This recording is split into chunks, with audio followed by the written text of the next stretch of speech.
A very, very warm welcome back. Thank you for joining us, and it is so good to have you back here at Simply Race. It's been just under 2 years since we last saw you here at Simply Race Endurance Series, and we all know what happened there. But we are back with a bang, and we are ready to get Simply Race Endurance season for 2021 and 2022 underway. I am David Christie, and alongside me is the man you all know, and at least I do anyway, Alex Goldschmidt. Look at you, our roving reporter. David, good morning, everybody. Welcome. It's a bit wet outside here at Milton Keynes, but we're in the warm and dry here in the brand new facility here in the centre of Milton Keynes for what is, I think, if memory serves me correctly, season 5. So we've got our own sort of way of a super season here. Really good to see the drivers actually in person for a change, rather than being on the other side of a Zoom call, David. It really is, and me and you have worked quite a lot over the past 18 months to 2 years, and I've got to say, off script, that little camera shot that we had cutting to the venue in there actually made me feel a bit emotional there. Seeing so many people there, smiles on their faces, ready to go and ready to take part in this event. Yeah, it feels good to be back, doesn't it, Alex? Fantastic circuit for the season opener, the Buddh International Circuit based out of India, and actually next month celebrates its 10th anniversary. It hosted the Formula One Indian Grand Prix back in 2011 to 2013, and the car that they're running with is the all-conquering Cadillac Daytona Prototype International. Under the current IMSA regulations, it runs with a 5.5 litre engine, producing around about 580 brake horsepower, tons of aero, tons of downforce, and it's going to provide a lot of entertainment over the 12 hours of racing for round 1 out of 5.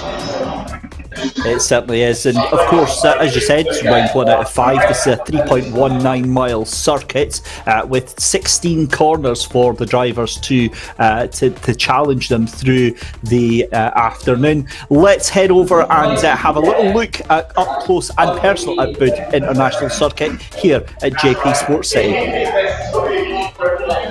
Circuit here in the Simply Race Endurance Series as our 5-round journey to the 24 Hours of Spa begins here. The Indian racing circuit was built and completed in 2011 for an estimated cost of $280 million. Sadly, usage in international motorsport has been troublesome. Used mostly for national-based series in the modern day, it's a circuit that did go down well with drivers originally, courtesy of its fast-flowing, high-speed, challenging sections. Let's take a look then around this Herman Tilke built circuit and that run into turn 1. Quite a tight corner into this very fast, long left-hander into a very, very tight hairpin. Extremely critical though to get a good exit out of this one, as the straight that follows is very, very long indeed. One of those primary overtaking opportunities right at the end of that with turn 4. Great to get a lot of your traffic out of the way in this section of the racetrack, because once we've headed down the hill from turn 4 into turn 5, there is a lot of tight, twisty areas of the racetrack where getting tripped up in traffic is going to be a prevalent feature of this venue. Running through turn 5 into the very fast 6 and 7, curbs on either side being quite high, and the track constantly dipping away from you. Trying to get into that groove on the racetrack is going to be critical, up through 8 and 9 and towards one of the main features of this racetrack, the infamous turn 10 and 11 sequence, this banked corner which opens up on entry fantastically and tightens up on exit, as we have to scrub the speed off and balance yourself on a knife's edge, not running too wide out onto the AstroTurf runoff as well, and making sure that you're in line for the quick turn at 12. It's not really much of a corner, that one. Then we balance ourselves for the uphill 13-14 as the track starts to climb a little bit towards the penultimate corner on this racetrack. Running around the fairly fast flowing 110 degrees corner before we drop downhill towards the final corner of the racetrack. Pit lane exit on the right hand side of the circuit, so watching out for that to cause some issues throughout the race. And that is a look at the Buddh International Circuit here for round number 1 in the Simply Race Endurance Series.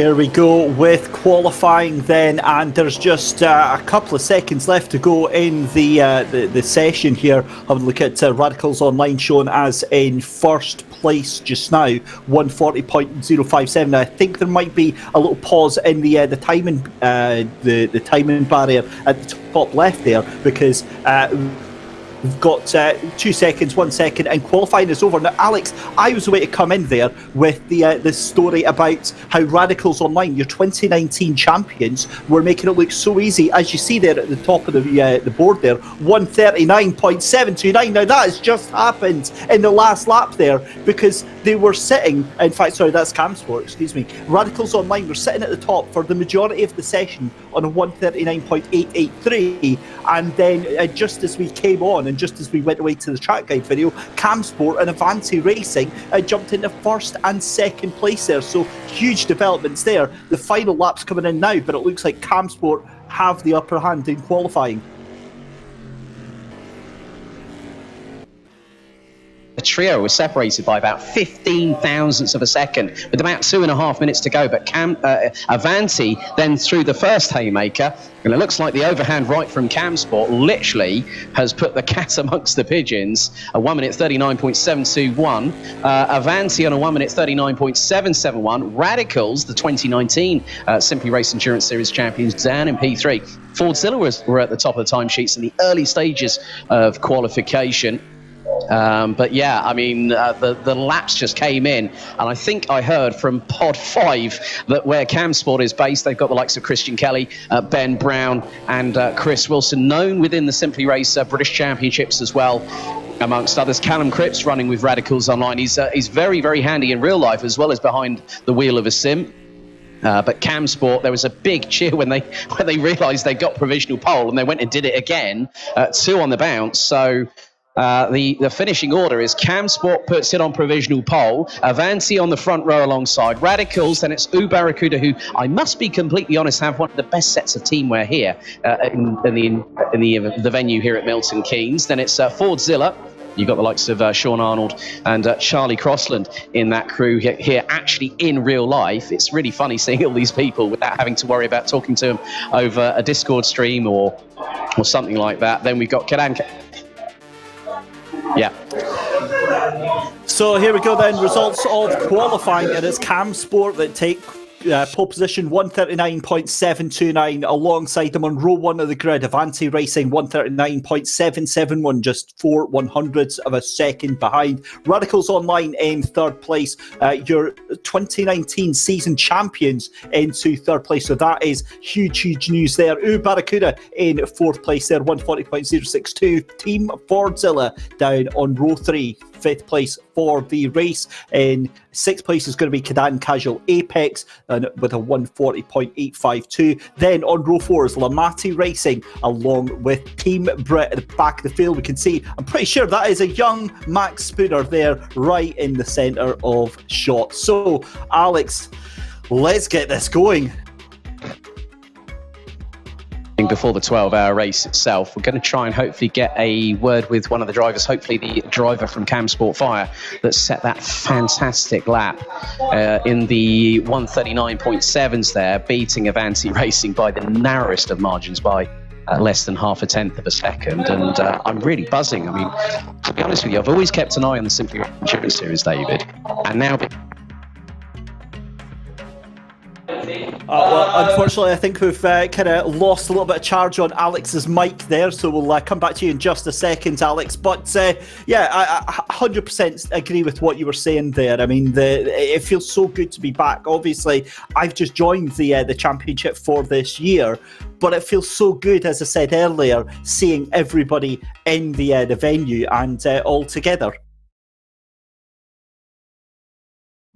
Fingers crossed. There we go. Technology. And just as you said that, you've gone. Never mind. Right, so I believe the drivers are just getting their pre-race briefing right now. With it being a 12-hour event, there are lots of rules and regulations that they are going to have to do. There is obviously a lot of driving standards, and while it might be a smaller field than maybe we've seen in the past with Simply Race Endurance Series, from experience, that means that no shortage of entertainment is going to be coming your way over the next 12 hours. It's going to be myself and Alex Goldschmidt bringing you all of the action. That's right, we are doing an endurance race ourselves. We're surviving on ready meals and pot noodles and maybe some cups of cappuccino if Alex is lucky. He's actually on site there down at Milton Keynes, so we're trying something a little bit different this season, and if there are any bugs, we just ask that you please bear with us during the broadcast. So we are getting ready to go live then. The cars are making their way onto the virtual grid. Just having a look at the teams themselves just now. Charlie Crossland looks like he's going to be starting the race for Team Fordzilla, team number 1. We've got Alex back in the shot, so I'm going to see if we can say hello. That'll be a no. Unfortunately, Alex, I feel gutted because we work together so often and I get to see you, but I don't get to hear you. That is, not the best. Some would say this is a blessing in disguise, but I'm not going to say that. I would say that. I'm sitting here with a mute button. Back to the teams though. Cam Sport will find out who is in the car for them. Radicals Online is Callum Cripps, and then Ubarakuda. Ubarakuda is Calvin Den. Kadan Casual Apex is Jordan Haim. Avanti Racing is Piers Hean. Lamate Racing, we'll have to find out who is the driver for them just now. And E-Team Brit is James Larber in the seat for them. But E-Team Brit, obviously, we see them quite a lot. Max Spooner in the team, along with Michael Tyler and Hamish Eisner as well. So, guys, welcome along. If you're watching on the YouTube, let us know what you're up to today. If you're enjoying anything nice, if you're staying with us for the full 12 hours, if you've got a team that you're supporting, then let us know by typing below. But what we're going to do is take a little break just for a second, and we'll get ready to go live.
Welcome back then, ladies and gentlemen. We are here getting ready for the 12 Hours of Buddh International, getting ready to start off Simply Race Endurance Series for 2021 and 2022. We're about to head to the track. Alex, I am beyond excited for this. That is a rather naked-looking DPI car, so we'll just glance over that for just now. But just confirmation, Cam Sport then on pole position alongside Avanti Racing. It's then Radicals online in fourth place. Fifth place is going to be fourth place is Barracuda. Fordzilla in fifth place, Cadan Casual Apex in sixth, Lamati Racing in seventh, and E-Team Brit in eighth place there, Alex. This is shaping up to be an amazing 12-hour race.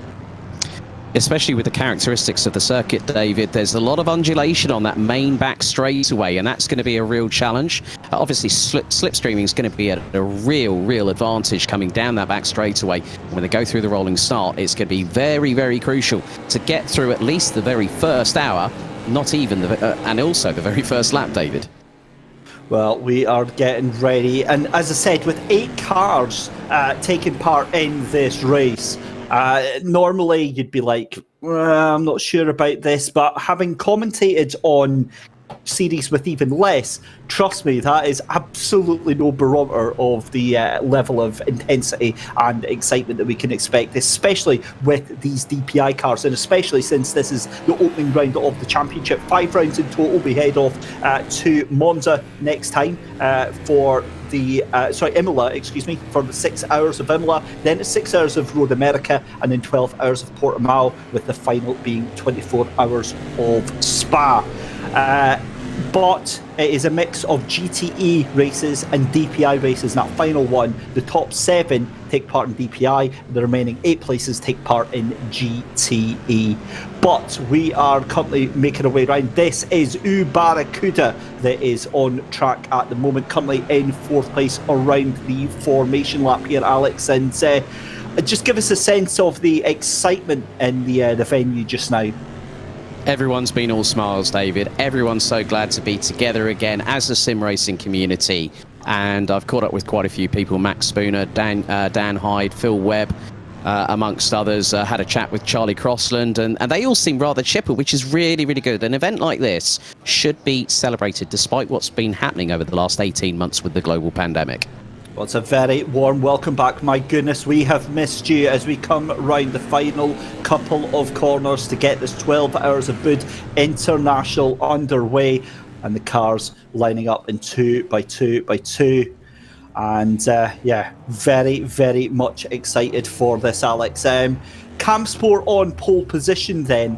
as the cars pull into their boxes. This is something that we're not really used to, actually, for the DPI racing, because obviously we're used to seeing rolling starts here. But the cars all onto the grid then, and we are ready to go green.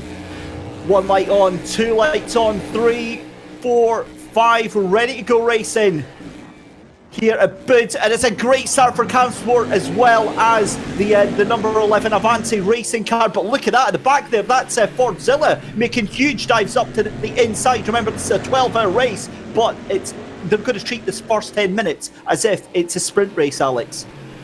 Not just the first 10 minutes, David. Take the whole 12 hours. It's going to be an absolute dogfight as now everyone starts jockeying for position. Looks like E-Team Brit are trying to go around the outside of Cadan Casual Apex. That's coming out of turn 3, and here's the long back straightaway as we run on board with the number 15. The numbers are associated with their relevant pods here at the facility here at Simply Race, just off Milton Keynes Centre, as that's a dive and a half from Radicals, and they hit the barriers.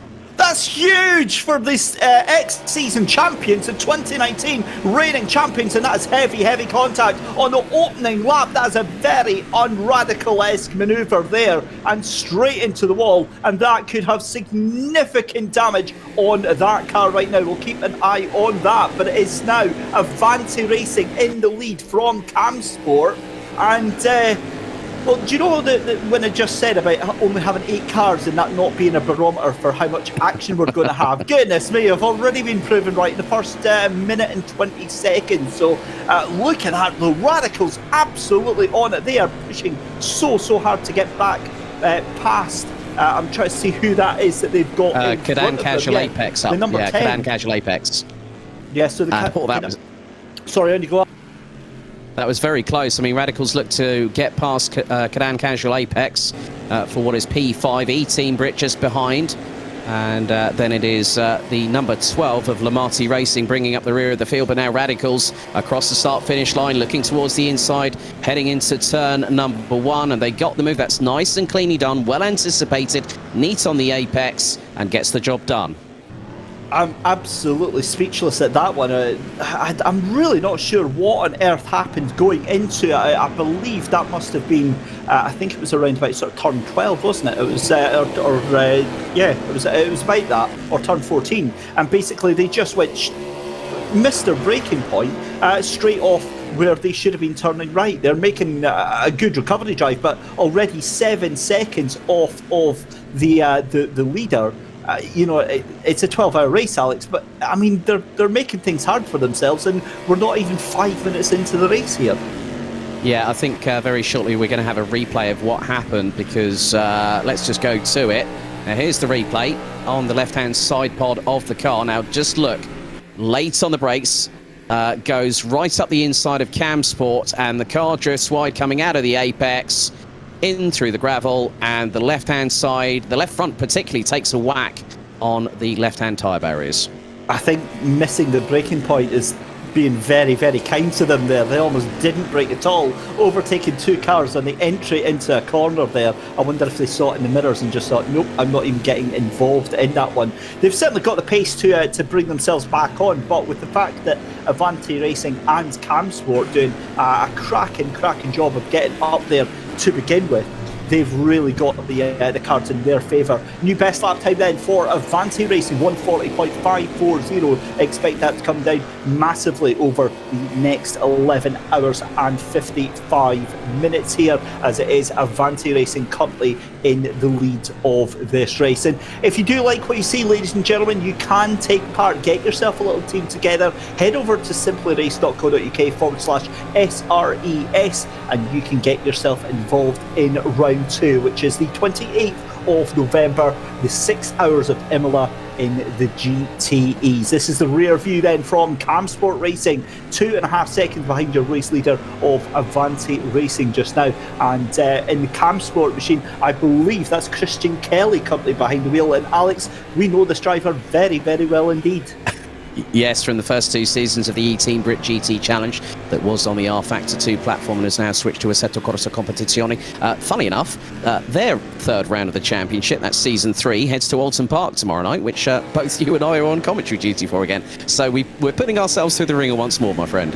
telling you, we're absolutely going for it, aren't we? Goodness me. But yeah, Oulton Park will be a fantastic track. But this is E-Team Brit, then the number 15 car, and that is James Larbert currently behind the wheel on the back of the number 10 Cadan Casual Apex, and Dan Hyde at the wheel of that. And again, Dan we know very well from the E-Team Brit Championship. So some old rivalries to be settled here in Fordzilla. Oh, that was a huge moment there for Charlie Crossland. A slightly, maybe a little bit too keen to get back on the power. The DPI very sensitive to get back on the accelerator there, or maybe it was just too much speed into that corner. Either way, Charlie Crossland breathing a little bit of a sigh of relief there, Alex.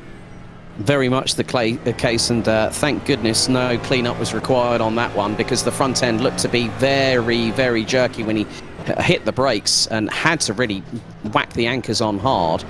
And that's never easy, especially in such a tight corner like that one. Yeah, really is. And great view then of the venue just now. You can see it's absolutely packed, and yeah, I love it. Everybody having a great time there, and yeah, it's kind of awesome to see, especially after how rubbish everything's been for the past 18 months, and the fact that we've done so much virtual commentary. We are doing a little bit of that, today, but Alex, obviously you're there in person, and it is quite exciting. This is Barracuda. Yeah. They are really hustling that car, and they're on that knife edge, Alex, where it looks great, but they could very easily find themselves on the wrong end of a barrier. That was coming through turn 10. That's a fast sweeping right-hander that goes into 11, and then you've got to instantly turn to the left through 12. So there's quite a lot of directional changes from turn 5 to turn 15 on this circuit. You've got that nice long back straight, David, but every driver wants a challenge, and the Buddh International Circuit does really provide that, and it's great to see the season start off with the Cadillac DPI, the most successful vehicle in current Daytona prototype international racing, as Barracuda going literally one way then the other down the start-finish straight. If you want to tag us here at Simply Race, at Simply Race, and also use the hashtag SRES. That stands for Simply Race Endurance Series, as Fordzilla gets a bit of breathing space between themselves and Barracuda in the number 9. Yeah, awesome stuff. A huge thank you to everyone joining us in YouTube chat. I was sitting on the wrong stream there, so yeah, I now see it's all bustling with chat. Stuart Ross French, again, one person that we know very well. Matt Goodger Scott and Stuart Ross French, they want to know who's in the Avanti and who's in the Radicals. I will tell you exactly right now, Stuart.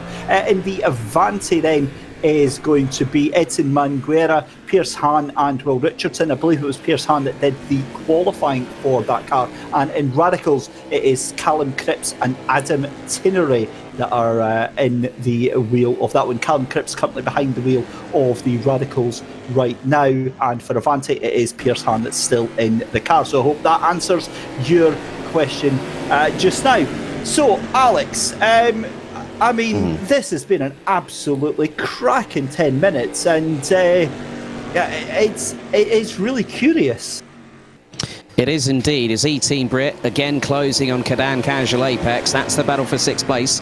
Lamati Racing not too far adrift. But one of the good things about the Daytona Prototype Internationals, you've had multiple different brands associated with that, like say Mazda, Acura, which is like effectively the Lexus of Honda, so to speak, over in the United States of America. Whereas we know the Honda NSX is what it is, but over in the United States, the Honda NSX is badged as an Acura.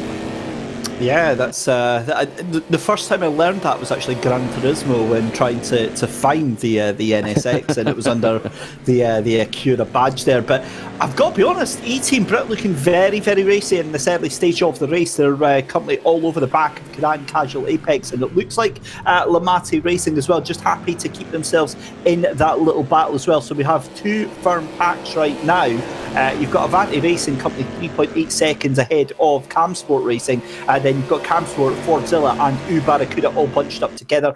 Radicals Online kind of out in the middle of nowhere right now. They're 10 seconds behind the leader, but about 4 seconds ahead behind that 3-car battle there. And then another 13 seconds down the road, you've got this little battle here as well. So proof really that, all skill levels, all, pace types are catered for with this championship. But let's talk a little bit about this circuit here, this Buddh International Circuit, Alex. A fantastic track, and given obviously F1 has been here, I think it's got more in common with the likes of, say, Silverstone or Spa, that wide undulating, constant attack for the drivers here. Yeah, very much the case. In the meantime, fastest lap now goes to Charlie Croston of Team Fordzilla by just 4 1,000s, a 1 minute 40.536. I mean, looking at the track itself, a big thank you to Lewis McGlade for the track guide there. He's, I think I saw in his Twitter feed yesterday, he was currently at the ADAC Sim Racing Expo at the Nürburgring, so good to see he's managed to get himself over to Germany. But yeah, looking at, say, turns 6, 7, 8 and 9, not too dissimilar from Maggots, Beckett and Chapel at Silverstone, but you could say that there's quite a lot, maybe a little bit of correlation maybe with Circuit of the Americas from turns 11 to 13, very fast section there. But there's always these hard braking zones, and now Lamatti Racing are now really coming up close to E-Team Brit, who's now trying to get a run. That is coming out of turn 3 onto the long back straightaway. Now this has a lot of undulation, so it's up and down. It's a bit of a roller coaster ride, and E-Team Brit very much in the tow of Radicals Online, pulling to the outside. That's brave if you're going to try and go around the outside of turn 4, and they look like they're going to try and do that, and they get more than a car length alongside. E-Team Brit struggles to get out of the corner. That gives Cadan Casual Apex back 5th position, at 6th position, and Lamatti Racing could have had an opportunity there. Yeah, that was looking very, very dicey. And at this early stage of the race, it's very difficult to get your caveman brain out of trying to attack the car in front of you, trying to get past the car in front of you, and instead thinking of your team and thinking of the race in general. But a lot of pace in this E-Team Brit car, and you've got to feel that in the moment Cadan Casual Apex is a bit of a bottleneck to this team. However, we've said this time and time again, Alex, it's one thing catching up to the car in front of you, actually getting the opportunity and getting past them is another. And I've got to be honest, I think Lamatti Racing are just poised, waiting to pull the trigger here. It's a bit wide there from Cadan Casual Apex. Now E-Team Brit looking to try and get through, but they're just waiting. They're biding their time into the next left-hander. All 3 cars using a bit of apex there, a bit of curbing on the inside. And that was coming out of the final corner, the 16th and final turn. Along the start-finish straight they go. But Fordzilla, in the meantime, have been slightly closing on Camsport Fire. But Camsport Fire in Sector 3 have just responded with their personal best that was over 0.3 of a second quicker. Brilliant, brilliant stuff in this cracking little battle. E-Team Brit contact for Cadan Casual Apex. They tried to take it too tight into the corner, and that has cost them dearly. Lamatti Racing up into 7th place there, and E-Team Brit, I don't even think that was a move. I think he just tried to take the tight apex of the corner. Cadan had a very different line indeed, and some slight contact to the front left of the E-Team Brit car. It's not really going to cost them massively. They'll be able to regroup, but Lamatti Racing now looking very, very fast indeed. They're all over the back of the Cadan Casual Apex machine, and I wonder if they can get the move done themselves here. Yeah, on pure pace, it'll just be a case of waiting and seeing what happens. And finding out. I mean, we're now, into the first quarter of an hour of this 12-hour race. We're in for the long haul here.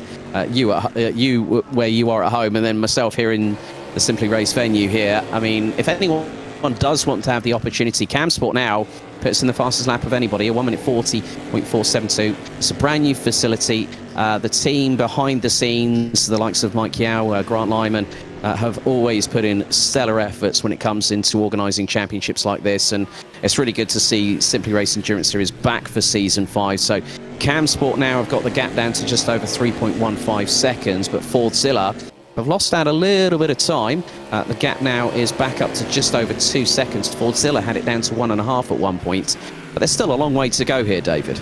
Yeah, there really, really is. Tyre management, strategy, fuel saving is all going to be the order of the day, and that's what's all going to develop over the next 12 hours. Don't be surprised if you start seeing some cars spread out through the course of this race, but as they start to lap each other, that's going to come into factor as well. And if anything, Alex, I would say the fact that there's only 8 teams here actually adds more pressure, because you're putting more pressure on yourself to perform, because, you know, it's like, oh, there's only 8 cars there, so I need to, there's no excuses for not getting a good performance, when in reality, this is still an endurance race. Just surviving an endurance race of any sort of class or caliber is an achievement in itself. But yeah, I think that you're going to see these drivers putting a little bit more pressure than they normally would on themselves. Here. We've got a yellow flag. Yeah, sector 3 there, David. Not too sure, but that's been retracted. But Barracuda now closing in on Fordzilla. Gap now down to less than half a second as they come across at the start-finish line. That's going to be another lap in the books. And point 4, they've got the slipstream going into turn 1. Hard on the anchors. Turn the car in, rotate it. Now through into the next sweeping left-hander at turn 2. It's a very tight right-hander here at 3. And, Barracuda nearly had a bit of an opportunity there. A little bit wide from Fordzilla. And now the long back straightaway between turn 3 and 4. Barracuda in the tow. And half a car length between. Barracuda pulls to the inside of Team Fordzilla. They nearly have a bit of paint swapping there, but Barracuda up the inside through turn 4 to neatly take second position from Team Fordzilla. Great move there, and yeah, but I think Fordzilla get the cut back. It was too deep.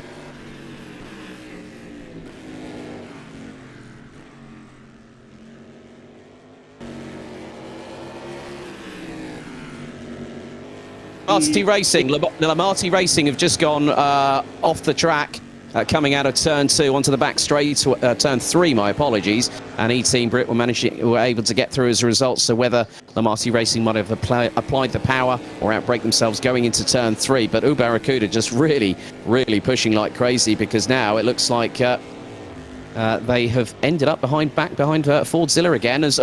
Now who was that? Was that Cam Sports? I'm not sure on that one, but let's have a look there, because currently dropping back. Well, no, because Campsport's still showing as leading the race then. So yeah. So that was very interesting. I did see a car off the circuit at one point. It was Avanti Racing. So Avanti Racing, who were running in second. So they've now promoted Fordzilla, Barracuda up to second and third respectively. So and I've just seen that Camsport are they were about 2.6 seconds up the road, as Radicals Online have opted to pit within the first 20 minutes. Now, could it have been maybe for a track cut penalty? Oh, it's for damage. I've just they brought out a second yellow flag earlier on. That was what I was trying to say there. As E-Team Brit bring out a yellow flag there, they go off the track as well. And it looks like they're dropping further down. Now, I'm just wanting to clarify something here, because I think, was it not Lamarty Racing that was actually in the leads of this race, and it was Camsport that were in second, and then they've dropped all the way down. So it was Avanti Racing. We were just trying to. Yeah, Avanti. Oh, they've just completely lost. Right, okay. We're just having a look back in just a moment. We're just going to get an idea on the replay. Now, here they go through now a massive amount of curb, and it unsettles the back end, hard into the barriers in front, and a full-on multi-spin for Avanti Racing in the number 11. That was a 540 there. That might have made Tony Hawk a bit proud. And there's exactly the issue you've got. As we said, I mean, this is an 8-car race essentially. That was almost an unforced error, because there were 3 seconds ahead of the cars behind them. And it just shows you constantly need that attention, that constant awareness that this track could bite you, and these cars could bite you at any time during the 12 hours. So, my goodness me, we're going to need a big rest there. E-Team Brit into the pits as well, and it looks like Radicals Online they are taking a very long pit stop right there. That must be significant damage on that car. Yeah, that's over a minute and a half in the pit lane, so that is going to be a significant amount of repairs. Now, the thing is, because the incidents happened early, Radicals Online, when they went through turn 4 earlier on in the first few moments of the race, they've got every opportunity, because you and I both know, with our experience on endurance racing, David, as now Radicals Online exit pit lane, E-Team Brit still in the pits, and it looks like they're about to get going as well. So we know that if you have an incident like that in the first half an hour of the race, you're fine. If it happens in the last couple of hours, that could put paid to all the effort that everyone has done so far.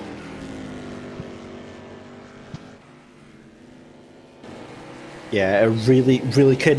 Difficult to believe we're only 20 minutes into this race already. So much has happened currently. Cam Sport are your leaders at the moment. Christian Kelly behind the wheel of that number 8, out in front by 3.6 seconds over Team Fordzilla and Charlie Crossland. It's Barracuda in third place. Calvin Dent's behind the wheel of the number 9. And then in fourth place is the Avanti Racing, your former race leader for the first 15 minutes of this race, but proving that you really can be your own downfall. Now, they are 12 seconds behind, and in the grand scheme of things, they haven't got damage. They haven't really done too much to the car. I've said that. Maybe they have. They're into the pits already. So Avanti Racing deciding that they need to get that car sorted so they can have a proper go at this race. Well, I mean, especially with the characteristics of the car from a mechanical standpoint, you've got to have mechanical sympathy with these cars, and especially when the car itself, it has an X-Track 6-speed sequential semi-automatic paddle shift gearbox, but it has double wishbone independent push rod suspension. Now, push rod suspension can be fragile at its very best, especially with the significant hit that Avanti Racing had. And I think that was coming out of turn 6 and 7, if memory serves me correctly, through on that replay. But you know, the front end of these cars can be susceptible to significant impacts, but at least the main thing is Avanti Racing can get back into the fight. Yeah, as I said, I mean, and you pointed out actually just a couple of minutes ago, it's almost better to have these incidents right at the beginning of the race.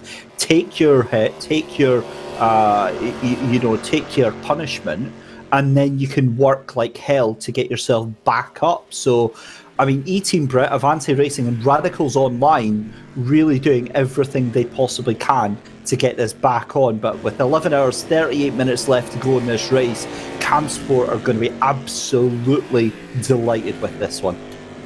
Yeah, I know that for the fact that there'll be smiles on their faces in a minute, but when the tide starts to come in, and this is a very long race.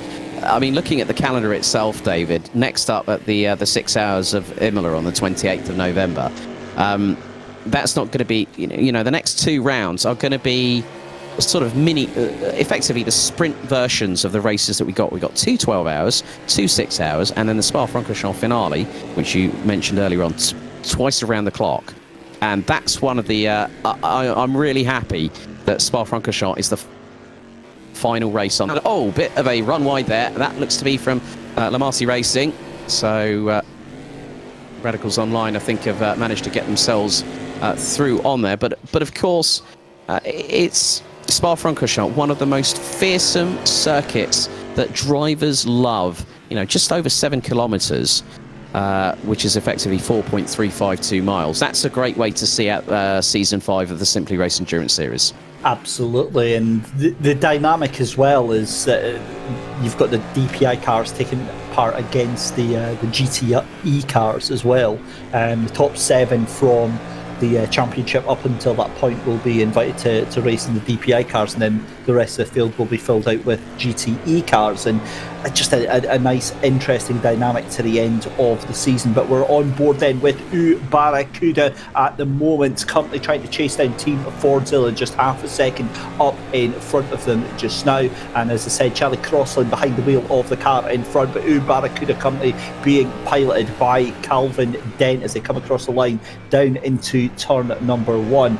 And we've spoken a little bit about the track. It seems having never driven it myself, it just seems like an absolute joy to drive. And the one bit that got me, Alex, is, and this might just be me, but there's almost, there's something about this straight from turn 3 to turn 4 that reminds me of the Dottinger on the Nordschleife.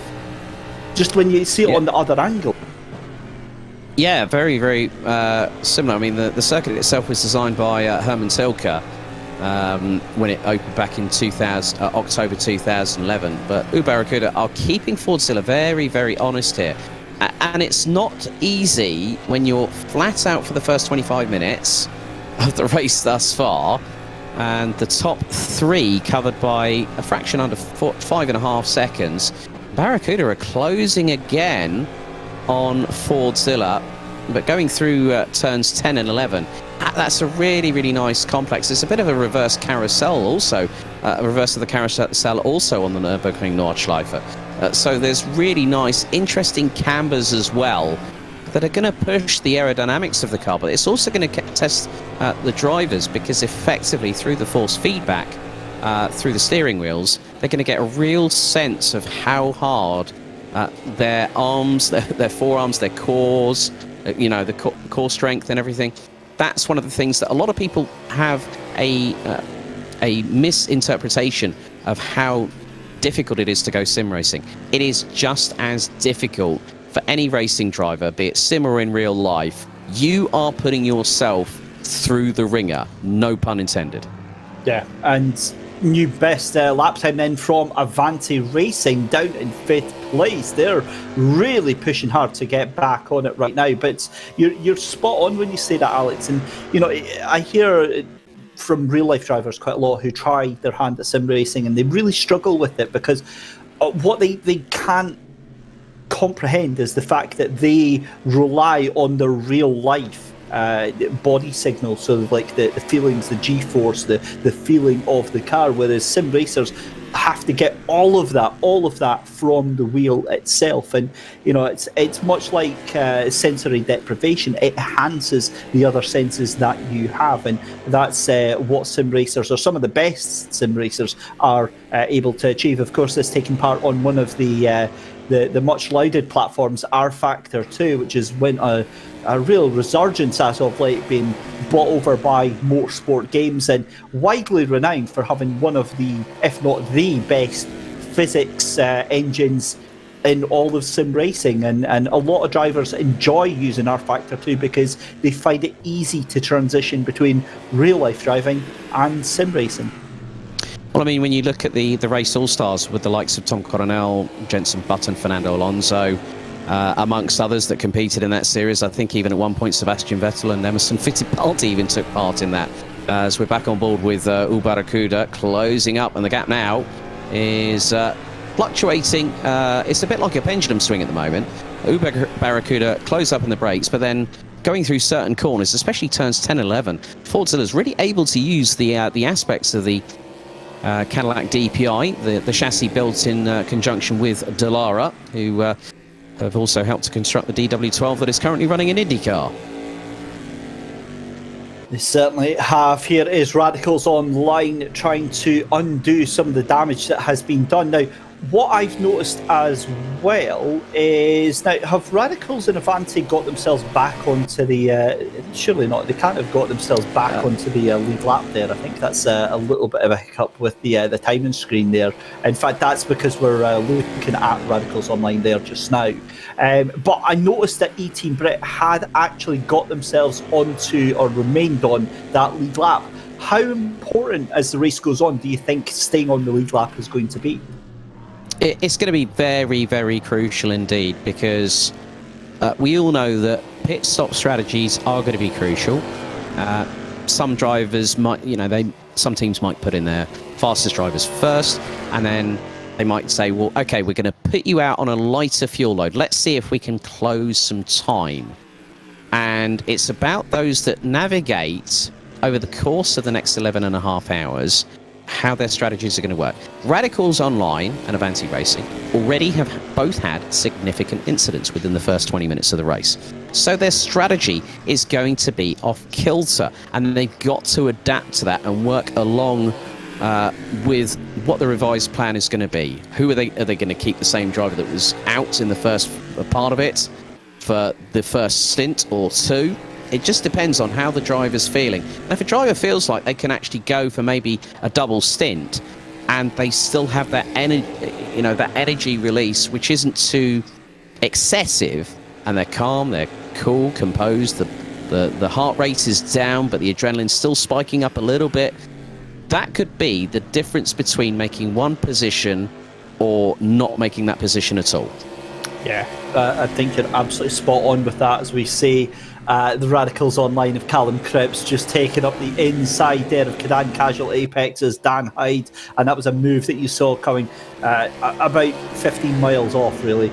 Dan Hyde just not able to keep grips with that Radicals Online. Of course, it means absolutely nothing on the leaderboard other than it's just another car that they're trying to get unlapped from that Radicals Online. There's Barracuda taking a bit of a scenic route through the corner there, trying to catch on to the tail of Team Fordzilla. Charlie Crossland doing an excellent job of holding on to that second place, but Barracuda, they've looked threatening, but they just haven't been able to make the move stick. It's like they push really, really hard, but they seem to come into some sort of grief, some sort of hassle, and there's confirmation there. E-Team Brit, 95 seconds off of the lead, but still on that lead lap here. So half an hour gone, it's the Team Campsport in the lead from Team Fordzilla and Barracuda. Is that a 1-2-3, Alex, that you saw coming? At this stage of the race, honestly, David, no. But coming back to what you were saying about Barracuda, they are pushing, but when you are pushing at this early stage of the race and you make those early mistakes, we've seen Barracuda run a little bit wide coming out of apexes, and when you're trying to put the power down, the car might decide to get a little bit tail happy, or it might sort of kick out to the left or the right at the rear of the vehicle. Now, let's not forget, these are effectively a Formula car with a massive Daytona prototype shell on it, so it's mid-engined, rear-wheel drive. So you can see that with the sausage curbs, that is where it's going to be rather crucial. But Barracuda, if they want to get past Team Fordzilla, they've got to do it clean, because we all know that Charlie Crossland, a stalwart in multiple different championships, he's running the in SRO. He's also currently the points leader in the E-Team Brit GT Challenge, as we were discussing earlier on, heads to Alton Park tomorrow night for a 60-minute sprint race. But just by looking at the different driving styles, Barracuda are pushing, and whether they're trying to put a bit of undue pressure on Charlie Crossland initially, well, Charlie Crossland, we all know, is a stern fighter, and he is gonna, if he makes a mistake, it will be unannounced. That is very much the case as they come across the start-finish line. Gap was about 4 tenths between the pair, but Crossland doing a brilliant job, but Camsport Fire are making their way through turn 3 onto the back straightaway up to turn 4. And they've got a lead of about 7.1 seconds at this particular juncture, and that lead could be decimated over the course of the next 11 hours, 27 minutes, David. But Charlie Crossland will not give Barracuda an opportunity if he can help it.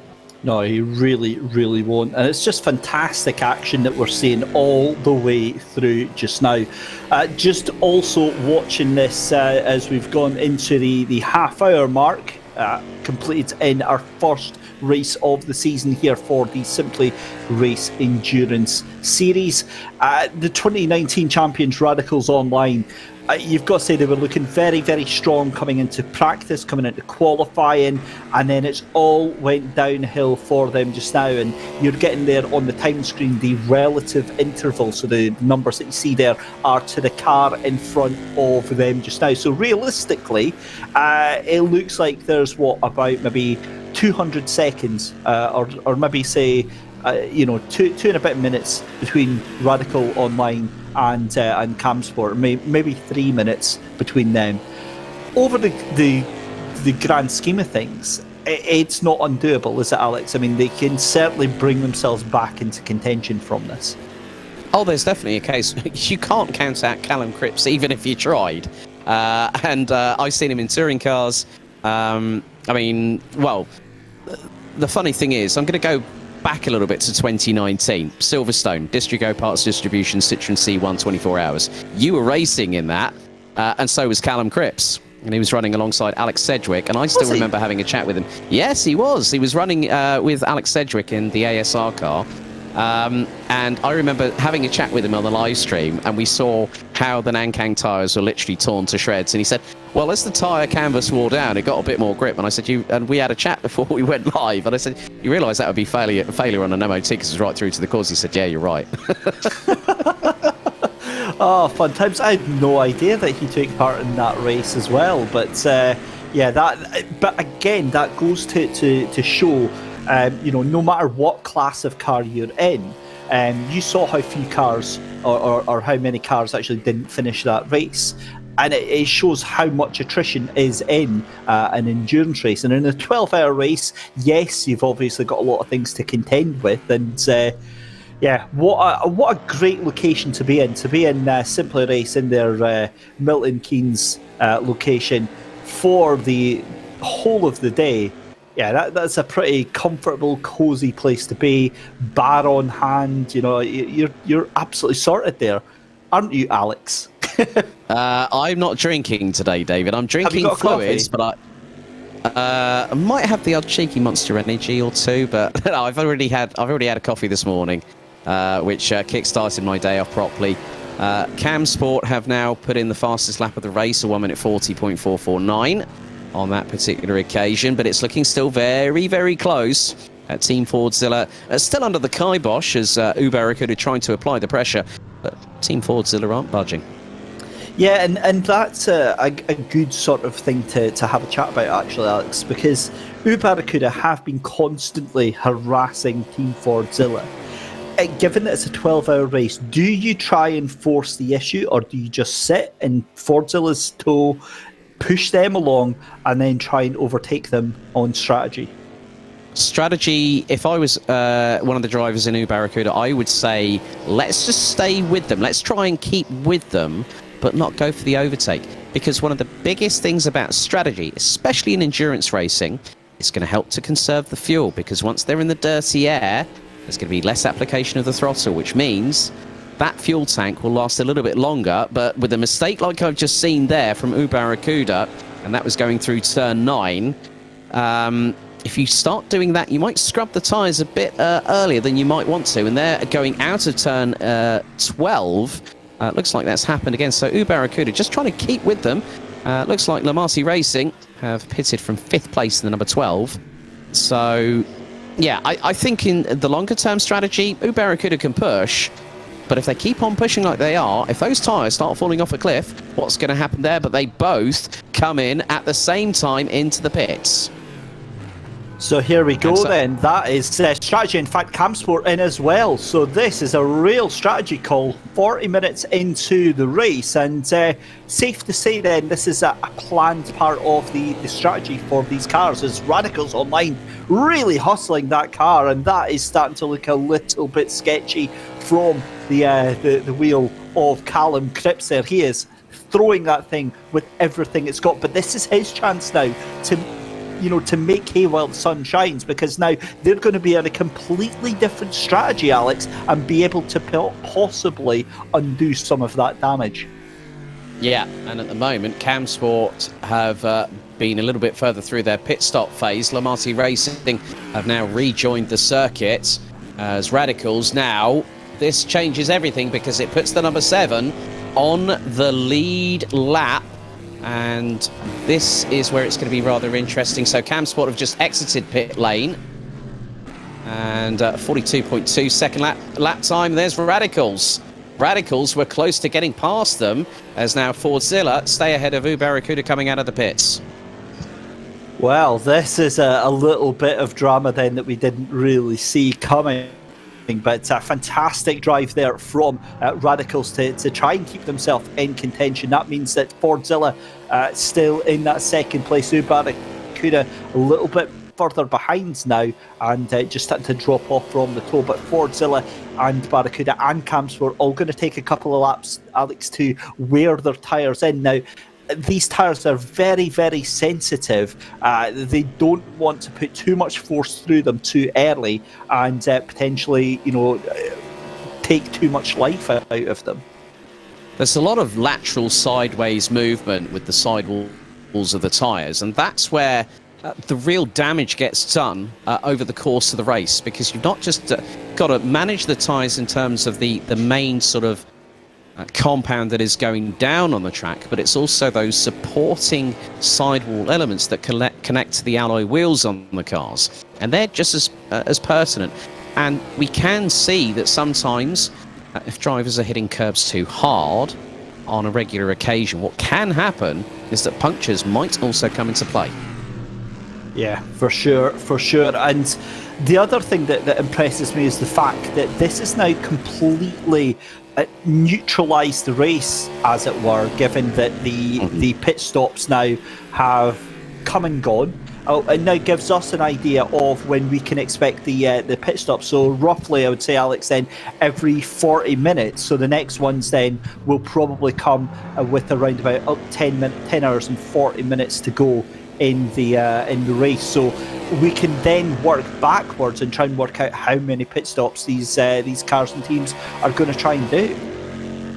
I think also you've got to factor in the tiredness, because we're 40 minutes into the race.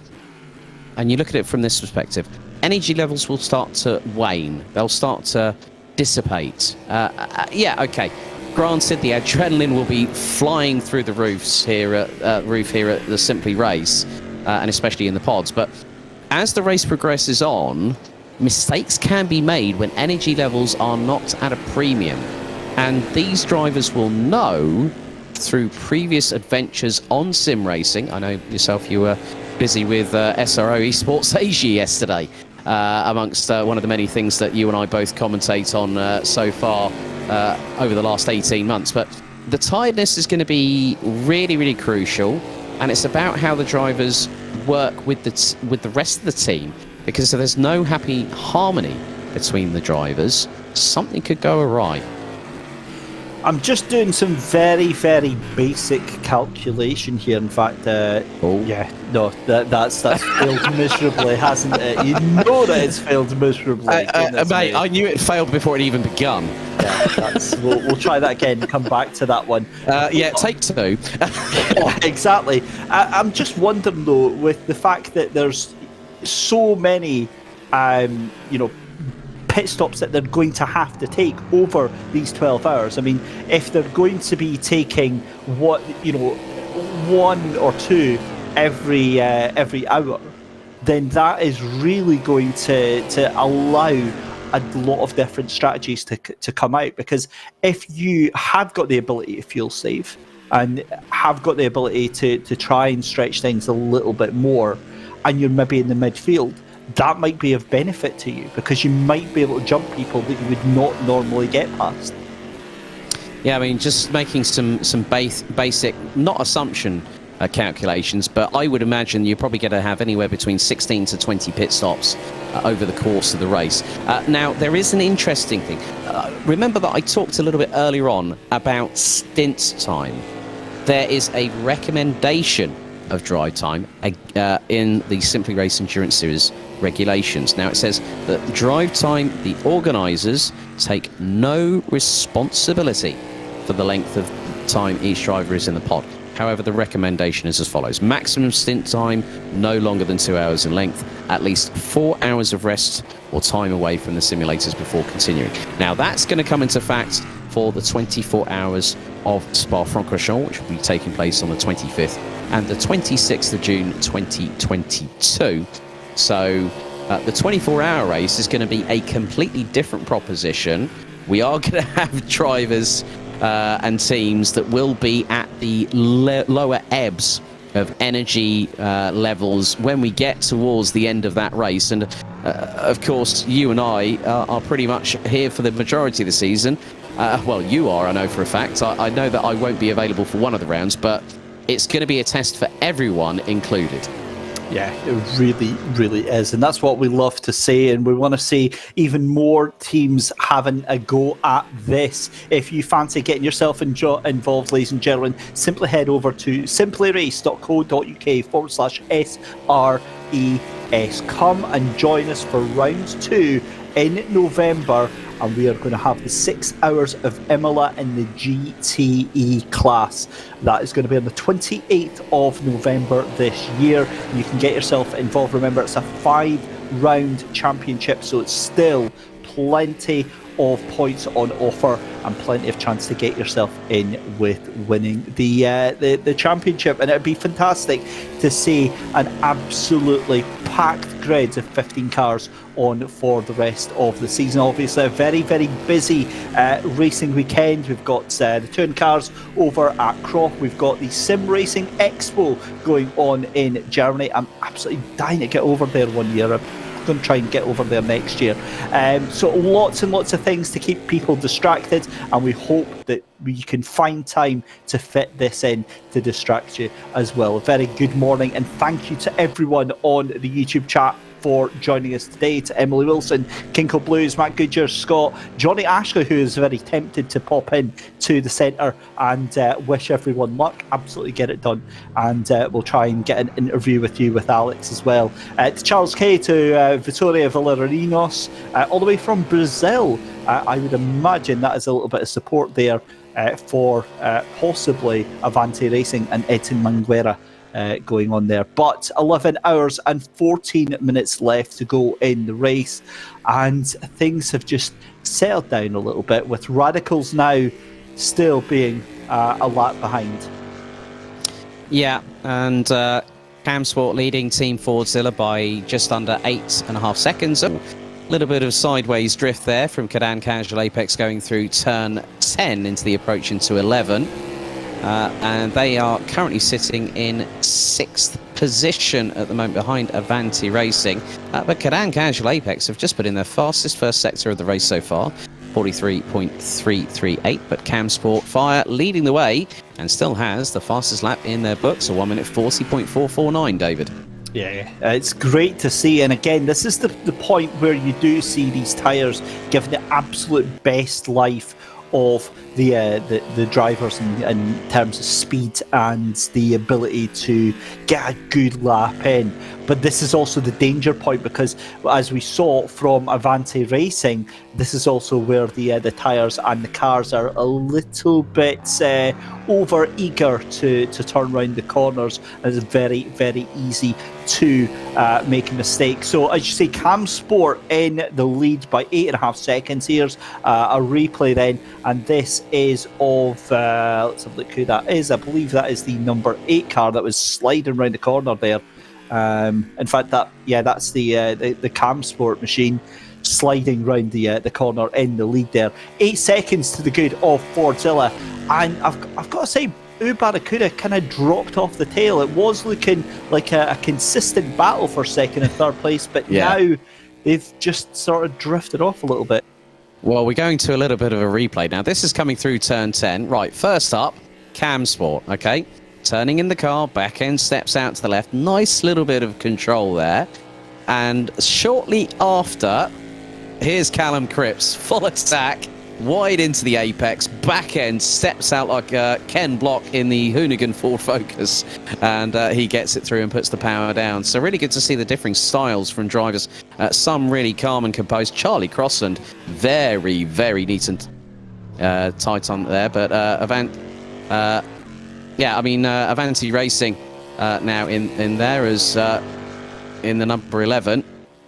And to our friends over in Brazil, as they say, muito obrigado, which is thank you very much in their local language. It's always nice as a multilingual individual to sort of like doff my cap to people just by saying a few pleasantries in their own respective languages. You're such a show-off. I love it. Shut up. Well, at least I'm being honest about it. Come back to Callum Cripps and the Radicals there. We saw that clip of Cam Sport going through the corner, and then the Radicals driver of Cripps. The Hoonigan reference was absolutely spot on. You literally took the words right out of my mouth. He looked like he was just hooning it round the corner, like a very late great Colin McRae would, and full on the beans. And do you know what? He's got the pace to do it, but this Radicals team, I think this has been a bit of an eye-opener for them to end the season as champions in 2019 when we last saw you.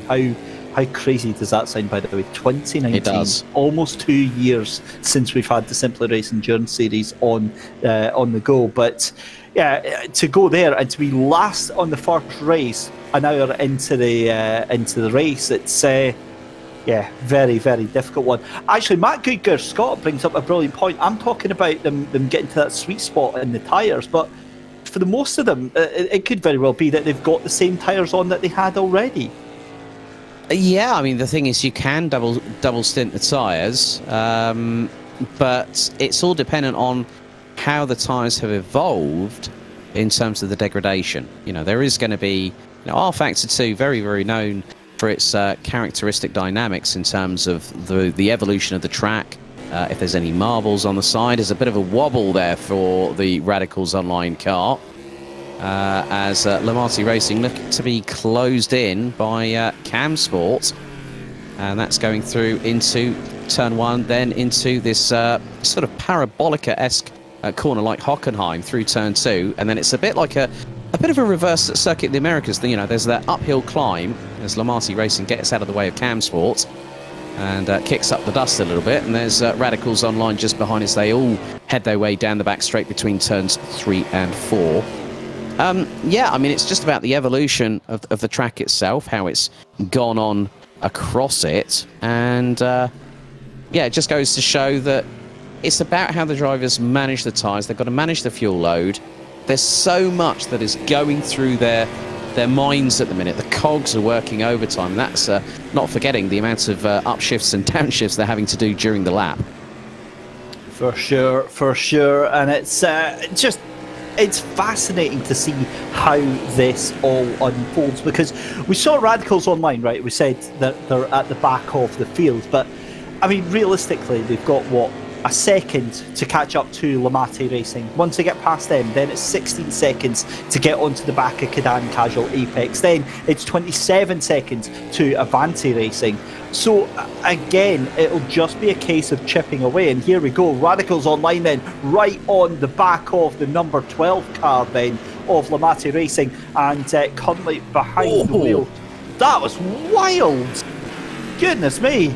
But they get it done, and Radicals Online, that is one scalp done, and they're already back up into 7th place. Now, another thing that I'm keeping my eye on here, Alex, is Team Fordzilla. Do Fordzilla still no, Fordzilla have changed, because it's Jack Ashton now that's behind the wheel of that, and they're catching Camsport quite rapidly. Well, when you put a fresh driver in, Charlie Croston did a fantastic first stint there for Team Fordzilla. Sean Arnold, I think, is here as well. But, now that Jack Ashton has, the track has evolved over the last nigh on an hour, as we're on 11 hours and just under 8 minutes to go in the first round of the 2021-2022 Simply Race Endurance Series. Yeah, I mean, the gap got down to about 6.8 seconds, and Fordzilla have got the fastest lap of the race, 1 minute 40.328.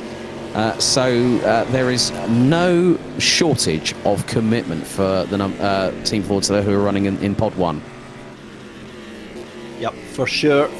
If you've just joined us then, thank you very much. You're very, very welcome to round one of the Simply Race Endurance Series, Season 4, covering 2021 to 2022. This is round one from Buddh International Circuit, JP Sports City in India. Using R Factor 2, it's currently Cam Sport in the lead by an increased gap now. Fordzilla maybe pushing a little bit too hard now. They've lost 1.5 seconds on that last lap there, and it is Team Fordzilla in second place. Barracuda in third place, then 3 seconds behind Fordzilla. Then E-Team Brit. Now this is the awesome story of the day so far. E-Team Brit were plumb last on the grid after qualifying. They are up into 4th position ahead of Avanti Racing in 5th, Caran Casual Apex in 6th place, and then Radicals Online in 7th place, still a lap down. And there goes Barracuda trying to catch up to the back of that gold car there, but it's not going to work. Oh, and a bit of a rude bump up the backside there. I was trying to find polite words, but being Scottish, that is actually quite difficult to do. And Barracuda there, that was an unfortunate bit of contact there, and I've got a feeling, was that the Lamati racing machine that they hit there? That was too close for comfort there, David. I think you were definitely right in what you said. You were minding your P's and Q's as always. But yeah, that was a rude awakening. And that was definitely a clean-up moment right there. Yep, clean up on aisle number 5, but they get away with it and keep going anyway. So Barracuda now still trying to catch up to Fordzilla, but that is not doing them any favours whatsoever. Calvin Dent behind the wheel of PPI in 3rd place. Fordzilla, though, dropping back after an early push from Jack Ashton to catch up to Cam Sport and Christian Kelly. Christian then just fires up the rockets and pushes the gap even more on that one. We're coming up to the tail end of our very first hour of this first round here, and as we said, a huge thank you for joining us on this Sunday morning. Radicals Online and Lamati now currently the only cars that are a lap down at the moment, as Barracuda goes very, very wide and a spin into the corner. They're going to try and get themselves back round, but that was a bit of an unforced and uncharacteristic error there from Barracuda on the final corner, on corner 16. That was around and around and around the corner, and I wonder if they've got some setup problems, or maybe it's a little bit of front-end damage there. Who knows, really? I mean, they were very, very close to the wall coming out of that final turn there, David. And realistically, if they've decided to go onto the tyres, and if the tyres have been scrubbed a bit, you know, because I said about this earlier, didn't I? If you're pushing too hard, the degradation is going to be absolutely amplified going through that first initial phase. And if you're trying to double stint the tyres, you could have possibly flat spotted them with that moment.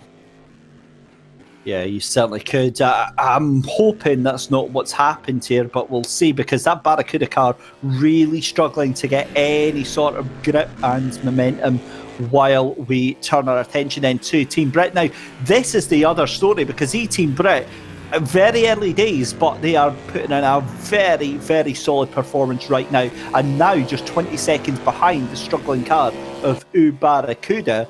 If Barracuda does come into more problems, that could promote Team Brett onto a podium for this first round of the championship.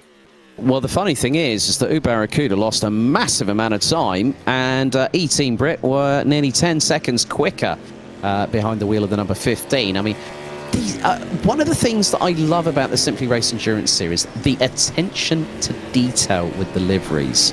I mean, it's just absolutely awesome. I mean, you got Team Brit with the white, the purple, and the bright Tron-esque cyan blue. Then you've got Barracuda with flashes of bright purple. Their team shirts have to be seen to be believed here, David. So hopefully when you're able to get yourself down here to Simply Race and Milton Keynes, I think it's going to be really, really cool when you know, one of the big things is that, and it was really good to hear from Stuart Ross French, they were due to compete in this first round. Now, Radicals Online look to have now gone in for their second pit stop. Obviously, they pitted quite early on, so their strategy is off kilter. So I would imagine that is going to be a routine stop for them.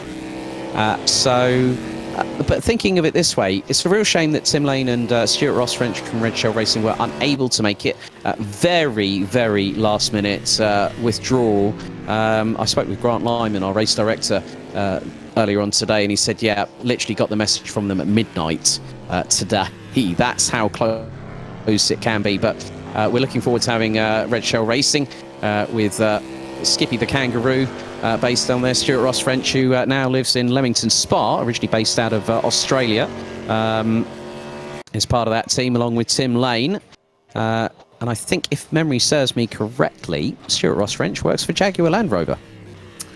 Well, you'll have to confirm that one. You're the man on the know on the inside. I'm the inside. I'm like our very own version of Hercule Poirot, but without the tash.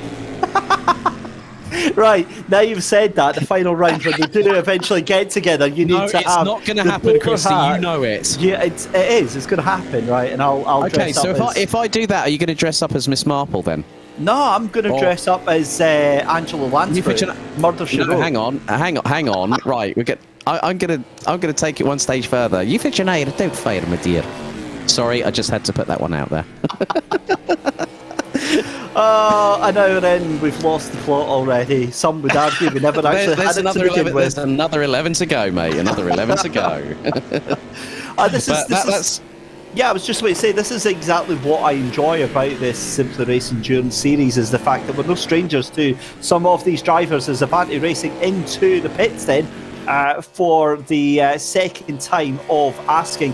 You made the point about Radicals Online saying that it could be a routine pit stop. 100%. They crashed out around about 10, 15 minutes in. They bolted into the pits with it was probably about 20 minutes into the race, so 40 minutes onto that would tie up with the pit stop strategy just now. So yeah, great stuff.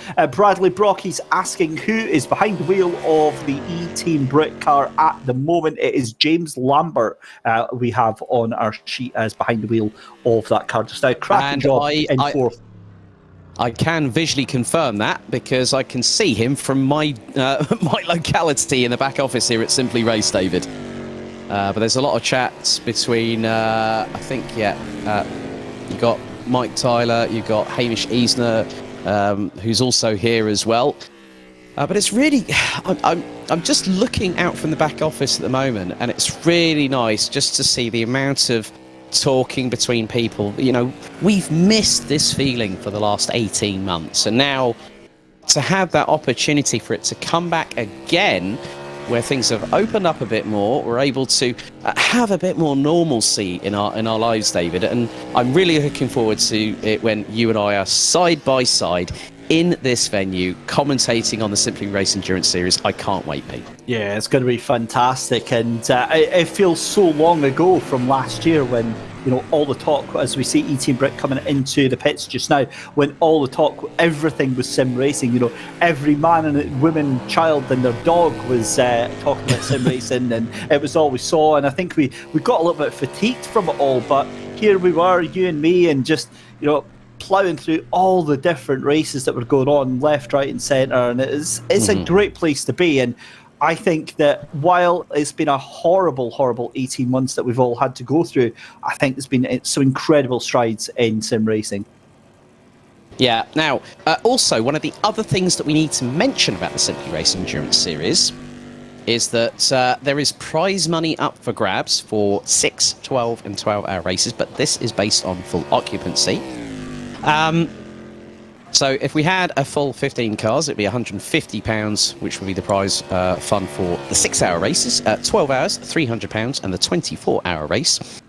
Well, you still have an opportunity to get your entries in, so head to simplyrace.co.uk/SRES. Don't forget to get in touch via the live stream chats on the respective platforms, on Facebook Live, on YouTube as well. You can also get in touch with us at Simply Race on Twitter and on Instagram. Alex, what has happened to CamSport? There was a yellow flag there, and they've dropped from the lead, and they're dropping down even further. So CamSport in some real trouble. They're moving really slowly onto the exit of turn 3 and 4. That's them just getting past there. Has CamSport run out of fuel? Throttle issue, I've just been informed. That is definitely not what they wanted. They were on. They put it on pole for qualifying by less than half a tenth, and now they are 28.3 seconds behind Team Fordzilla with Jack Ashton behind the wheel, and now Fordzilla has clear air to push and extend that lead, and is 17.6 seconds ahead of the team in Pod 9, Barracuda.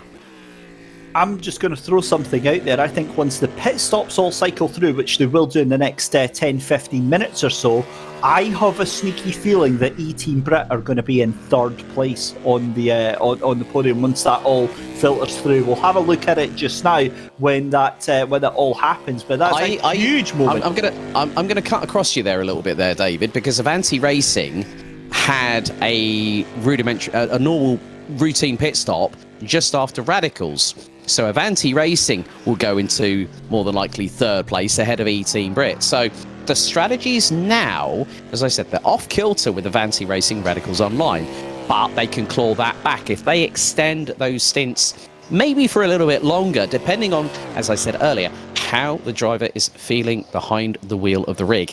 That is crucial. And one of the big things that you've got to do, especially what we're going to have to do as well, because we're going to be doing an obscene amount of talking over the next few hours or so, they're going to have to keep hydrated. And that is going to be crucial. If you don't hydrate properly, if you don't fuel yourself at the right times, might not be the most healthiest of food, let's be completely honest, especially if you're a commentator. No pun intended there. But the thing is, you're going to have that opportunity. If you keep hydrated, that's going to keep your mind sharp and focused, as now Radicals Online, 1 minute 40.284 now becomes the fastest lap of the race. Yeah, they're really on a mission just now. We know they've got the pace, we know they've got the quality and the ability to get back into this, but with our first hour done and dusted, I mean, we've literally had everything but the kitchen sink. I think everyone's had a shot at being in the lead of this race so far, so fascinating to see how it develops as Fordzilla currently 16 seconds ahead of Barracuda. And it feels like it was about a month ago that Barracuda were constantly on the back of Fordzilla. They've just completely dropped away after that spin and after that collision. I believe actually, if that was a gold car, I wonder if that was Lamati that they did hit there. We'll find out. But here comes Camsport back on the charge then. They've got those throttle issues fixed. And we've got a code 80, which means that all cars have to drive at 80, 80, is it kilometres an hour, miles an hour? Kilometres an hour, yeah, code 80. So that is circuit wide. Now, whilst we got the opportunity, I now have Radicals Online's Callum Cripps alongside me. I'm sorry. We're not going to put on camera at the moment because of the way things are working at the moment. But Callum, you guys are a bit on the back foot after what happened earlier on. Just talk us through it from your perspective. Yeah, it was a bit of a Billy move by me, to be honest. I mean, I thought I braked at my normal point. Came offline, obviously, it was quite close to, I don't even know who was in front of me now. But yeah, pulled out, and then basically I was just a bit offline, didn't have as much rubber. Braked where I thought was the right point, and it wasn't, and nearly took out the leaders as well. So yeah, it was just a bit of a Billy move by me. But yeah, no, luckily I didn't hit anybody else. We had 88 seconds worth of damage. The car wouldn't turn left, so I had a spin. I had to then pit. I had to, do the damage and everything like that. So we're still last at the moment, but we're back on the lead lap, I think. But we're completely out of sync with everybody else now. But yeah, we just can't try and claw it back. We got 11 hours to try and do it, I think, or 10 hours or whatever. So yeah, we'll give it a go. But at least the first thing really, in answer to that, at least the incident has happened early in the race. And I was talking to David a bit earlier on in the broadcast about that you can come back from that kind of incident significantly over the course of the race. Whereas if it's in the last hour and a half to hour to go, you're going to really be on the back foot. And at least by getting that sort of like kink out of the wire out early, that's going to help you with a slightly amended strategy to push forward and keep going. Yeah, absolutely. I mean, we've got a long time, and it makes it even, it was going to be interesting anyway. The top 5 were so close.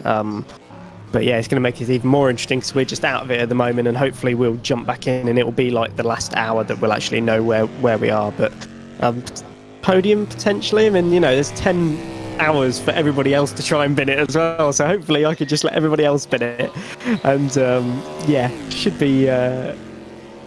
be interesting. We'll see how it goes. I mean, obviously the leaders now, Camsport had a pedal issue, so they're now back in the lead, which is good to see. But those guys are very, very fast. Fordzilla are very quick. Barracuda are fantastically quick. So Yeah, we got cars to pick off now, so we'll just try and pick everybody off and then find out where we are in about 9 hours time. So. Okay, Callum, all the very best of luck for the race. Thank you very much. Cheers. And it looks like, David, we are back under full green flag racing conditions. Yeah, we certainly are. Just to explain what happened then, because it was a hardware failure at the venue, which isn't obviously the team's fault or the driver's fault. It's not the venue's fault either, but because it's that failed on them, it was decided to basically do the code 80. All the other drivers, apart from Camsport, on that 80 km/h limit, and then Camsport essentially giving that place back to return things how they were. I think that's a very, very fair thing to do. Obviously, it's very difficult to do on an online situation, but for that, when it's a closed, almost like a closed environment, Alex, where it's a technical failure on that part of it, that seems the fair thing to do. Yeah, I think at the end of it all, you want to be everyone needs to be level in terms of the parity of this championship, and by having that application with a single vehicle that is on the R Factor 2 platform, and it's really good to have the Cadillac DPI as that sort of talisman for the class.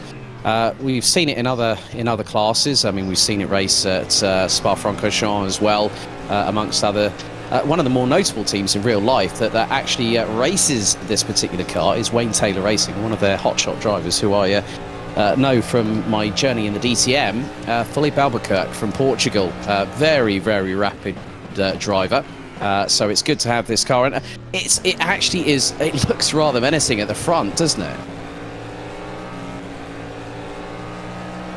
It really does, and it's got such an iconic look about it. It's such an aggressive looking prototype car, but it's an absolute joy to drive. It really is. It's so much power, so much agility, and the downforce, it has downforce for days. It is just great fun to drive, but very, very tricky, Alex, to master these cars.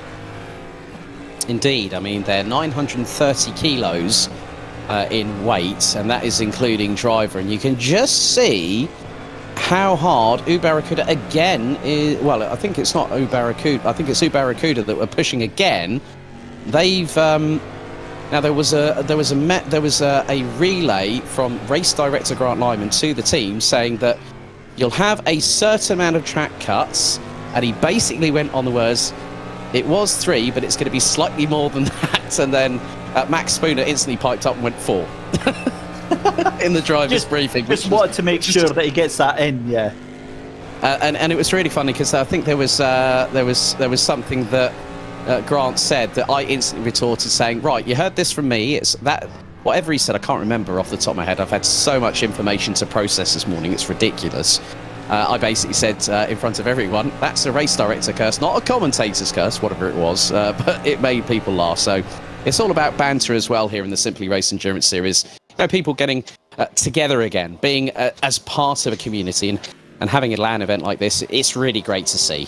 Yeah, it really is, because obviously we've seen our fair share of endurance and team events, Alex, but let's actually talk about that a little bit more in depth, because how important and how different do you think that is for a team to be able to sit together and, maybe 2 or 3 other drivers and actually properly discuss strategy or properly just get to know each other, because it's very difficult to do that over, say, TeamSpeak or over Discord. Or a Zoom call, like we've been doing quite a lot of the time. It's great. The thing is that there is nothing like face-to-face interaction. It puts it on a different parallel in comparison, but picking up the phone or sending a text message or a WhatsApp message to a friend or making that phone call to someone who you haven't spoken to in years. But by being together in the same space, makes everything feel that little bit more visceral.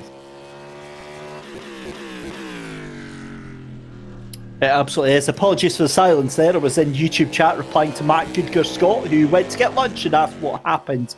I just explained that Camsport, after having pedal failure, There was a brief code 80 to return the lead to them and to return the race to that former state. But I'm looking between the lines here, Alex, and where it did look like Fordzilla were kind of falling back a little bit, but right now, I think Fordzilla are on a bit of a charge right now.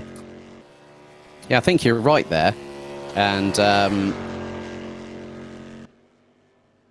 effectively, the way that they're starting to go in, their last lap was well over half a second quicker than Camsport. So Fordzilla are pushing. This is going to make things rather interesting from our perspective, because the way that gap, it's just gone down another 0.3. So from the way I see it, Fordzilla are closing. That gap's now down to under 4.9, and it started swinging to one other side. But from my perspective, it's getting closer. I think Fordzilla, they might have found a little bit there in the meantime to really close in on Camsport. So your guess is as good as mine. Have Fordzilla unlocked something in their Cadillac DPI? Well, it certainly is a potential right now. It does seem to go one way, then back towards the other as this circuit flows and ebbs through the daytime here at the virtual Indian circuit. It is a wonderful, wonderful location here. It's not a track that I was familiar with at all, really, before this race here. I'm very sheltered in my sim racing experience. If it's not Lime Rock Park and MX5s, then I don't have a clue what it is. but a fantastic circuit, and really, I mean, this is one that we need to see more often, because getting, say, 15 cars on this, I think 8 is a good number, because it gives us plenty of ability to look all through the circuit. I mean, goodness knows we've not been short on action for this, but I mean, Barracuda right now trying their best to hold on to that. I think that's a lap car behind them. I think that's actually Avanti Racing that's behind them just now. But all these drivers now and teams into their own little races, into their own little rhythms, and I think you're going to see Camsport, Fordzilla and Barracuda into the pits in the next 5 minutes. Yeah, I think you're right there, David, because we're approaching just over 10 hours and 40 minutes remaining. But Barracuda, whoever they've got, right, Fordzilla's just jumped in the pit lane. So that's pretty much on cue. So now Barracuda decides to jump into the pits. And the thing is, looking at the previous pit stops, when it's been a standard rudimentary pit stop, David, they have been in the pits for anywhere between 35 to 45 seconds. And again, that's where the undercuts and the overcuts and strategy do come into play. So Fordzilla and Barracuda into pits at the same time. Is that... no, it's not. I'll ignore that car that's erroneously at the end of pit lane. I was like, is that Radicals Online in pits again? But it's not showing what's going on there. But that is a separate... That's probably a display model. Yeah, that's there we go. That's the full shell for the transparent car that we saw earlier on, that top secret. Oh yes, the very naked DPI. Yeah, that was our top secret prototype weight saving model. But Fordzilla out of the pits, and Barracuda look like they'll be exiting the pits as well. Yeah. So Lamati Racing now in the pits as Barracuda just hitting over the 45-second mark in the pit lane. It's a little bit of a longer stop. Maybe they've taken on a little bit more fuel. So they might have found that probably their strategy was to go 53.9 seconds in the pit lane for Barracuda and Pod 9. Radicals Online, good to have a catch-up with Callum Cripps. He was very, very honest about the fact that his words, not mine, it was a bit of a Billy move, as he said. But one thing about Callum Cripps, he's always honest about it, and if he makes a mistake, he'll hold his hands up to it. Yeah, and that is a great driver that can do that can really, kind of put your own feet over the fire, so to speak, when it comes to instances like that. But Alex, this Radicals Online car at the moment is being just thrown about with absolute abandon. Adam Tierney currently behind the wheel of this just now, and I don't think I've ever seen a DPI car get what I would like to call ragged before. It is being hung out to dry at every possible opportunity, and just amazing to see. Well, you could use other words apart from ragged, abused. There could be there's another one that I could use, but I could be incurring the wrath of other people at the moment, and I'm not going to go there. But we've got Cam Sport has just come out in front. I think that was Cam Sport that's just been in the pits, and they've just exited out, and that is the case. So Radicals right on their back bumper, just trying to unlap themselves.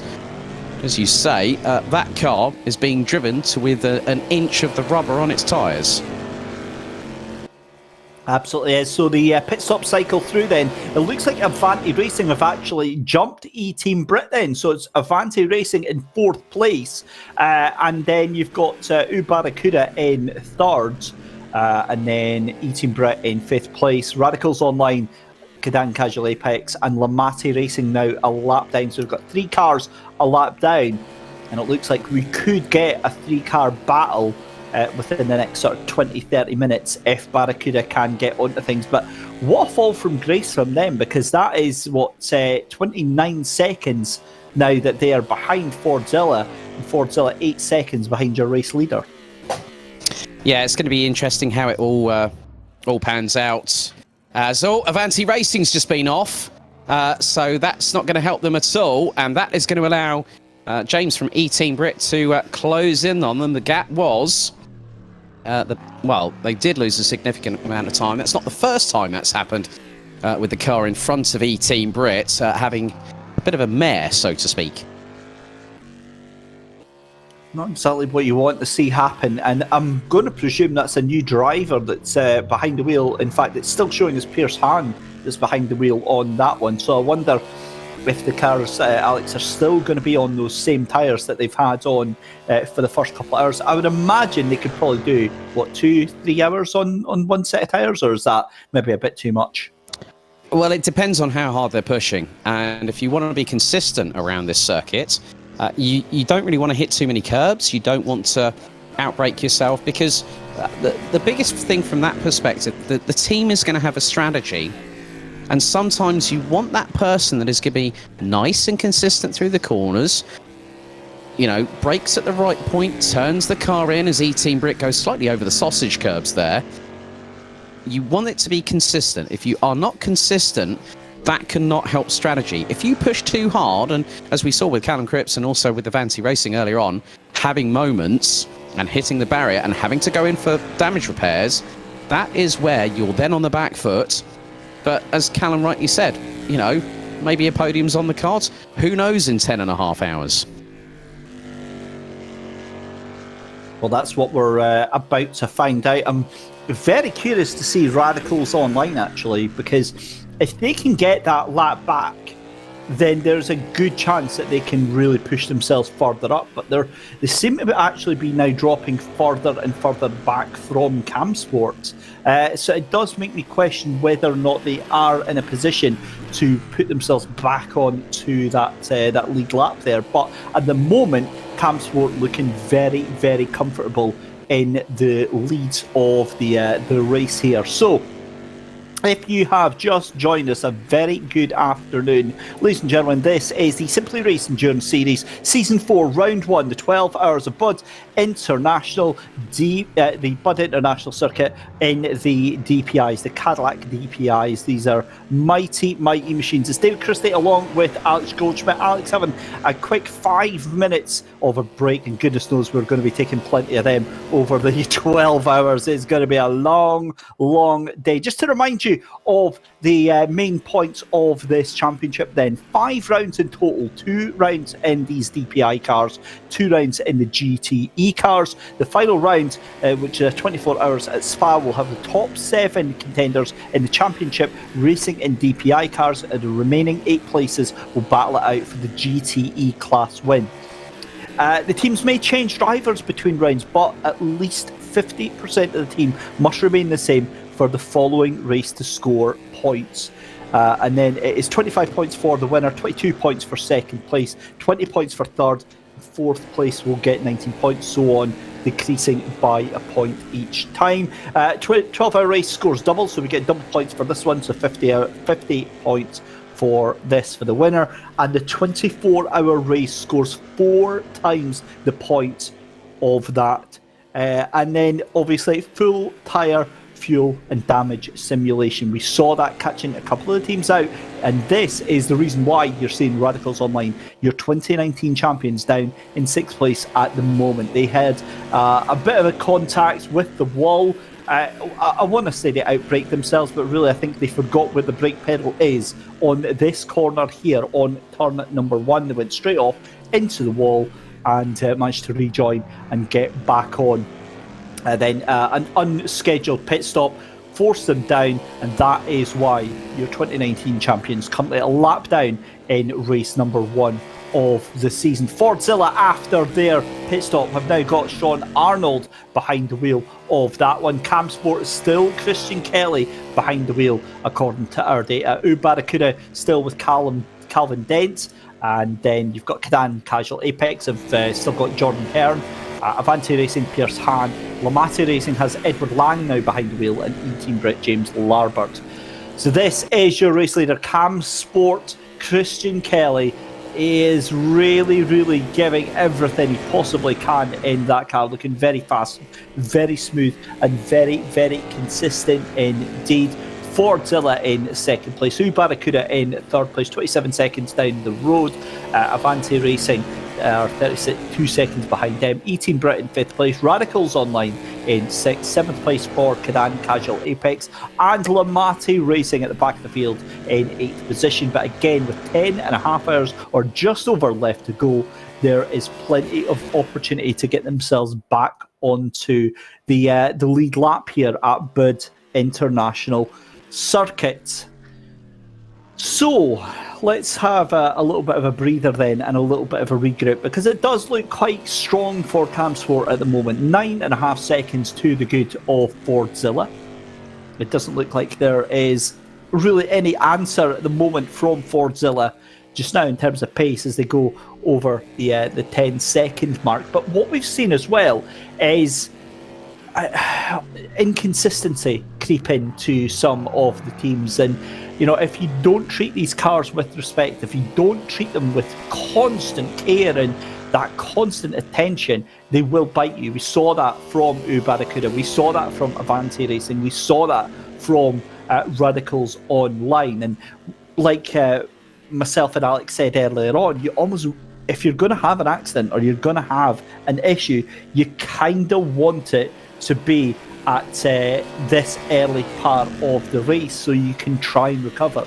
Because once the cars get into their groove, once the cars get into the rhythm later on, if you have a accident or a moment, it's going to be, you know, exaggerated tenfold halfway through the race, and you're really going to struggle getting that time back. As you see Fordzilla hanging the tail end of that DPI car around the corner there and on the limit of adhesion, and you know, kind of going past it by several magnitudes as well.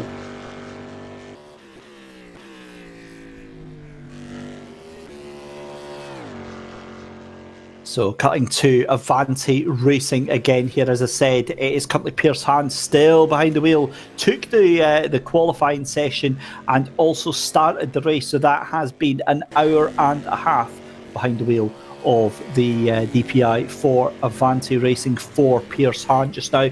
And again, it's a mixed strategy, isn't it? Because you're not sure whether or not you want to keep the same driver in for the first 2 hours, or if you want to kind of mix it up. We've seen drivers and teams doing all kinds of that and all sorts of different strategies just now, and Radical's really going to have to try something to get themselves, as do Cadan Casual, Apex and Lamati, to get that one lap back, because it's going to be nothing short of a miracle that gets them back into contention. But as we said so often, 10.5 hours to go is still very, very early stages of this first race.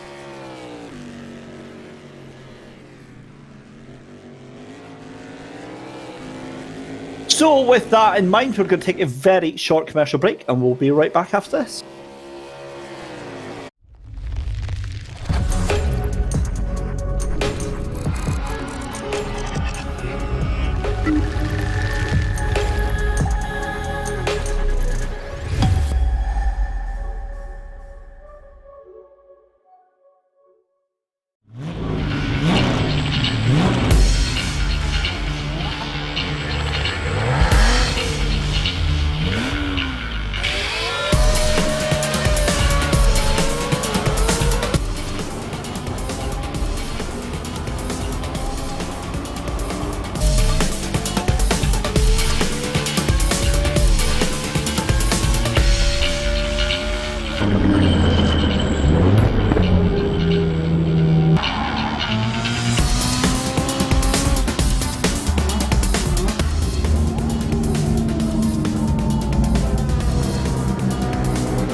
Welcome back, everyone, to the first round of Season 5 of the Simply Race Endurance Series with Alex Goldschmidt and David Christie.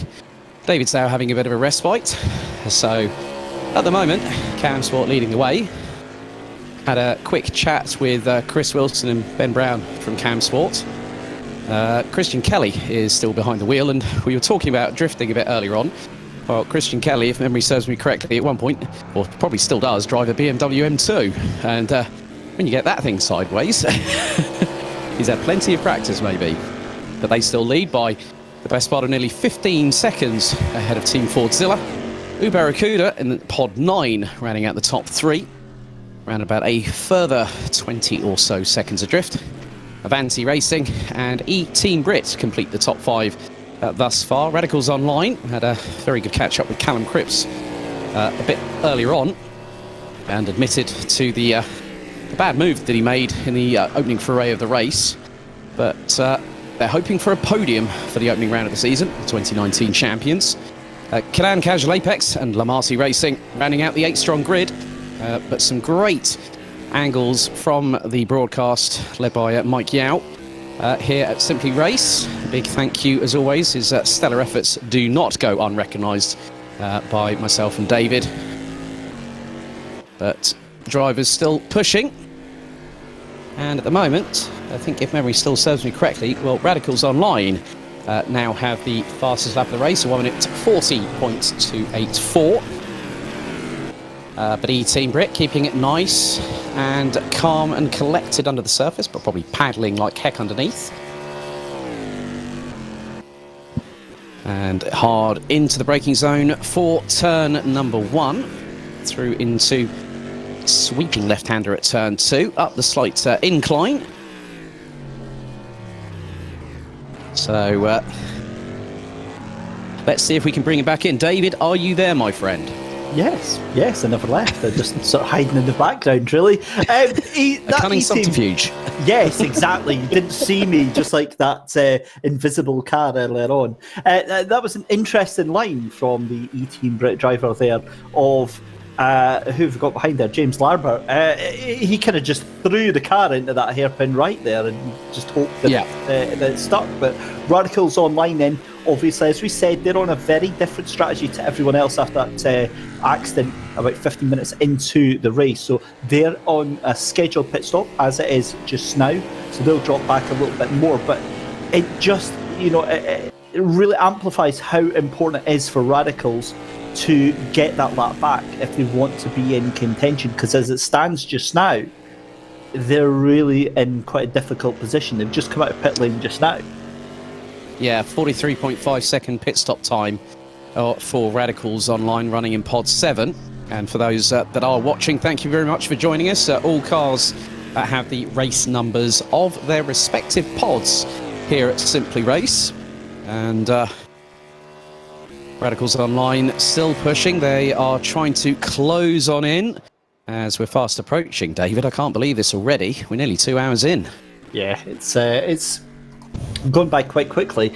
I'm loving the banter that's going on in chat just now. Matt Goodger Scott comparing Callum Cripps to the delivery man who throws it over the fence when you're not in. The what, yodel? Just it's fine. It arrived. It doesn't matter. It's in 15 bits. It's there. So Callum, I think he's trying to imply, got out the Sims, just like meh. It's fine. Yeah, yodel special delivery. Sorry. Yeah, I mean, it's a very, very good point that Matt Goodyear Scott actually put there, because it looked like he proper went and sent it, and he sent it a bit too far. I think he threw it over the fence rather at the front door. Like he sent it to the different postcode, didn't he? Just sort of around and around and around the corner. It's very easy to do. I've got a yellow flag in Sector 3, and I've got a feeling that that's going to be Avanti Racing that's brought that one out, because they are dropping down the time. Something rotten, and there's E-Team Brit joining back on.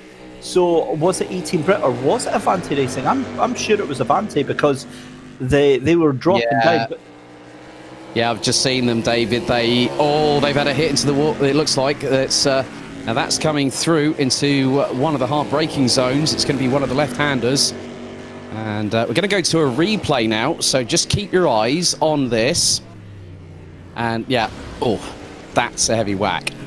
Oh, that's a little bit of spinal realignment required after that one. Goodness me, that is a huge hit to lift that car up into the air and put it straight back down again. Yeah, that is going to be a sore one. And as predicted, Avanti Racing into the pits, and that moves E-Team Brett, believe it or not, back up into 4th position. They are still in a very, very good position. 10 hours and 20 minutes left to go in this race. Yeah, so good to see Matt Goodyear Scott is very active on the chat today. Big thank you to him. He said, it's okay, Callum gives it back as good as I can give it out. So all about the banter there. And yeah, I'm trying to remember. Now, the team name of Barracuda, I remember from a Hollywood film. Can anyone help us? I think it might have been the remake of Charlie's Angels with the likes of Cameron Diaz and Lucy Liu and Drew Barrymore, if memory serves me correctly. Random fact there. That was. Is it? I always thought it was maybe a reference to the classic 70s rock song Heart, Barracuda. No. Ooh. Mm-hmm. No. Maybe. Okay. Maybe we might have to do a bit of a Google search on that later. That's even before my time. So I'm not really comfortable putting myself out there on a song that was released about 6 years before I was even born. Oh, thanks for making me feel like an OAP now, David. You know, it comes to us all, my friend. It comes to us all.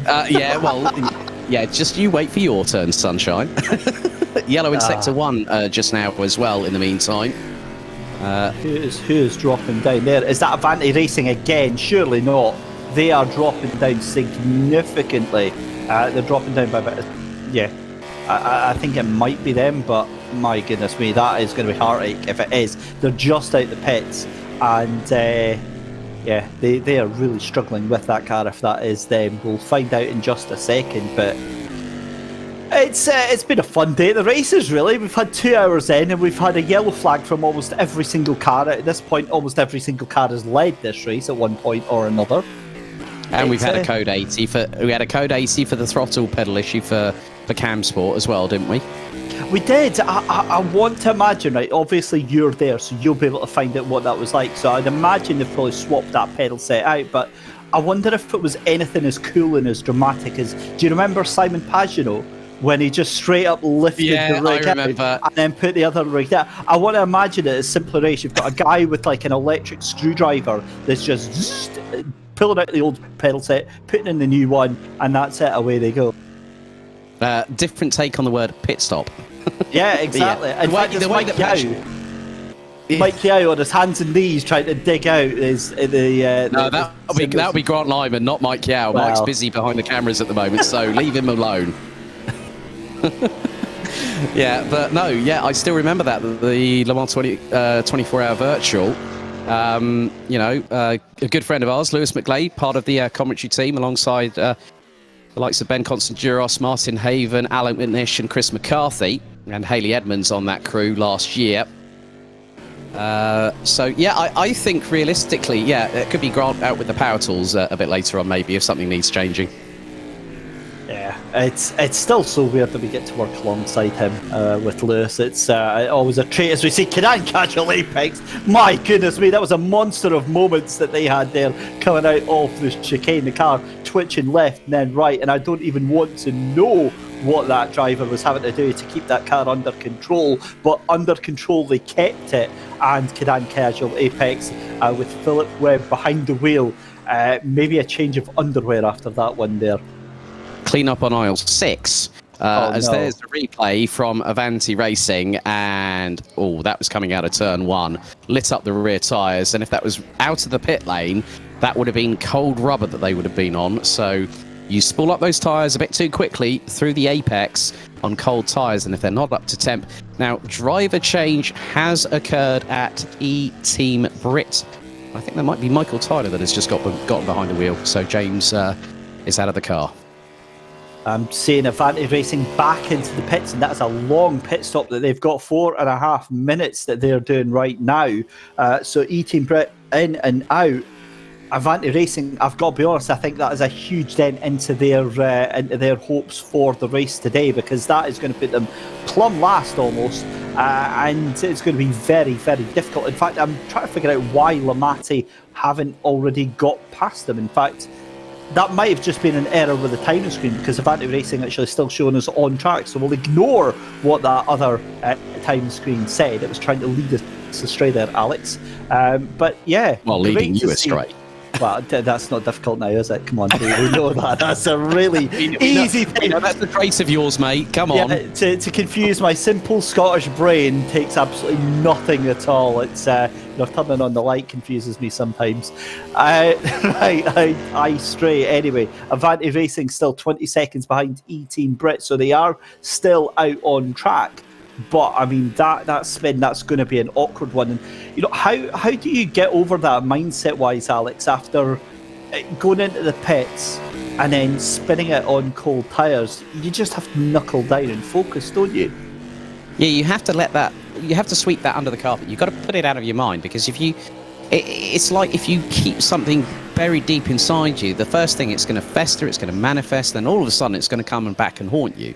And that's what they don't want in this early stage of the championship. And realistically, it's about how you keep calm and composed under pressure. You've got your teammates alongside you. They'll help with just keeping you back in that frame of mind. And that's where it's rather important. It's about the harmony between the team and the drivers.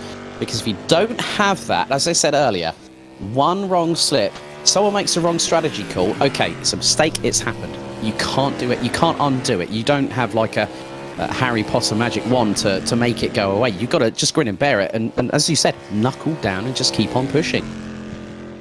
And that's exactly what the spirit of endurance racing is all about. So just watching them making their way around. And this is exactly what we were talking about. The cars starting to spread themselves out here, Alex. And Camsport right now in a very, very good position, because they're 20 seconds ahead of Fordzilla, who are in turn 16 seconds of Barracuda. And then am I right in saying that everybody else from Cadan Casual Apex is a lap down? That's correct, David. I've just seen that, and to be honest with you, I think it's going to be two respective races. A bit of a moment there for Avanti Racing, coming out onto the back straight, I believe. Barracuda, who is currently now 16.6 seconds behind Team Fordzilla, and the respective laps, Barracuda were just over 0.1 of a second quicker on that previous lap. Great to see, really, really is great to see, with 10 hours and 13 minutes left to go. Radicals Online, this has been nothing short of spectacular, their comeback drives that they have done. They were stone dead last after that early collision. They went into the pit stop nice and early, and they have just been harassing that car. I mean, there is no grip that they haven't been able to extract from that car. And Adam Tierney right now is I've got to be honest with you, Alex, if I was Cadan Casual Apex and Philip Webb right now, I'd be trying to file a restraining order against that Radicals Online car right now, because this is almost hard to watch, because it's going to be a move into the corner, last of the late breakers, and that is too late in the brakes. And I've got to be honest, Alex, that's almost a repeat of what we saw on lap 3. Well, he nearly put it into Pakistan, let alone having the car in India at the moment. And the good thing was, Phil Webb just kept calm and cool under pressure. He knew that Adam from Radicals Online was coming at him at a massive rate of knots. I mean, the slipstream down the back straightaway is probably worth the best part of 4 tenths, maybe half a second. Very, very easy. Once you're in that dirty air, the biggest thing that you've got to contend with is you've got to measure your braking point. And if you outbrake yourself like we just saw just then, it can cause you a problem, because you're going to run wide the minute you go through the apex and you think, hang on, I haven't got this. I've got it. No, I don't. Yeah, it's you think it's all under control, and it really, really isn't. But the Radicals Online car is looking so fast right now. You get the feeling it's only a matter of time. But all that Cadan Casual Apex car has to do is just keep it pointed on the the black stuff and keep it going, because at the moment the Radicals Online team seem to be their own worst enemy right now. Well, they've got over 10 hours to try and make amends for what's happened, and that's going to be a tall order. But you never know, with the fact that Callum Cripps and Adam Tierney, they're going to do their best, and now that they have taken fourth place from Phil Webb from Cadan Casual Apex, but Phil Webb back into the slipstream, down the back straightaway. Just wait for it. Cadan Casual Apex pulls to the right-hand side on the approach into turn number 4, but decides to back out. Very, very good call there. Good spatial awareness by Phil Webb, and allows Adam Tierney to stay ahead for the moment for 4th. Yeah, that was some top-tier thinking there. I think Cadan thinking more about the race than the actual battle that was going on there. So they'll probably fall away, in all honesty, from Radicals. But given we've seen Radicals being a little bit unpredictable on this, it could be that they have another moment further down the line with this one. Looking at Ubarakuda trying to make some inroads just now on Team Fordzilla in that second and third place battle right now, 16.5 seconds behind there. And Fordzilla just doing a cracking job. And I think if we're not too surprised, we're going to hear Alex out and about very, very shortly. He's going to be off on the remote mic and having a little chat with some of the drivers. Right, David, can you hear me? I certainly can. Right, I've moved out of the back office. Right, let's go for a bit of a wander. Excuse me, coming through. Right, okay, I'm going to grab my first interviewee of the day, and I've already earmarked him because we talked about this earlier. No, for Team Brit, the team manager. Come on. And I'll speak to James in just a moment, but if we can, hopefully. I hope we try and get things set up here. Oh, my goodness. These racing drivers. Right. Okay, so pretty good run for you.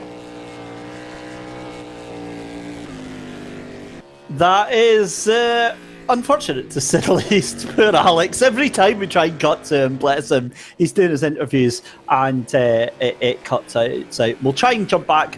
Hopefully, maybe it's just a case of we need to move closer to the transmitter.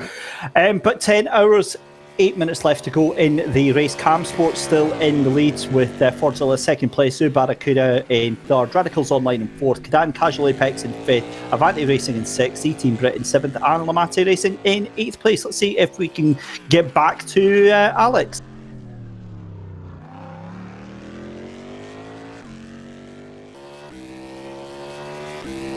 So I believe he is just swapping over, so I'll have to keep unmuting every now and again just to make sure that he is available. But he will be coming back, and I promise he will have some stellar interviews for us in just a second time. Currently watching Ubarakuda right now, though. This is the number 9 pod car. That is Calvin Dent still behind the wheel, doing a cracking job of holding on to third place there after what was a very, very difficult start and some issues of really his own making.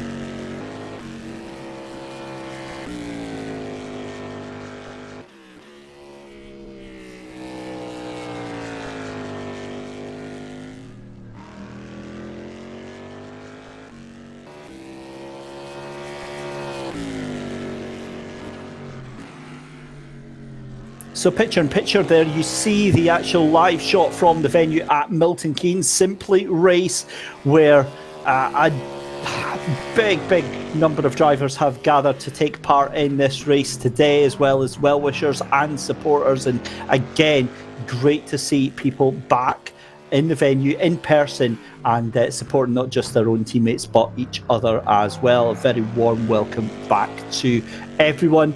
As well as to everyone on the YouTube stream as well.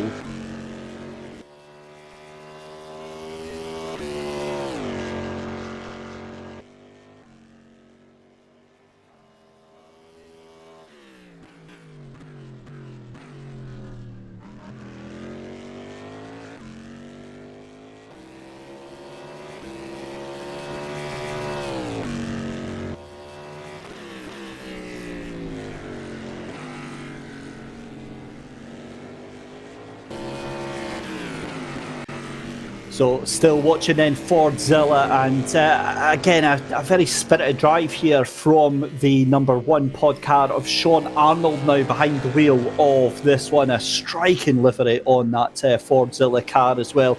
As we said, Fordzilla team, Jack Ashton, Sean Arnold and Charlie Crossland are going to be behind the wheel of that throughout the day, and we've now seen all 3 drivers have been behind the wheel of that car. Cadet Casual Apex, it was Jordan Heem who was in for a good majority of the first 2 hours there. It's now Philip Webb behind the wheel of that one. We saw Dan Hyde actually behind the wheel, I believe, for about half an hour as well. So some drivers choosing to do stint about with a stint each, and some drivers deciding to just keep one driver in for the majority of 2 hours and maybe just do it, maybe say a 3-hour stint over 4 drivers.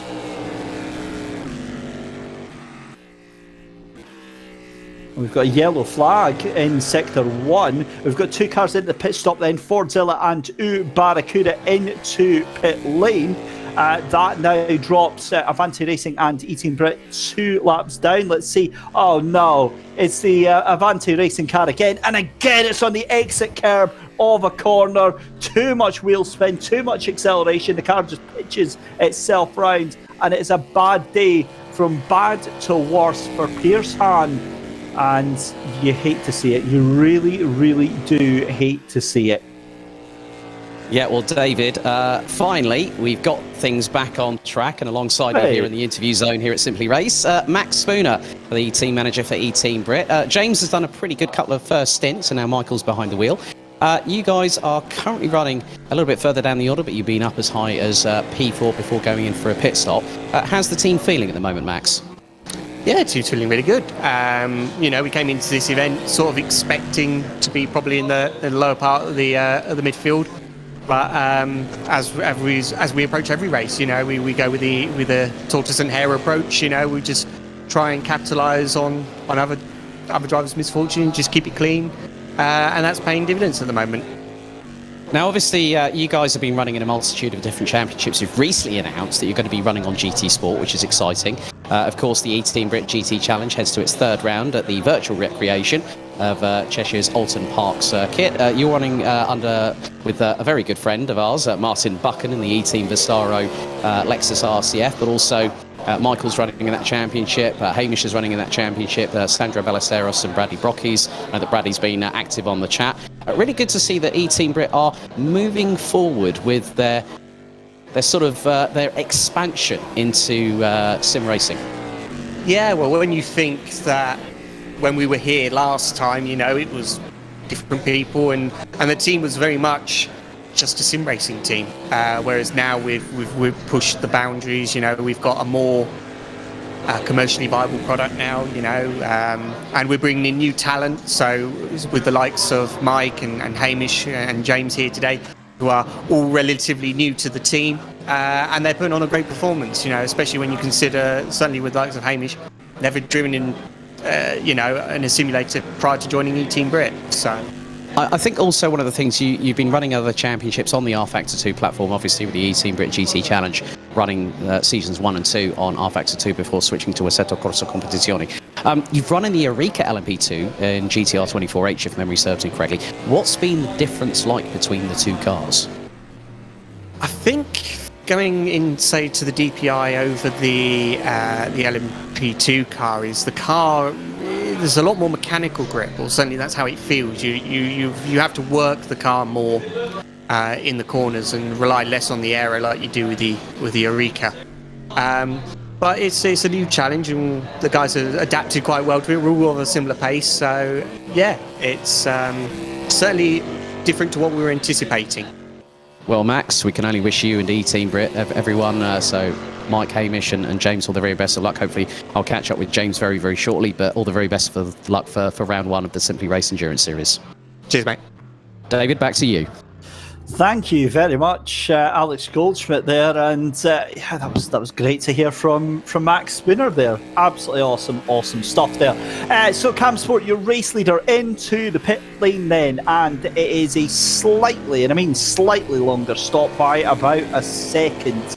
They are out of pit lane, and it is still a 20-second gap that they have over Fordzilla in that second place. So as we come up to the tail end of our second hour here at the first round of Season 4 of Simply Race Endurance Series, here from 12 Hours of Buddh International Circuit, it is still Camsport out in the lead by 19.8 seconds, make it the best part of 20 seconds from Fordzilla. Barracuda in third place, 41 seconds behind them. Radicals Online in fourth place there, somehow getting themselves back onto the lead lap 10. That is the big takeaway right now from that. Radicals Online back in there, and then Avanti Racing in fifth place, Cadan Casual in sixth place, E-Team Brit in seventh, and Lamati in eighth position.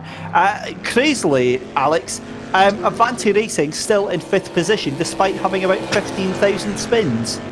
I think they've had more dramas than I can shake a stick at, David, if I'm completely honest with you. But there's another thing that I wanted to bring everyone's attention to that is watching at home, and thank you very much for everyone being involved in the chat. Obviously, there was MK Pride quite recently. Now, there was some vandalism during the festivities, so what Simply Race have done as a sign of solidarity to help embrace Pride and also the LGBTQ plus community is that the Simply Race logo is in the colours of the Pride flag all across the inactive pods, and also when the screens just above all the 15 pods here at the circuit are in the Pride flag colours, which really just goes to show the amount of solidarity within the community here in Milton Keynes. Yeah, great thing to say, and obviously a very disappointing reason that's all had to happen. I never really understand that. Obviously, we've been involved in many different parts of doing our bit to promoting inclusivity and equality, Alex, and when you see things like that, I know it's going off a little bit on tangent here, but I never get it. It's always like, these events and these things are to try and get everybody involved and, prove that we're all here, especially after the last 18 months. We've all been in this together, and acts of vandalism like that are almost like, no, nobody can have any fun. We don't like that. It's like, why? It just makes no sense whatsoever. But a lovely gesture from Simply Race, and it really does prove that the message is much stronger than any desire to stamp that out. But by the by, 10 hours left to go. 2 hours have elapsed here at Simply Race in Milton Keynes. It's David Christie and Alex Goldschmidt here in for a marathon session. You're going to be absolutely fed up of our voices by the end of today. And in fact, you might even get about 6 hours and you might be fed up with them. Hello, Alex. I see you wandering about with your mobile mic. Yes, we're rocking my lovely retro Simply Race top. Unlike the new threads that the rest of the crew are wearing. Well, I am a bit of an old fart, as you mentioned earlier on in the broadcast. So. I didn't use those words. You intonated. Come on. Oh, we've got a car spinning off. No, tell me that's not it's not Avanti Racing. That was who was that spun off? Let me just tell you in a second. Was that Radicals again? It wasn't. It was a black car that went spinning off. Was that Barracuda possibly? I don't think so. I think that might have been Camsport, because that gap is down to 15 seconds. What on earth happened there? That was a big no, because Camsport is like a gold-coloured car. Yeah, I mean, the thing is that now that I'm about in in the facility, and yeah, I mean that's a real howler of a moment there. I mean, it just goes to show that these drivers, they are treating this like a 12-hour sprint. We know that it's a marathon for the championship, but you tell any racing driver there what's going to happen, and I'm thinking whether that might have been Barracuda. I think we might be going to a replay very, very shortly, but it looks like it was Barracuda that had the spin out. Really? We'll have a look at that. Oh, yes, they did. Oh, was that Barracuda then? Right, okay. It was a big moment as well. It was a high-speed spin, and I've got to be honest, Avanti Racing very, very lucky, and Avanti Racing have done it yet again, the second time in succession. They're off into the barrier, and that is a strikes twice. I cannot believe that is exactly the same corner, Alex, where they took too much curb. The car unloaded itself and straight off into the barrier, and I fear that is going to be another trip to the pits for Avanti Racing. Oh, their race has gone from bad to worse at the snap of a fingers multiple times in the first 2 hours. And that just goes to show you can push, but sometimes you go past that limit without even realising it. And that's where the danger lies. It really is. I'm not going to lie. How flamboyant was that spin from Barracuda? That was just lost him only a couple of seconds of time, but I like that. 10 was out a of 10 full for the 360. recovery. Yeah. That was style points 25, recovery 10 out of 10. That was Forza, is what that was. Goodness me. Right, back to the race though, and right, okay. What is going on? Because Camsport, have they got a different driver in just now? So Camsport, yes, I believe. No, Camsport have still got Christian Kelly though. But look at the time from Fordzilla. Fordzilla have got Sean Arnold in, and that gap was 20 seconds. That gap is now 15 seconds, and it's coming down. Yeah, I mean, the thing is that they are pushing. I can see the amount of real stern concentration in every single pod. Dan hides behind the wheel of the Cadan Casual Apex. Callum's taking a watchful eye on Radicals Online, and Michael Tyler is behind the wheel of the E-Team Brit number 15. So it's really, really good to see. I mean, Max Spooner has got some custom racing boots on. Hamish Neesner's wearing a pair of Alpine Stars. So a very, very wide and varied range of footwear being used. So here's what I want to know with Max Spinner. Does Simply Race stock ice creams? That's the real important question that we have to ask ourselves here. I knew that was going to come up. I thought it was either going to be you or me that was going to say that, and you got there first, Mr. Christie. I've just heard in my ear from our production team well, I say production team, it's Mike Yao, the Superman himself, who's just confirmed that no, they don't have ice creams in stock there. So a very unhappy Max Spinner, I think, by the end of this one. Hopefully he doesn't need it. But can you believe 2 hours have come and gone in this race? I want to say that we've calmed down and that things have simmered over nicely, but they haven't, because all hell is like constantly kicking off at a moment's notice here. So Radicals Online this is the big news from the pit stops here. Radical Online have brought themselves back onto that lead lap. That is huge news for them, with 9 3/4 hours left to go in this race. But Camsport also starting to feel that pressure now from Fordzilla. The gap coming down now to 14.5 seconds. So little by little, Sean Arnold in that orange and blue DPI is chipping away at this lead, and we have got a fight on our hands. Right, I've just been informed, a little birdie has just told me that Barracuda have used half of their track limit cuts, and if they go over that other half, they get a penalty. I have been sworn to secrecy on how many track cuts there are allowed, but it is more than what was discussed during the driver's briefing earlier on today, David. Well, we've not seen anybody infringe them yet, so it's got to be like 60 or something like that. Goodness me. Something ridiculous. Something ridiculous, mate. Everyone will get a penalty for track limits. I absolutely guarantee every single car will have at least one penalty for exceeding those track limits.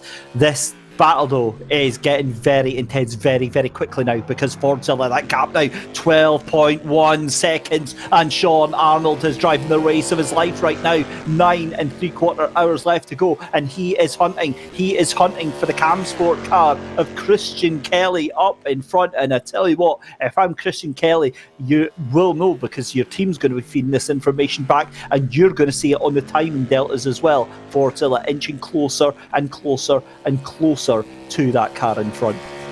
Yeah, Fordzilla have just taken nearly 1.3 seconds on the previous 2 laps. The biggest gain was in Sector 2.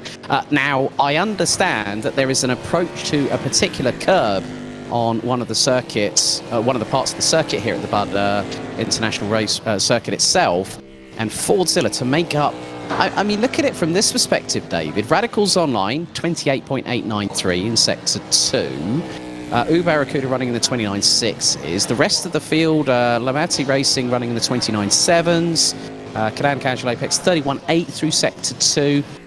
So it seems like the majority of the time, Fordzilla even took the best part of nearly 4 tenths out of Camsport in Sector 1. That gap is now down to just about, it's gone around about 10 seconds. They've taken another 2 seconds out of Camsport. Battle for the lead is quite clearly on, and we're just over 2 hours and 9 minutes in. Sean Arnold has that thing by the scruff of its neck, and he is ringing it for all that it's worth. He's almost drifting the car into some corners, and again, this is where some of the sims differ from real life, Alex, and their own individual handling styles, their own individual characteristics will vary slightly. Where they're based off of real world information and real world data, you know, it's about getting the most out of how these different platforms work and how they operate. And you can see there, Sean Arnold just fires the back end out of that car to get as much exit speed out of that corner there. And whereas other drivers in real life would maybe, you know, do a nice smooth line to the outside of that corner, it's actually faster than R Factor 2, as we see over the curb there. That's not going to be a fast way around the track there.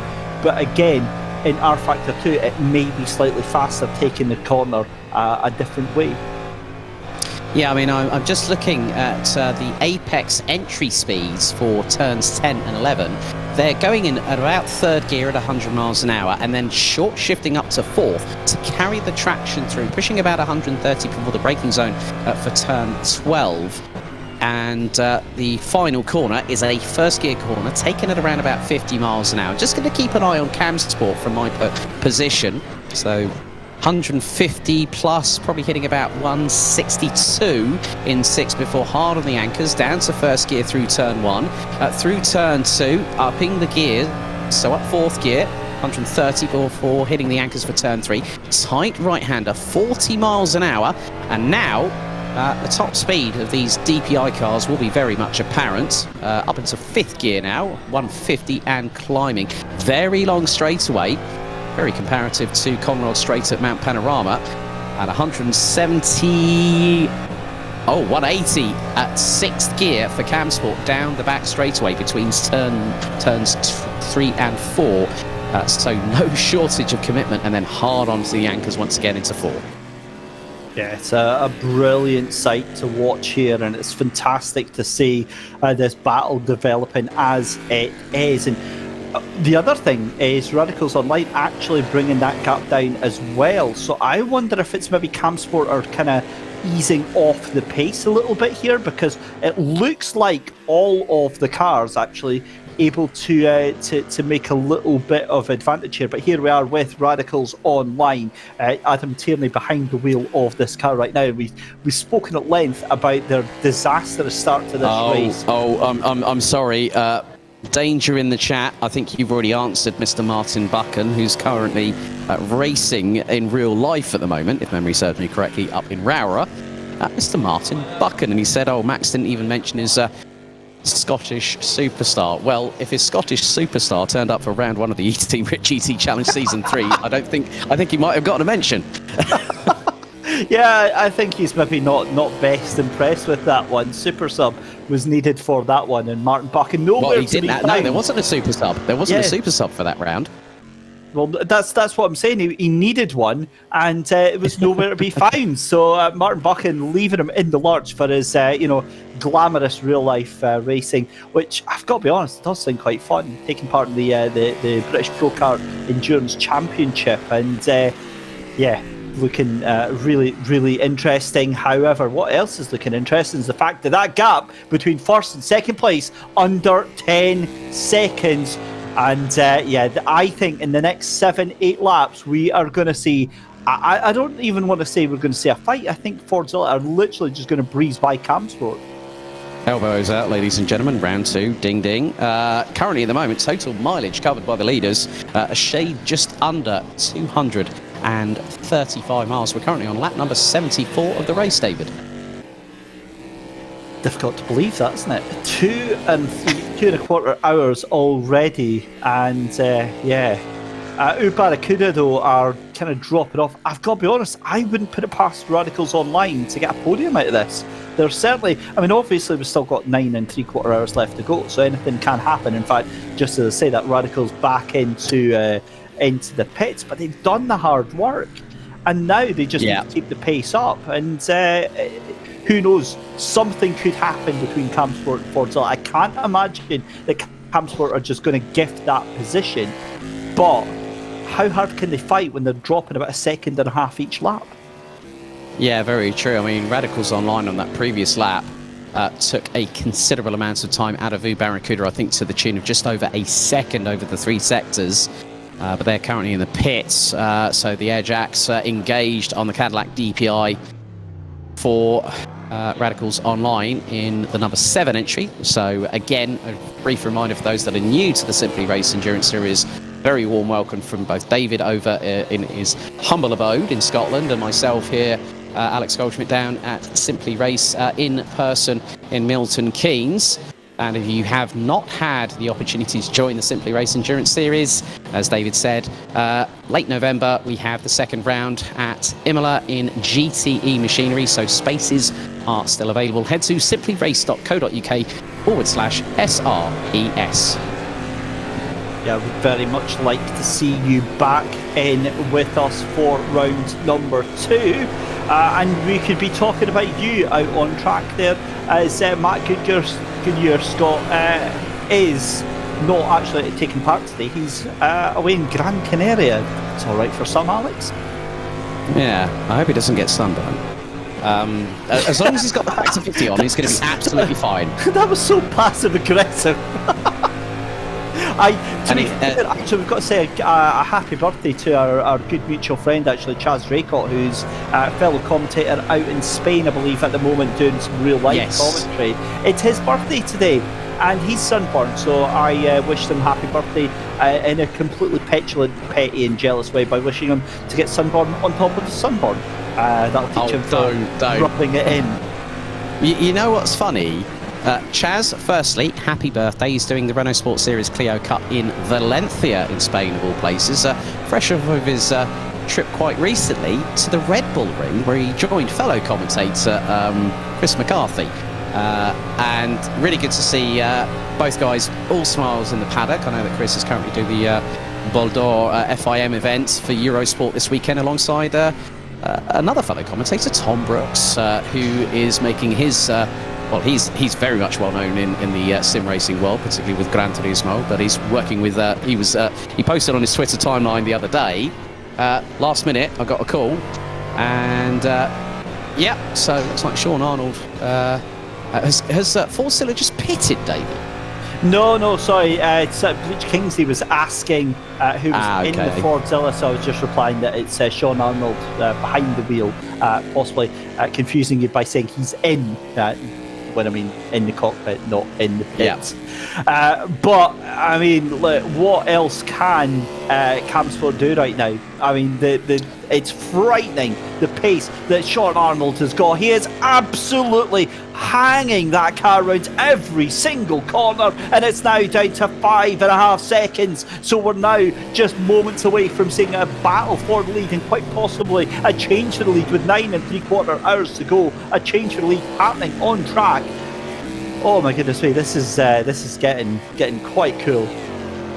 All I'm going to say is David's got that defibrillator to his immediate right-hand side at the moment. I've just been having a look at the intermediates for sector 2 and 3 between Camsport and Fordzilla. Fordzilla 29.2 in the second sector, 29.841 for Camsport, and it's quite very not too dissimilar in sector number 3, but it's sector 2 that Fordzilla have really got that car hooked up for pod 1. And the gap is starting to extend as they are going down the main back straight, heading into turn number 4, which is very tight right-hander there. But still, Sean Arnold has been winding up the wick on that DPI. It's firing on all cylinders, David. Yeah, it really, really is, and it's only going to be a couple of minutes, I think, before we see Fordzilla right on the tail end of that lead car. This is huge pressure right now. Pressure that we've not seen so far for the Camsport driver of Christian Kelly in this race. But, I mean, from our experience with him at E-Team Brit, I mean, he knows how to handle cars behind him. But I wonder if he's now having to overdrive that car a little bit. I think he's going to have to just conserve the tyres on that car, and it's going to be difficult. It's going to be a tall order, but Team Fordzilla just coming up behind Cadan Casual Apex, about to put another lap down on them, and they are 2 laps down at the minute. So that has happened, and that was going through the 16th and final corner. But it is about, I mean, maybe Fordzilla could have used the slipstream advantage by staying behind Cadan Casual Apex, but with the pace that Sean Arnold is showing at the moment, he's quicker by over half a second in Sector 3 on that previous lap. So being behind Cadan Casual Apex, Sean Arnold has just sort of had to hold back before pulling the trigger on the gun, so to speak, David. Yeah, it's really, really reined in horses while he's been behind that car of Cadan Casual Apex. He's free from it just now. Look at how he's gapped that car already. But talking of gaps, the gap going up slightly. 5.9 seconds to 6 seconds now between first and second place. This is Barracuda. And Radicals Online a lap down, but they'll be able to unlap themselves, and it just shows you that beforehand they've actually lost quite a bit of time, because when they came out, they were just behind Camsport, and now they're back behind Barracuda on that lap down. So obviously this will change when the pit stops all happen about, but again, difficult to draw anything into this, or actually Radicals might have actually gone up considerably. We'll have to figure out, because they're on a completely different strategy of anti-racing into the pits then in the number 11 from 5th place. Again, they're another car affected by these changing strategies. I've got a feeling that Radicals Online are going to make short work of Barracuda, but given that they're still a lap down. Yeah, I mean, the pit stops are going to cycle through, and then we're going to see that again where Radicals could have an opportunity to close in on them, David. And to be completely fair, Radicals to do what they've done so far after having that first incident with the wall, thanks to Callum Cripps in the first 15 minutes, it really has changed things for them, because we could have seen a very, very different proposition altogether, because if Callum Cripps had gotten into that lead, he would have scarpered away into the distance, and I don't think Camsport or Fordzilla might have had a response, but maybe as things started to just sort of like open up a little bit. Yeah, I think there's a number of different variables had this car happened, or if this had happened or that had happened, then, you know, who knows what it would have looked like. All I know is that the way the dice have fallen this afternoon gives us one hell of a race to talk about, and it is still unfolding in front of our very eyes right now. Barracuda with a slightly wider line through that corner there. That is turn 3. It's the long run down then to turn number 4. It's a brilliant circuit here, very enjoyable to watch, and I can only imagine how much fun these drivers are having. Yeah, a few people starting to get a bit of lunch now, as the time has just gone 1:30 in the afternoon. Yeah, I mean, it's a really good atmosphere. You know, everyone's jovial, everyone's talking, and the atmosphere. Okay, it might not look like there's a big amount of activity, David, but guaranteed behind, underneath the surface, everyone is just really, really happy to be here. And it's great because, like, you know, you've got drivers from Barracuda talking to, well, one of the drivers from Barracuda speaking with Callum Cripps from Radicals Online. You've got Chris Wilson watching on. I think, not too sure who's behind the wheel at the moment, but I'm just going to peer my head down there and see who it is. And if I see a long ponytail, it's Ben Brown. And it is Ben Brown because he's got his Vans on at the moment. So just hard at work, and Chris Wilson just looking over his left shoulder, just seeing how things are going.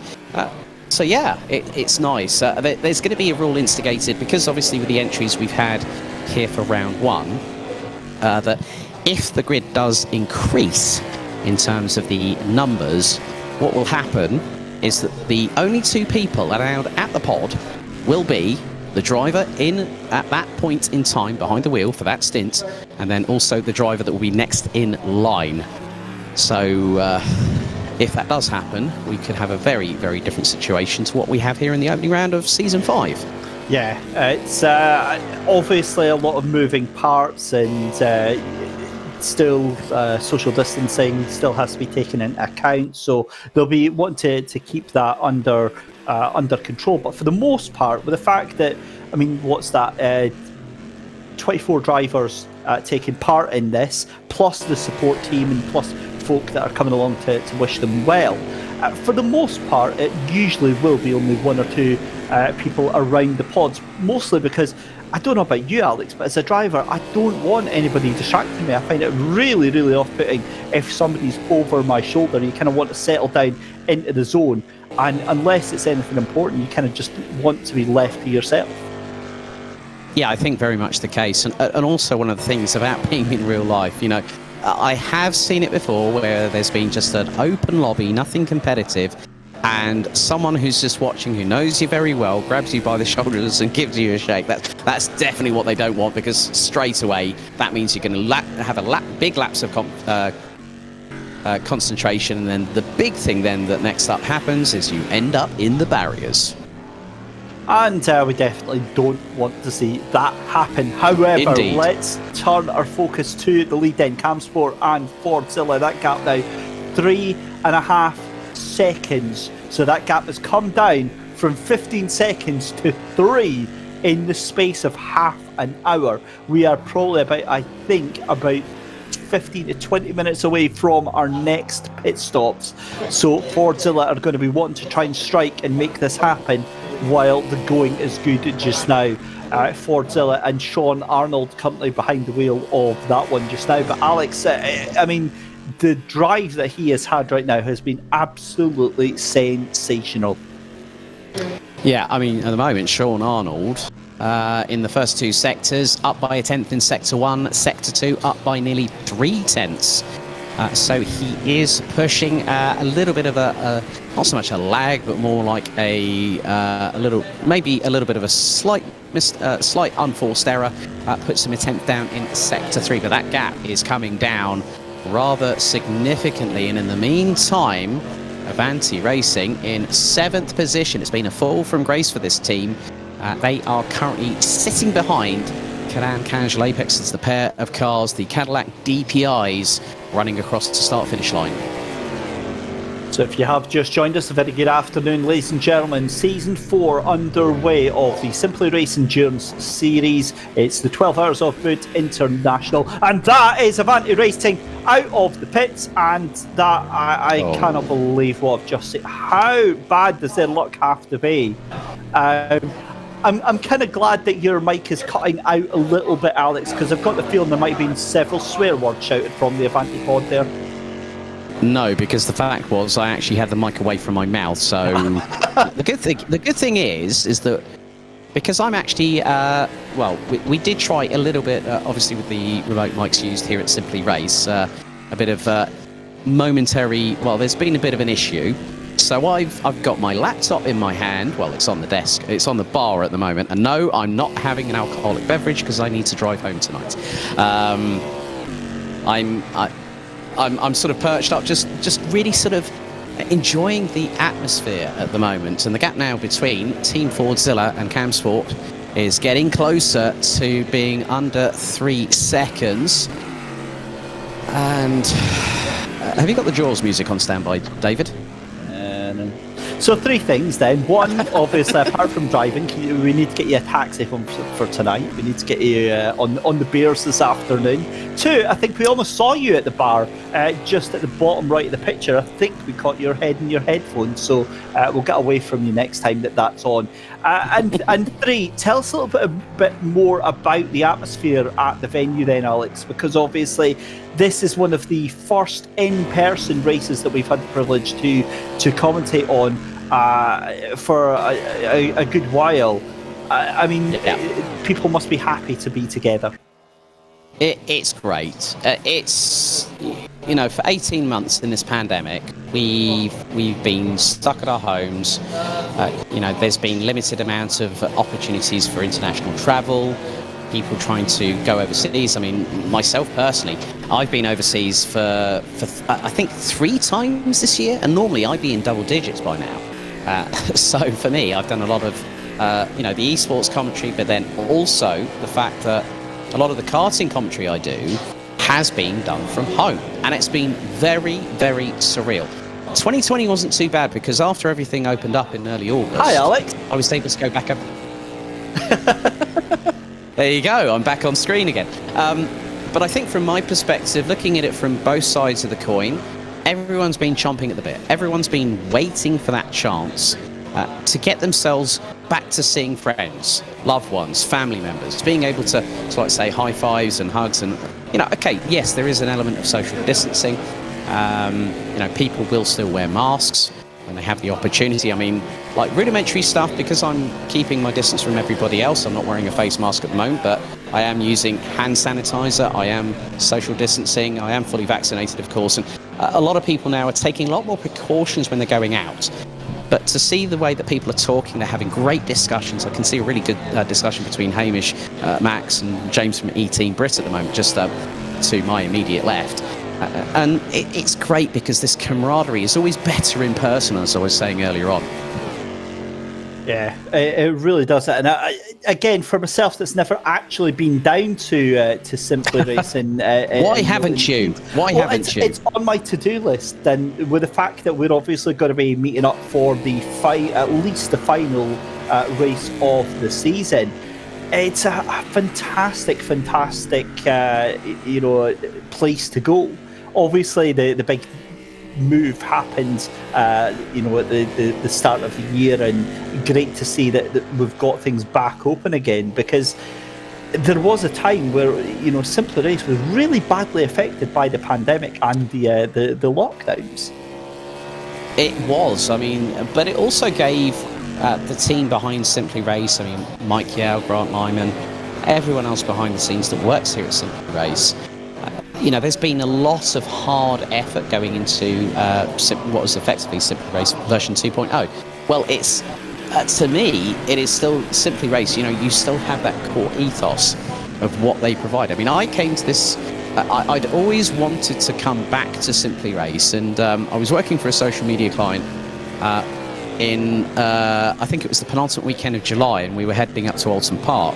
But luckily enough, I came to Milton Keynes for 2 to 3 days, so I wanted to see what it was all about. I had a good blast on Hockenheim, and of all cars I chose, it wasn't a DTM car, it was the current 330i M Sport for four-time British Touring Car champion Colin Turkington, who's currently in action at Croft this weekend. He certainly is, and worst car you couldn't. It's a brilliant car, that 330, because it's so stable, so straightforward to drive, and such a pleasurable experience to do that. So I bet you had a brilliant time. Just want to say as well, Alex, I've just noticed, there's a Batak wall behind you on your right-hand side. Ladies and gentlemen, in YouTube chat, let us know if we think we should get Alex giving it a go during the next 9.5 hours. Look, my mental capacity is at its peak right now. It's full to brim. It's close to spilling over, David Christie. So, no. Shiny lights. I'm not a racing sounds, driver. It's a distraction. There's enough of hearing the DPIs from the pods, because you can actually hear them from the pods as well. It's great. I mean, the funny thing, coming back to the 330i M Sport, with actually the dynamics were actually approved by Colin Turkington, and that's been used in the VMO-TC UK series, which is currently running underway at the moment as well. The one thing that Grant Lyman said to me, he said you could have gone for the longer final gear ratio on 6th, because the car was going through the parabolica. I got to about 350 metres away from the braking zone for the Spitzkau, which is the hairpin off of the parabolica, and it was literally redlining at 150 miles an hour, and I could have gotten it to about 170 if I had the longer gear ratio on it. So, but it was nice and fun, and I have got a little bit of a video coming up on that on my personal YouTube channel, which actually details about coming back to Simply Race after having worked in the previous facility, I mean, I've commentated on the Simply Race British Championships, so we have touring cars, and we also have Clio Cup cars as well. It was really nice to come back, and I would not come back to anywhere else apart from Simply Race for sim racing, because for me, I've really grown to appreciate not just the facility but also the team behind it. Yeah, I can only echo those sentiments, because obviously both myself and you have worked quite a lot with the likes of Mike Yao and with Grant Lyman, and again, just to bring that into perspective, sim racing's been through a massive boom over the past 18 months, where we've all been kept apart from each other, and sim racing's been a great way to keep us all together by mutual love, but Simply Race really brings in the social aspect back to that, and I think that's something that we've all missed over the last 18 months, and we can get together for events like this, where at the moment we've got 21 drivers taking part in this championship, and we've got a capacity to have like about 45 drivers taking part in this in this championship. Yeah, I think, to be honest with you, just having that great sort of atmosphere, it's something that has been missed. And, a lot of companies like Simply Race, it's an indoor facility, so proximity is a nature of what is happening here. But it wasn't just simulator venues, it was also, like, say, nightclubs, indoor events, sports centres. Everyone was significantly affected because of, obviously, what was decided when COVID-19 spread like wildfire back in the early part of 2020. But as you said, coming back to sim racing, it has literally gone to a completely different level. And a lot of people have asked me, with regards to sim racing, do you think it will ever be a replacement for real life motorsport? No. Sim racing. And we've got a battle for sixth place, because now looks like Avanti Racing is battling away with Cadan Casual Apex, and that is for fifth place at the moment. Yeah, they've been really bringing it in, hammer and tongs. Avanti really trying desperately to catch up to the back of Cadan Casual Racing, and I think they've just pretty much tripped over their own feet on that one. They'll get back into it. But it was looking so good for Avanti Racing, despite all of the issues they've had. And please, for the love of God, guys, stay away from the curbs. I can't handle too many more of these spins here. And look at how quickly they're straight back on to the tail end of Cadan Casual right now, and that is Radicals Online trying to get themselves another lap down, and forced wide goes Avanti Racing. Then they're side by side. It's going to be battling the late breakers into the final corner then, and it's still Cadan Casual Racing who keep a hold of that one. Philip Webb behind the wheel of that particular car, Richardson. That's just the information that I've got there. Oh, and that's going to be Avanti Racing being very opportunistic up the inside, and that is going to be fifth position finally for Avanti Racing. Sorry, Alex. No, it's all right. Just give me 2 seconds. I'm just going to go dark for a minute.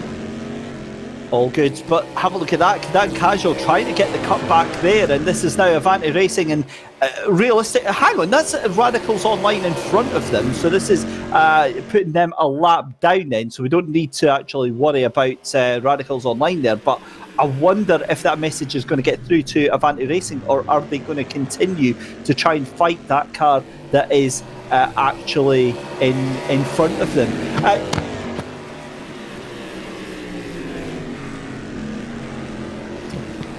Just to go back to your point there, Alex, about sim racing and real life racing, I hear that question quite a lot as well, about is sim racing ever going to be replacing real life racing?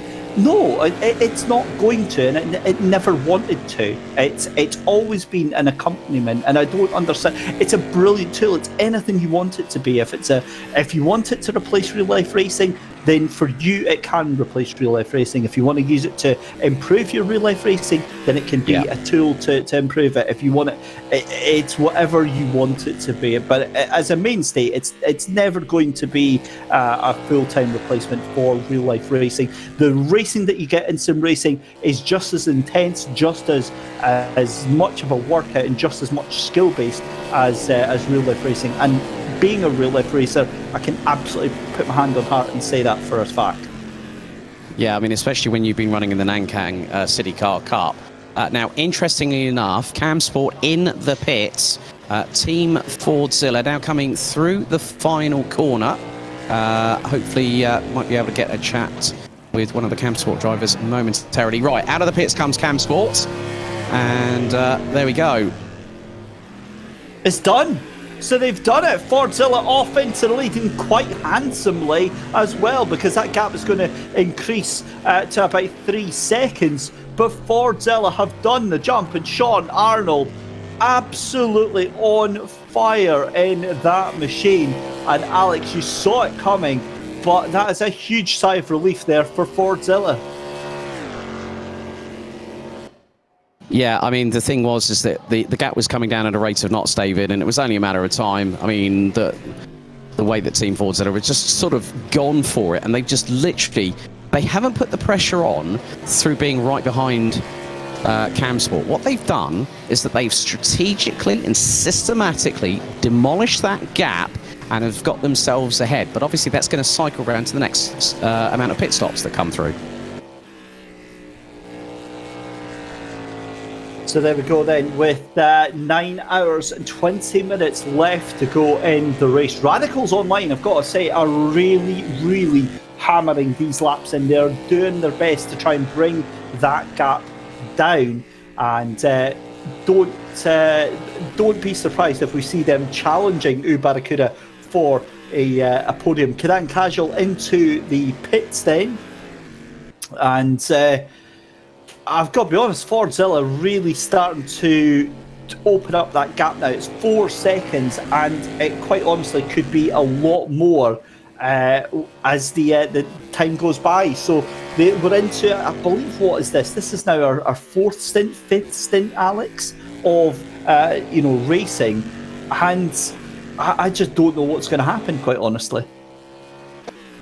That makes 2 of us, David. But now I've got alongside me from Cam Sport, having just overseen Ben Brown's excursion into the pits, Chris Wilson joins me. Chris, it's been a rather interesting race for you guys. Now, you, me and Ben, we did have a chat a little bit earlier on that how Grant Lyman was fiddling at the feet of Christian Kelly with the throttle pedal having an issue, which brought out a code 80.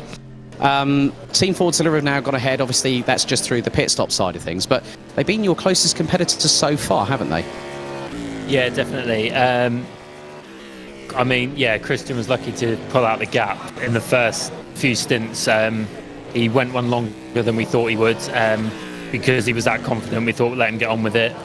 We knew overall that with mine and Ben's pace that Fordzilla would catch us up later on once we get in the car. So as much as they're in the lead at the minute, it's pretty much what we planned it to be. As much as you can plan for these things, it's pretty much where we expected. So it's not too much of a concern at the minute. We're just more glad we got the technicals sorted. Now, one of the other questions that I was going to ask Callum Cripps a little bit earlier on, but how have the tyres been holding up? I mean, have you been able to double stint, triple stint them? How's it been with the Cadillac DPI around the Buddh International Circuit? It's possible to double stint the tyres. We've tried it, but for overall pace and safety and car control, it just it's not worth it. It's pretty much a new set of tyres every stop because the car's much more planted on them, and the time you'd save by not putting tyres on, it's just not really worth it in the long run. Not to us anyway. I mean, we've seen like pit stops taking anywhere between 40 to 45 seconds on a rudimentary, strategically planned pit stop. How's the pace been for Ben in his last stint, now going out for another stint at this particular moment in time? It's pretty good, to be fair. He's gone. He's well within himself. He's not got it on the ragged edge, but he's not dawdling just for the sake of dawdling. He's keeping it controlled and where we want it to be. The pace is good. We know me and him are a little off Christian's outright pace, but he's pretty much where we expected him to be, and overall we're pretty happy with it, to be honest. I mean, we did see Christian actually going a bit sideways, going through to the entrance through turn 10, and then we saw Callum Cripps literally outslide him going through there. But it's quite a fast part of the circuit. Third gear, 100 miles an hour going in. But then you see that the shift between the middle of the corner really helps to get the traction down in the DPI. Yeah, it's the whole nature of the middle part of the track. It's very, because it's so constantly left-right, there's a very fine balancing act between keeping the car's naturally planted, but you can keep it, with a good bit of throttle control and whatever, you can keep it more planted and just carry a little extra speed, which is what Christian manages to do over us. We've tried to imitate, can't make it happen, so it is what it is. The biggest problem with the DPI around here, it's just keep it off the curbs. They're too slippy. Just avoid them at all costs, really. I think we've seen that with quite a few cars. I mean, Avanti Racing has been the one that's really been in the wars. I mean, multiple off-track excursions, multiple hits with the barriers. I mean, we saw Callum's move, his very brazen move, I think, is probably the best term I could use for the very first lap going into, the first couple of corners. And that was turn 4, coming out of the back straightaway. I mean, how much is the tow actually worth going down the back straight?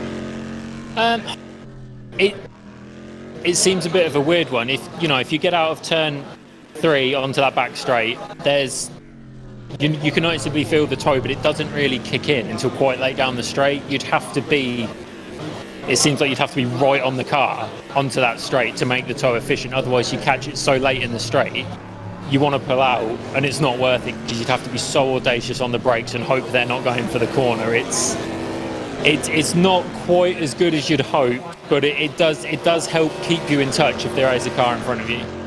Well, Chris, thanks very much for taking the time to talk to me, and we wish you and Ben and Christian at Campsport all the very best of the remaining 9.25 hours to go here at round 1 of the Simply Race Endurance Series.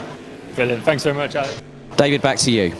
Thanks very much, Alex there, and Chris Wilson giving us his insight after a very, very busy opening couple of hours. 9 hours 14 left to go in the race, and it is still Fordzilla in the lead from Campsport ahead of Barracuda. Radicals Online in that amazing recovery drive in 4th place. Avanti Racing, God knows how, they're still in 5th place. E-Team Breakdown in 6th, Lamate in 7th, and Cadan Casual Apex dropping all the way down to 8th position. That is how it stands as we come up to the end of our number 3. Lamate Racing trying desperately to get past that number 15 pod car of E-Team Brit, who are just in front of them. This is the closest battle on track right now. You can see in the background there, Cadan Casual Apex coming up to join the party as well. And this is awesome racing right now, and it looks like it could be Lamate trying to have a look on the outside. This is going to be on the outside of turn 1. It's going to be a battle of the light breakers into turn 1, but that E-Team Brit taking a little bit of the curb on the inside there. And Alex, I just want to get your thoughts on things actually, because the E-Team Brit car maybe not as far up as we thought we'd see, although I think given their qualifying performance, they'll be very happy actually taking a 6th place right now. Well, Michael Tyre is actually through his. I think he has cerebral palsy, so he's actually steering with one arm, a bit like one of their friends from the sister team, Team Brit, who are going to be going into British GT and GT4 next season, I understand. Luke Pound actually races with steering with one arm. So just to go to show the adaptability of how sim racing has become so inclusive. It's really good to see a team like E-Team Brit really pushing the boundaries on what is achievable on a simulator rig. And also that transitions to the sister team as well, with like Aaron Morgan, races alongside our good friend Bobby Trundley. Yeah, it really is great to see. And Bobby Trundley, we need to get him on board with this. Yes, we've got we a yellow definitely do. flag in sector 2. Oh, and that's number 12. That's 12. Oh, that's Lamate. Who is that? That's Lamate, and they've lost the rear wing on the DPI there. Oh, and they've spun it again. No aero on the back, no downfall. Into the pits as soon as they possibly can. and I get the feeling that that won't be the last time we see a yellow flag for them. Cadan Casual Apex, though, get the move done on E-Team Brit to move them up into 6th position. So there we go. E-Team Brit then losing out. No, so they get... it's just a curb. They've just went... Now, that's a strange one because didn't hold on to the brakes. The car's just essentially rolled backwards into the wall there, Alex. Yeah, Jordan Hearn's behind the wheel of that car at the moment, having taken over from Dan Hyde. Hopefully might try and get a chat with Phil Webb, the team boss, in a little bit. So plenty of drivers to talk to over the next 9 hours and 10 minutes.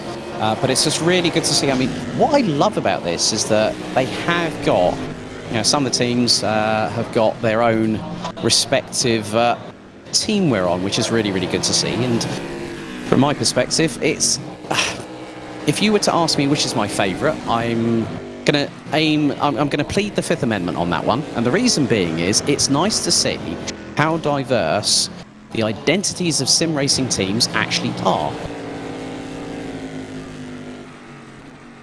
I couldn't agree more with you, Alex, on that one. And what I love about it is that also kind of represents where we are with sim racing in terms of like how much effort these teams put into their brand and into the image that they portray.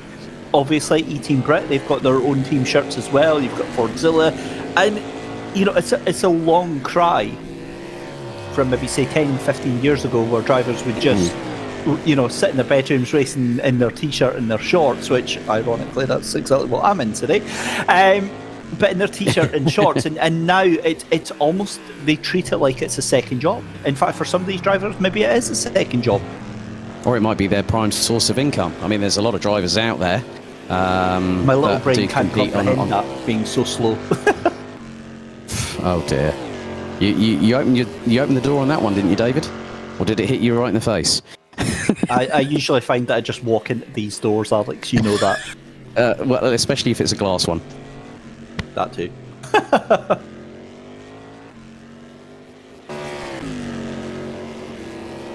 Yeah, so still pretty good. I mean, we're coming to the end of hour 3 now. 9 hours, 9 minutes and 33 seconds still to go on the clock.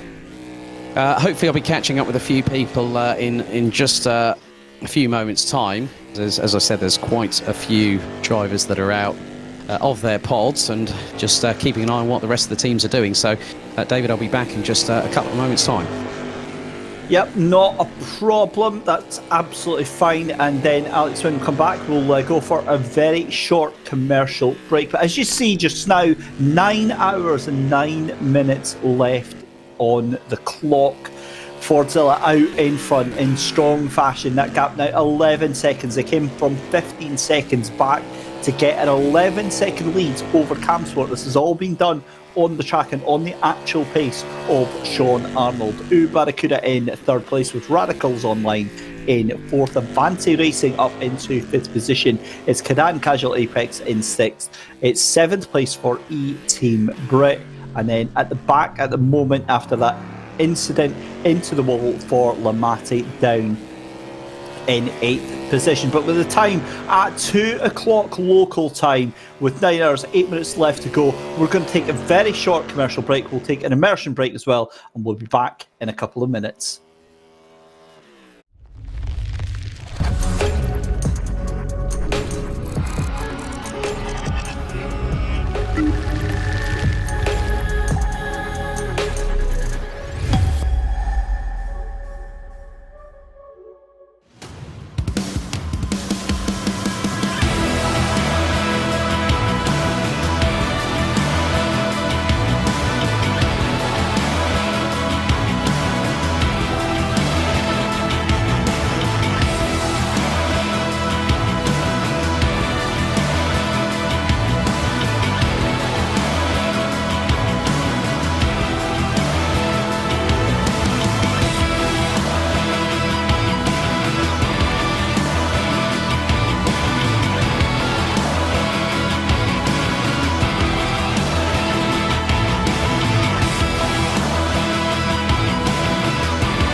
Welcome back, ladies and gentlemen, then, to Simply Race, the Endurance Series Season 4. We are here for round 1, 12 hours of Buddh International Circuit, and top right of your picture you saw in the venue at Simply Race over in Milton Keynes. It's still Fordzilla in the lead of this race, comfortably 18 seconds ahead of Camsport. Third place is Zoo Barracuda. Fourth place is Radicals Online. Avanti Racing in fifth. Cadan Casual Apex in sixth position, up from the back of the grid, and E-Team Brit in seventh. Lamati languishing down in 8th position, 3 laps down. And I'm pretty sure I saw Alex Goldschmidt on camera earlier on there. I wonder if he's back with us just now. He is not. He is still busy enjoying the social activities down there just now. So great to hear him. And we've got a yellow flag. So what on earth's happened here? Let's have a look at, the yellow flag's cleared, so it's probably just a car going off. But we'll have a look. Oh, and that's Camsport! Camsport off the track and looks in severe difficulty right now. What has happened to that car? We're going to have to get our man on the scene, Alex Goldschmidt, down to find out. That car looks stationary. It looks absolutely beached there. So, oh my goodness me. High drama, and well, that is an absolute disaster. We'll have to find out from our race direction team what has happened with that car. Very unusual for it to be left in the side of the track there, and wow, that is high drama for Camsport there, and I honestly do not know what to say there.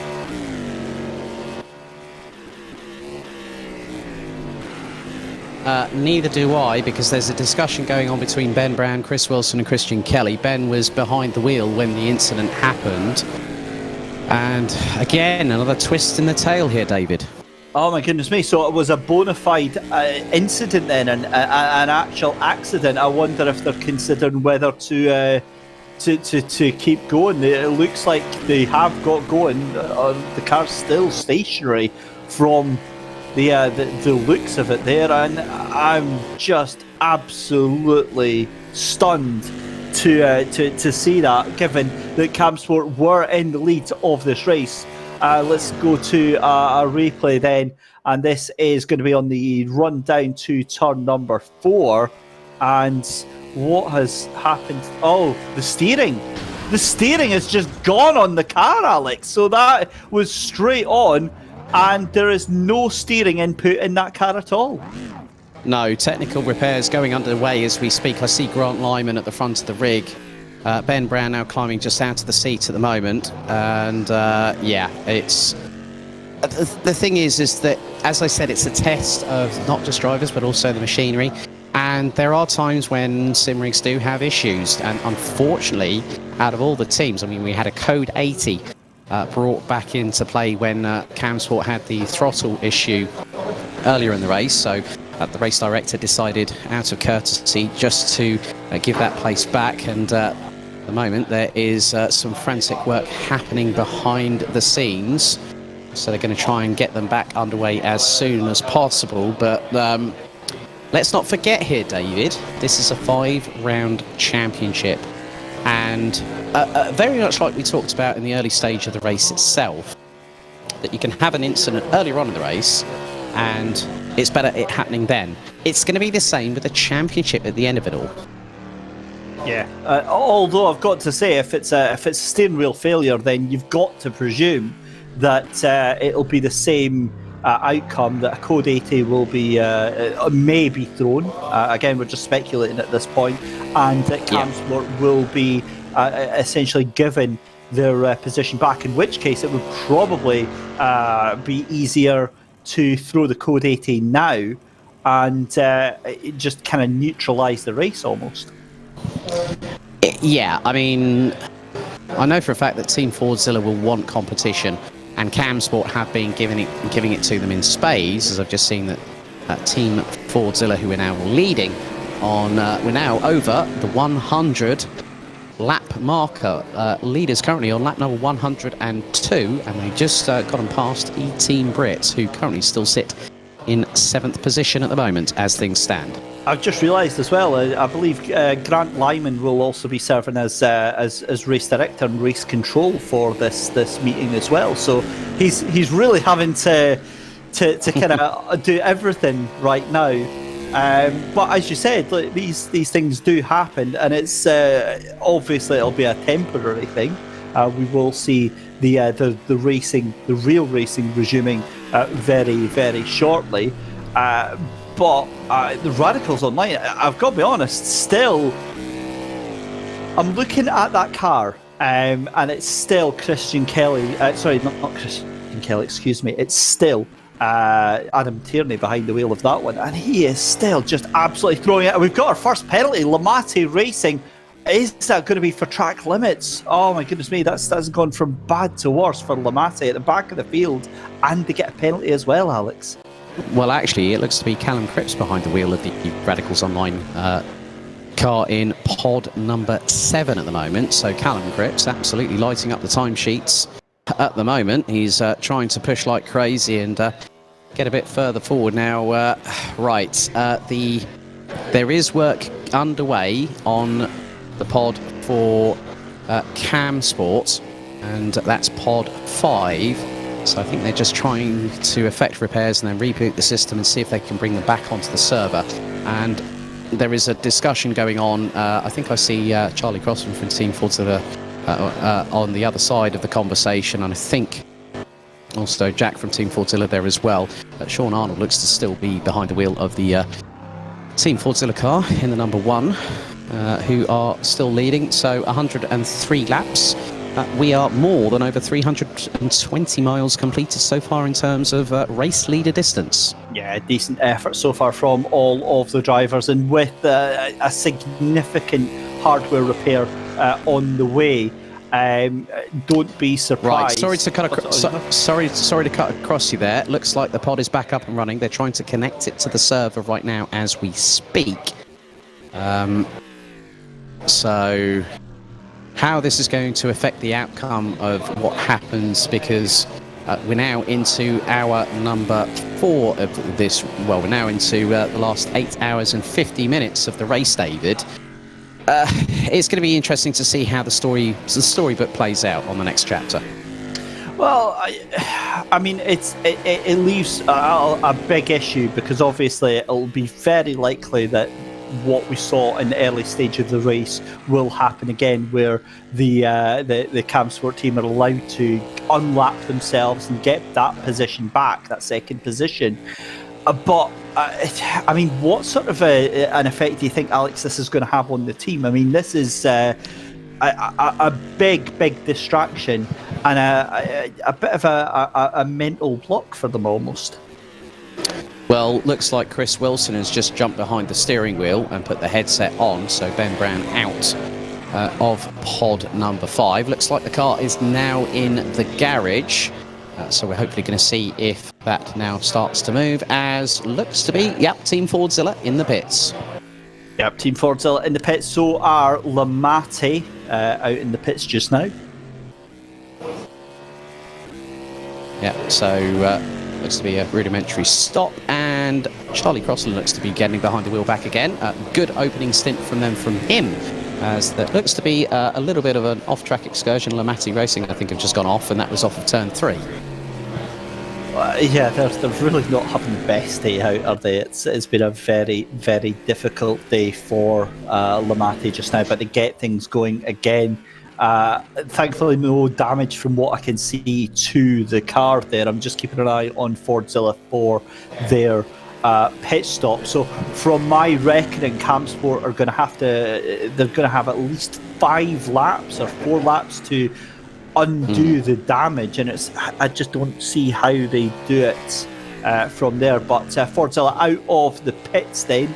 And that brings them to within 15 seconds of Barracuda, who now move up into second place. But we've got another yellow flag then, and that is immediately retracted Barracuda into pits. So do E-Team Brit. Radicals Online, right, temporarily, this is going to move them up into potentially second place. I find that absolutely outrageous given what happened to them at the early stage of this race. Yeah, just seen that Hamish Easton has now jumped behind the wheel for E-Team Brit in pod number 15. Realistically, now we get another driver very new to the team. Hamish Easton running with, it's effectively online with Cadan Casual Apex for the E-Team Brit GT Challenge in one of their two, they've got two teams running in that championship. They've got Cadan Casual Apex and they've also got Divario Corsa, both running in Lamborghini Huracan GT3 Evos on the Assetto Corsa Competizione platform. And rapid pronunciation there for you as well, David, just to wake up your eardrums a little bit. Just to show off again, that's what it is with your multilingual ways. Now, I'm quite impressed. So obviously, I don't know all the ins and outs of R Factor 2, but somehow they've managed to put Camsport back in second place. Well, it looks like we're going to be getting a message very, very shortly through the communication channel from Grant Lyman imminently, which is happening as we speak. Okay, Camsport had a pedal failure, but they've lost their extra lap on fuel. Oh, that's a small price to pay. I want to know how that happened. Like, not the pedal failure, but how did that happen that they were able to put Camsport back exactly where they were? That's witchcraft. That's so cool. I've never seen that before. I mean, obviously it might be a thing unique to R Factor 2, Alex, but I mean, I was expecting a lengthy delay of at least 10 minutes while we had a code 80 to get that resumed. When you think about it, this is a LAN event, David, and when you've got a standalone server, it really does showcase how quickly the technology can be instigated from a software perspective.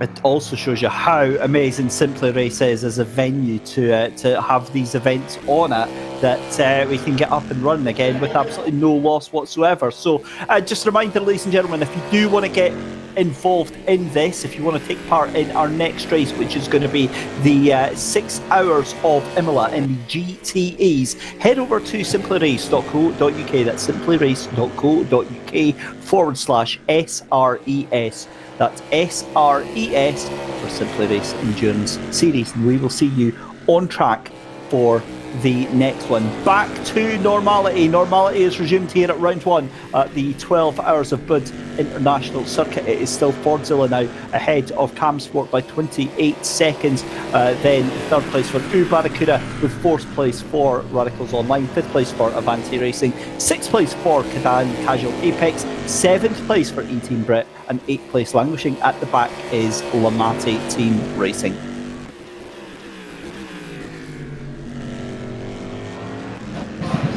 Well, it's time to grab someone from the paddock, and good to have alongside me Phil Webb from Cadan Casual Apex, the team manager. Phil, got yourself Dan and also Jordan Hearn racing here. It's been an interesting one, hasn't it, to say the very least? Interesting and certainly exciting. I think it's also more to the fact that it feels weird to me that the last time we were all in the same room doing this was nearly 2 years ago. So kind of being in the same room as everybody rather than being online, yeah, it feels great for me personally. You know, it allows you to. You tend to find that obviously being online and what have you, it's kind of difficult to make a personal connection with people. But with having people here, it's infinitely better in my opinion. Infinitely better. I think person-to-person contact, like we're talking actually alongside from each other, rather than like say when I interviewed Dan Hyde on a Zoom call at some point last year.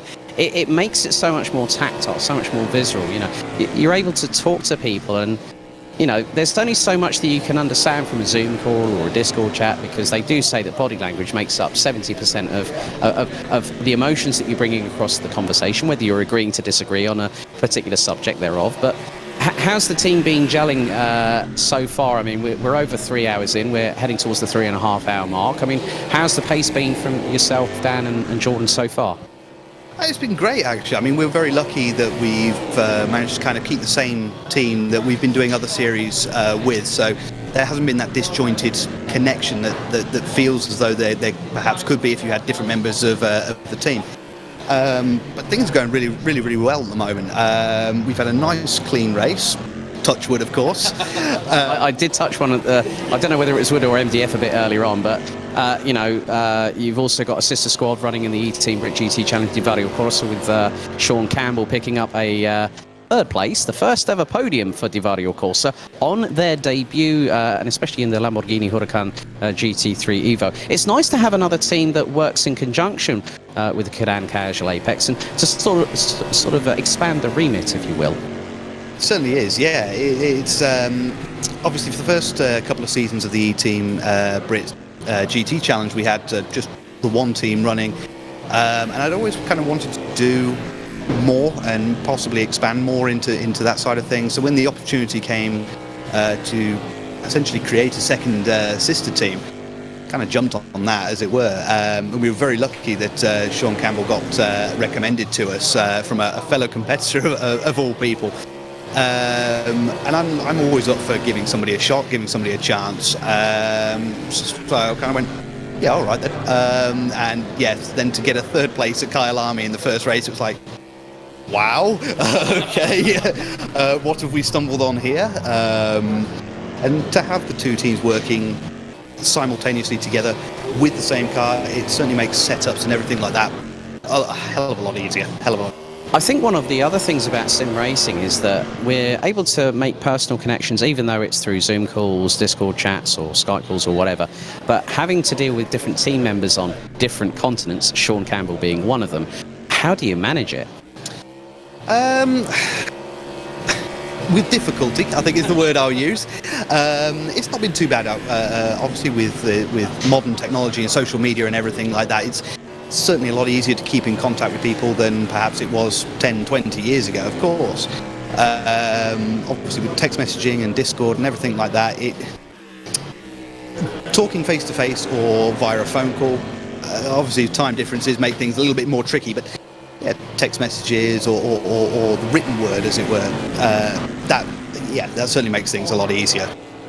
So coming back to the first round of the season, it's a 5-round championship. Obviously Imola next up, then you've got Road America, Elkhart Lake in Wisconsin, then we've got Portimao, a lovely track that I've actually seen from a slight distance, but from the adjacent karting circuit, which is right next door to it. But then the 24 hours of Spa-Francorchamps. I think the Simply Race Endurance Series has got a really, really good mix of different circuits for this season, wouldn't you say? Oh yeah, one of the things I do like is about the Simply Race Endurance Series is that you don't tend to find, dare I say it, that a lot of online series tend to use the same tracks or very similar tracks to it. What I like about the Simply Race Endurance Series is you have that variety. You have tracks that perhaps you would expect to see, but also tracks that, well, you possibly wouldn't see. So that keeps things a lot more interesting, I find. Well, what's your thought? What's your optimistic, realistic approach to the first round? Obviously, you guys are running in P6 at the moment, a couple of laps down. You're hoping for maybe a top 5 finish at the end of the race?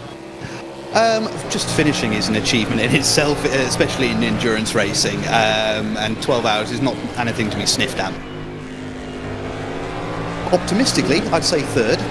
However, I would say anything, top 5. I would be more than happy with. I mean, some of the competition here today is almost on another level. Such, you've got teams like Radicals Online, Fordzilla and things like that. So there's a lot of competition there and a lot of very stiff competition. But yeah, top 5 I'd be quite happy with. Well, Phil, thank you very much for your time and all the very best of luck to you, Jordan and Dan, for the rest of the race. Pleasure. Thank you very much. Take care. David, back to you. Excellent stuff. Thank you very much there to Alex. We were listening to Philip Webb there from Cadan Casual Apex, as you said, teamed up with Jordan Heem and Daniel Hyde. However, our attention has firmly been on this battle for the past 5 minutes now. The gap closed all the way down between Barracuda and Radicals Online. And can you believe it, Alex? On the road, granted the strategy is completely different. Radical Online having that extra pit stop, but they are fighting on track for third place right now. Now I'm getting a prime bird's eye view of seeing Callum Cripps in the in pod 7 at the moment, and he's right on the back bumper to the inside, heading through into turn 4. The pair are side by side. Callum Cripps looks to get in there. Barracuda sticking to the outside. They are side by side through the apex. It's going to be a run down to the very next corner. This is absolutely brilliant here. And we're with 8 hours and 37 minutes still to go. And for the next corner, inside line for Barracuda. And Callum Cripps still keeps it planted around the outside, but has to back out of it. Wow, take a bow there, Barracuda. That was amazing moves there. Hugely defensive driving there from Barracuda, but couldn't get anything from Radicals Online. And that was an absolute masterclass in how to defensively drive Radicals Online. Callum Cripps going to have to regroup, rethink that one again. But wow, that was awesome stuff there. And you'd better believe that he's going to be trying that one again. Yeah, I think he's gearing up already because he's not too far behind. The gap between them is about half a second. Into the next left-hander they go. That's turn 16, now across the start-finish line. A very different perspective I'm actually getting down here at Simply Race, David, because I'm actually seeing inboard telemetry being shown on the steering wheel, bumping over the curbs through turn 1. Go Barracuda and Radicals Online. Callum Cripps not done yet. He's going to be in the slipstream again through, coming out of turn number 3, takes a tighter line, loses a bit of momentum there. That allows Barracuda to get away ever so slightly, but here is where the slipstream could help, and now Callum Cripps is catching, and catching rather quickly. I don't think it's enough though. He's not as close as he was that last lap around. Barracuda, I think, are going to be able to breathe a sigh of relief just on this part of the lap just now. But again, you see how very wide that car goes. Callum Cripps able to just masterfully drift that car round the corners, getting the absolute best he possibly can out of the track and out of the car itself. And Alex, I mean, 8.5 hours left to go in a 12-hour endurance race, and this is just... Barracuda's just gone wide, and so is... we both jumped at that one, didn't we? Wow, that was crazy. That was going through turns 8 and 9. They both went wide, so a stumble from both drivers there, from Barracuda and Radicals Online. Battle for third place, still not over and done with, and through the twisty stuff, a little bit more excess track being used by Callum Cripps. As he loses the back end twice. That's not what Callum Cripps needed, but he's got to start gearing himself up to have another crack at the whip, so to speak.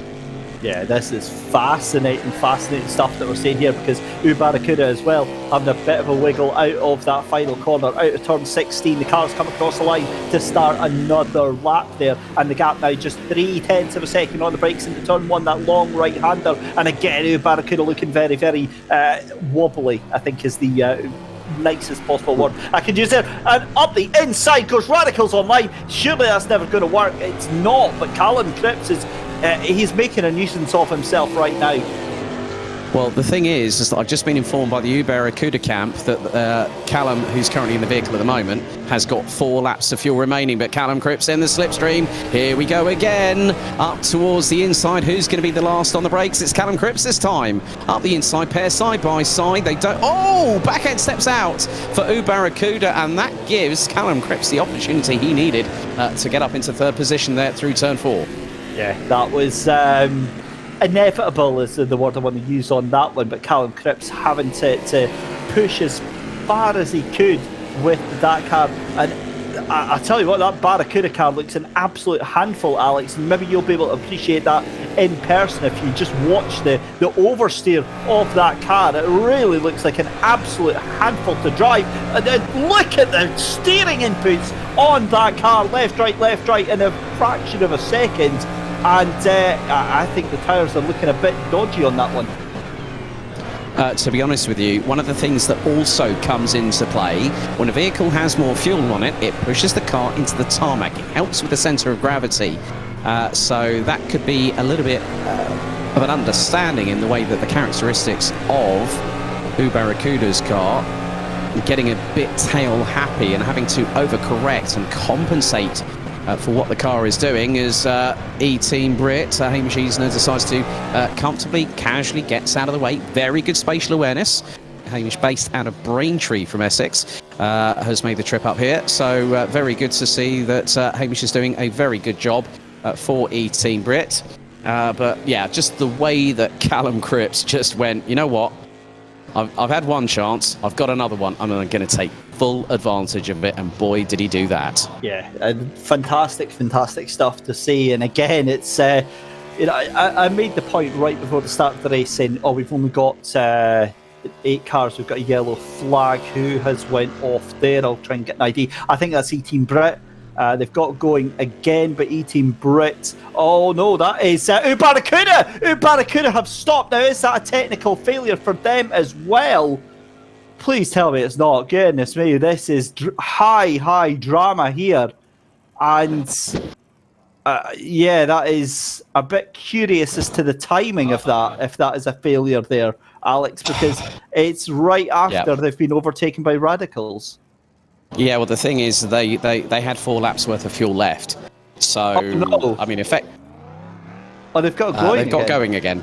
They've got going again. So, not too sure. I'm sure that we'll find out imminently. I would very much imagine there, David. Yeah, we'll find out with that one. Like we said, though, I mean, that car really did look an absolute handful. So that, I mean, obviously they don't lose a position, they just lose a ton of time. They've lost about 45 seconds because of whatever happened there. Lamati into pit lane yet again. They're currently 3 laps down at least on your race leader. Just to remind you, with 8.5 hours to go, it's Fordzilla still in the lead from Camsport. Radicals Online in 3rd place, Barracuda in 4th, Avanti Racing in 5th place, Cadan Casual Apex in 6th, E-Team Brit in 7th position, and Lamati Team Racing down in 8th position there. Yeah, it has been rather interesting all the way through what has been an interesting 3.5 hours so far, David. I mean, I think there's still more to come. Yeah, almost certainly there is plenty more to come, and you are in the right place to watch it. This race is going to be on YouTube. I think we're just going to do the entire race on the one stream. If it does change, we'll obviously let you know about that. But as always, like and subscribe like the video, subscribe to the channel, and you'll get to keep up to date with all of the awesome action here at Simply Race. But this is Avanti Racing then, currently trying to catch down the lapped car of E-Team Brit right now. And with all the cars relatively well spaced out here, Alex, this is a bit of an artificial time that we can kind of get our breath back here. Yes, breathe and actually have a chance to sort of take the atmosphere in, so to speak. But Avanti Racing just about to put a lap down on E-Team Brit, and Hamish Easner keeps out of the way. Radicals Online now in the pits. So could that be for a rudimentary stop? Yeah, that will be. That ties in with their pit strategy. I think it was Radicals Online that actually had a couple of laps left of fuel rather than Barracuda, purely because Barracuda are on the same pit strategy as Camsport and Fordzilla. Remember, Radicals pitting significantly early after that incident so early on in the race, about 15-20 minutes in. They had to take pit stop after severe damage to that car. And the fact they've got all the way back into 3rd place, Alex, is just nothing short of a miracle. But back to your race leaders here. It's been just a flawless drive from Fordzilla, hasn't it?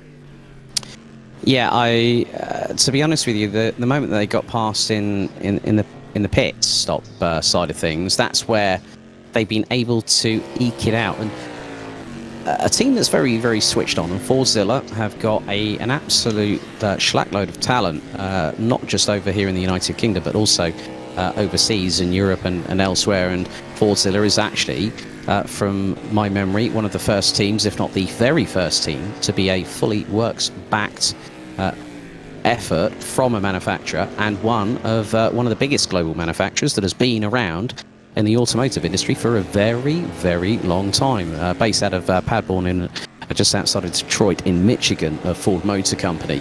And they've done, Ford in their own right, have done so much over sports car racing. I mean, they beat Ferrari in the 60s with the original GT40. They came back 50 years later with the Ford GT at that time.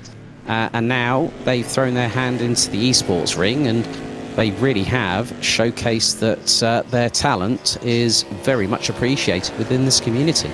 Yeah, it really, really is. And it's always a boon for not just the drivers, but for the sim racing as a whole when you get that manufacturer support. Obviously, you see it thrown behind the likes of, say, the Gran Turismo World Championships, or you see the official backing from the manufacturers. But still, it's still early days for manufacturers to have fully fledged esports teams, almost esports divisions. McLaren are another pioneer, I would say, of the sim racing brand and the sim racing identity. And I think that really is the future of these brands, for them to adapt and to fully embrace that digital side to themselves. I mean, obviously, you mentioned earlier on the Adidas Sim Racing Expo being hosted by the Nürburgring this weekend. One of the organisations that has really come to the fore, along with the likes of the Automobile Club de l'Ouest, is the virtual competition organisation led by Florian Hasper. And, that company based out of Munich have done so much for the sim racing community. It is so good to see that there are companies that are willing to look outside the box and bring sim racing to the masses. And it just goes to show how accessible it is for anyone that isn't able to go and afford to go in real life racing. This is a very, very good alternative. Yeah, it really is. And there's such a buzz around esports as well. And of course, that's small e, capital S. But esports just now in general, a lot of companies and a lot of corporations and a lot of big businesses now keen to get involved, because they've heard that's the cool, hip thing to be in with. And it's just great to see sim racing and companies able to help bridge that gap between companies that want to get involved with getting into esports and sim racing and things, and actually hosting and organising proper events. And we've got to take our hat off as well to Mike Yao at Simply Race, because we work with him and a number of the staff there on other projects, and the work that they do is, it goes hand in hand with that, because the work they do helps raise the profile behind the scenes. And maybe it's not the sort of public facing part of it, but it's just as much important for the rise of sim racing that we've seen. Well, I mean, taking it from a broadcast perspective here in Simply Race, I mean, there are multiple screens where I'm sitting in the back office at the moment, 2 keyboards, well, 3 keyboards actually, a mixer, a touchpad in order to, with shortcuts on there. There are shortcuts on the keyboards, timing, different angles, the live broadcast feed, vMix. There's so much technology that I think a lot of people are not really aware of, in just how much computing power there is. There's 2 towers underneath the desk as well. Well, 3 actually, I've just been indicated by Mike. I mean, I've seen pictures when he sent me snapshots of what he's working on. And I thought mine was bad enough with a main computer in the middle and 2 screens to the side of it, but literally I've got nothing on Mike Yao. I've seen his setup. It's something like 8 screens or something like that he's got going on at once. And the other thing is, he's got on those 8 screens, he's got 4 windows at a time at the very, very least. So again, it just shows the level of professionalism, the level of effort, and the level of skill that goes in to actually presenting these races. And we are a very, very privileged pair, Alex, in terms of the fact that we get to enjoy these races, and we get to be part of these productions. And I've said this numerous times before, but you still have to kind of pinch yourself, don't you, that these broadcasts and these productions are actually happening, and this is the level of interest that there is in sim racing right now. I think one of the other good things is the camera angles. I mean, just look at this replay now. Now, this is Barracuda. Nice slow-mo shot, runs wide coming out of the apex. I mean, the camera angles that you have in sim racing, there are so many infinite possibilities. I mean, I even know, people that work in real life motorsport, like Gary Paravani at Dynamic Photography, he's been working with ECO, and it's like there is a completely different skill set that you need to learn and adapt to when it comes to some great capture shots that I've seen, some great screenshots where you see a car going through an apex, or you've got this really nice sort of shot where it's an endurance race, and you can see the sunset coming in, and it really gives a nice background hue.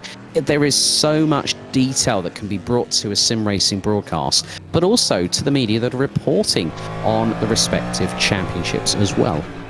Yeah, 100%. I mean, I'm a bit of a geek when it comes to the behind the scenes sort of stuff, and I've always thought that there is a huge thing, as we see E-Team Brit going very wide there, that there is a huge dynamic in terms of, and that is a big moment there for the E-Team Brit car. A huge moment, just to finish up what I was about to say, for camera operators, real life camera operators who are trained in, because at the moment it's all done by in platform, it's all done by the sim for the most part, locked onto the car there, but it's almost an art form in itself. And I think that it really will be something that we see coming on in the next sort of 5 years to add to that production value. And you're going to see sim racing production companies becoming teams of almost 40, 50, 60, 70 people involved with making these broadcasts happen. Well, I know some companies that already have over 100 people working in certain organisations. And when you look at the global aspect, the global appeal, that is why so many companies are getting involved with sim racing. And it's just a small snippet of what's to come. You know what you're saying about the technology? The way that computer technology evolves with the likes of CPUs, general processor units, cooling systems on PCs, I think the technology is going to bring that around a lot quicker than 5 years. I would say probably maybe within the next 2 to 3, we're going to see a quantum leap in what we already have, and it's just going to add that little bit more of polishing to the product. When you have people that were commentating at the circuits, the way that working remotely from your office or from your home, like we've done over the last 18 months for the majority of it, you and I, David, it has gone to show that everyone, whether they have been in the sim racing community before or they've joined it through a major change in circumstance, particularly with what we've had, it hasn't blurred the line. It's made it that more clearer, but it means that you can go across said line without really causing a problem, and it's really added a great breadth and depth to the community in a whole.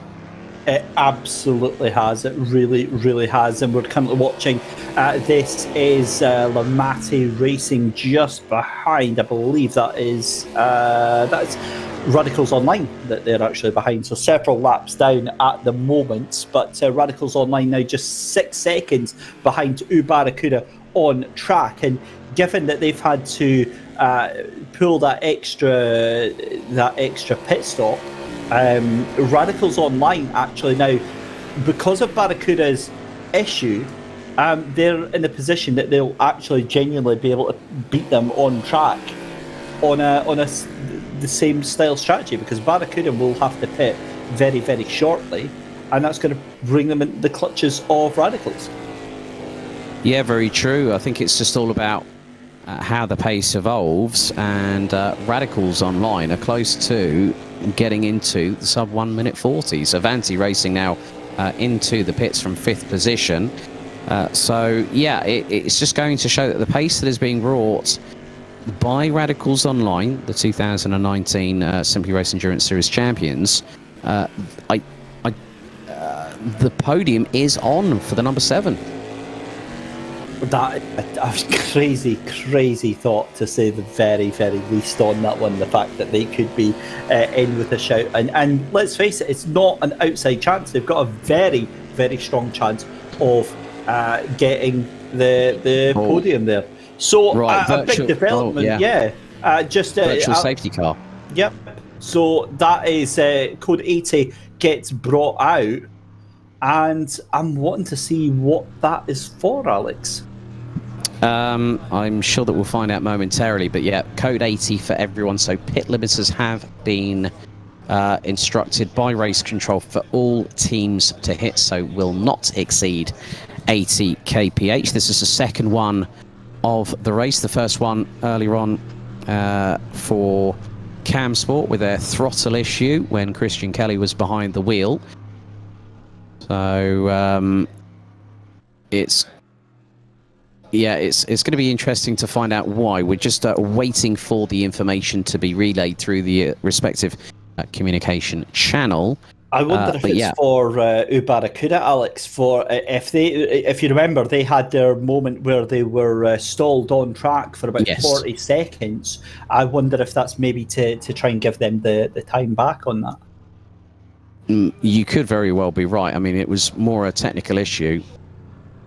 So it's going to be a case of finding out what that is, but I would imagine it is probably because of that technical issue. They were running low on fuel at the time, but it was a technical issue that caused that to happen. But yeah, so the jury, well, so to speak, the jury is out on that one because we don't know yet. Yeah, for sure. So if you are just joining us, good afternoon, ladies and gentlemen. It's David Christie and Alex Goldschmidt taking you through all of the action here from the virtual recreation of Buddh International Circuit, JP Sports City in India. We are here for the very first round, the opening round of the brand new season of the Simply Race Endurance Series. And what a race we've had so far. We are a couple of hours into the mix. And it's been an absolute cracker right now.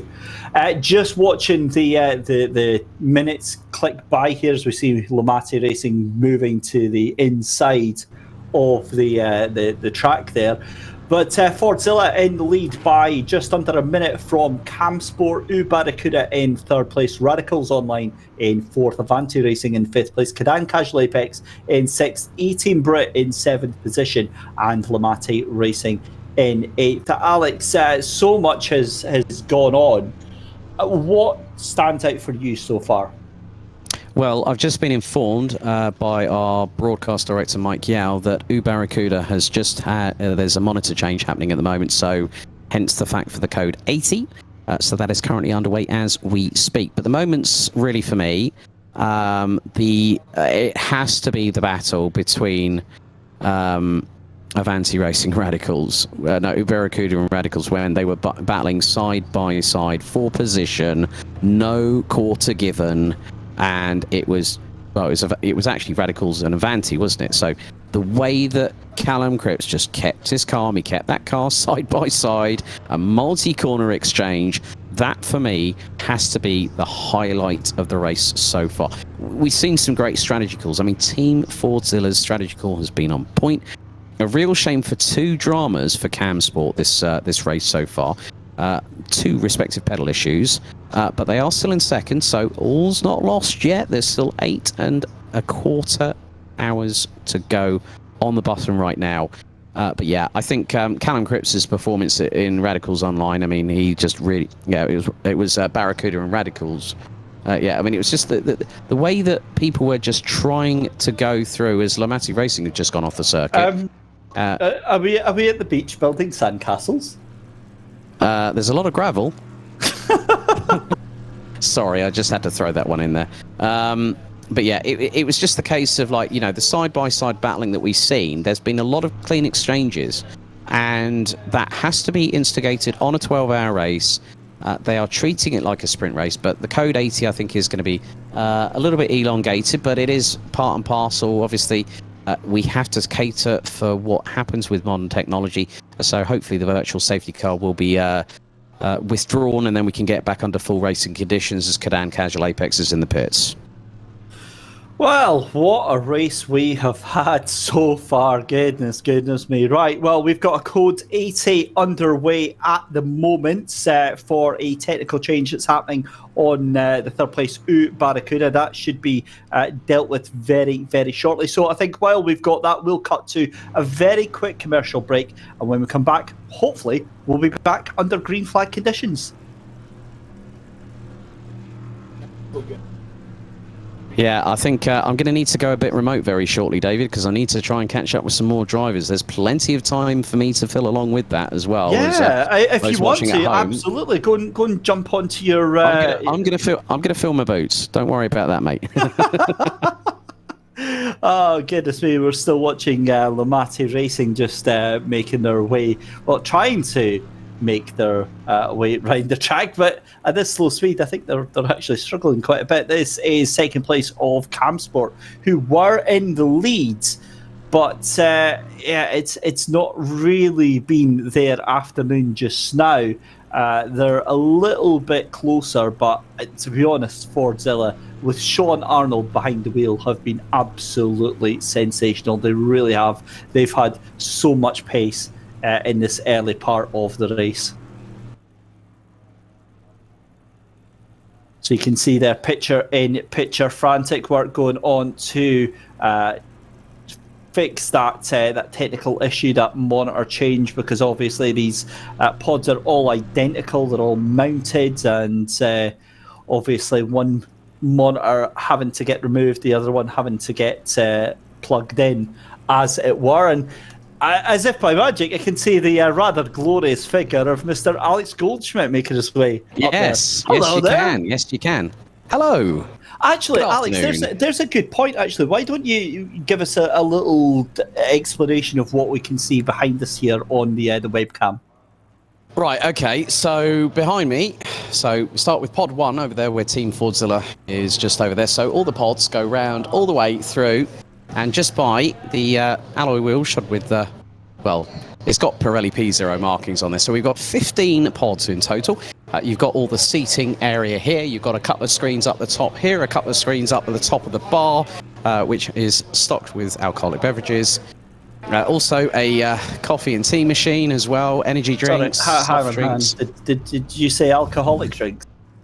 Yes. Do you want to grab me one, buddy? Do me a solid. I might have to virtually send that to you via email, via WeTransfer or something like that. But yeah, I mean, there's a Batak machine. We've got our podium. The 3 trophies for round 1 are there, ready and waiting to go. But also, you've got the communal area here where a lot of people are chilling out, grabbing drinks, having a conversation, maybe talking a little bit of strategy, who knows. But it's always best to leave those conversations over there because sometimes you don't like to earwig. Well, no, I do. I'm a very nosy person, so I want to hear exactly what they're saying. Right, code 80 has gone off, and now we're up back to full speed now, David. Yep, here we go then. Racing has resumed, and Radicals Online have got some company just behind them.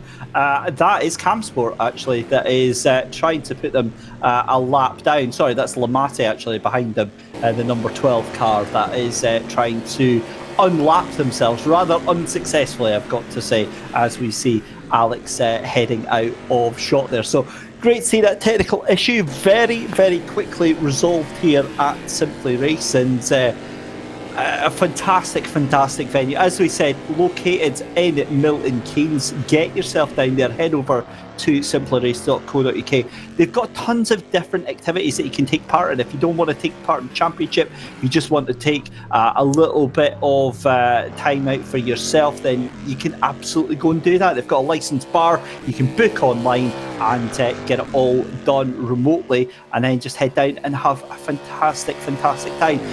If you've got a small group, then you can take part in that. You can organise a little race for yourselves, but if you've got a larger group, then they can cater for those and make some proper party events as well. And Alex, I'm pretty sure I heard you in the background there.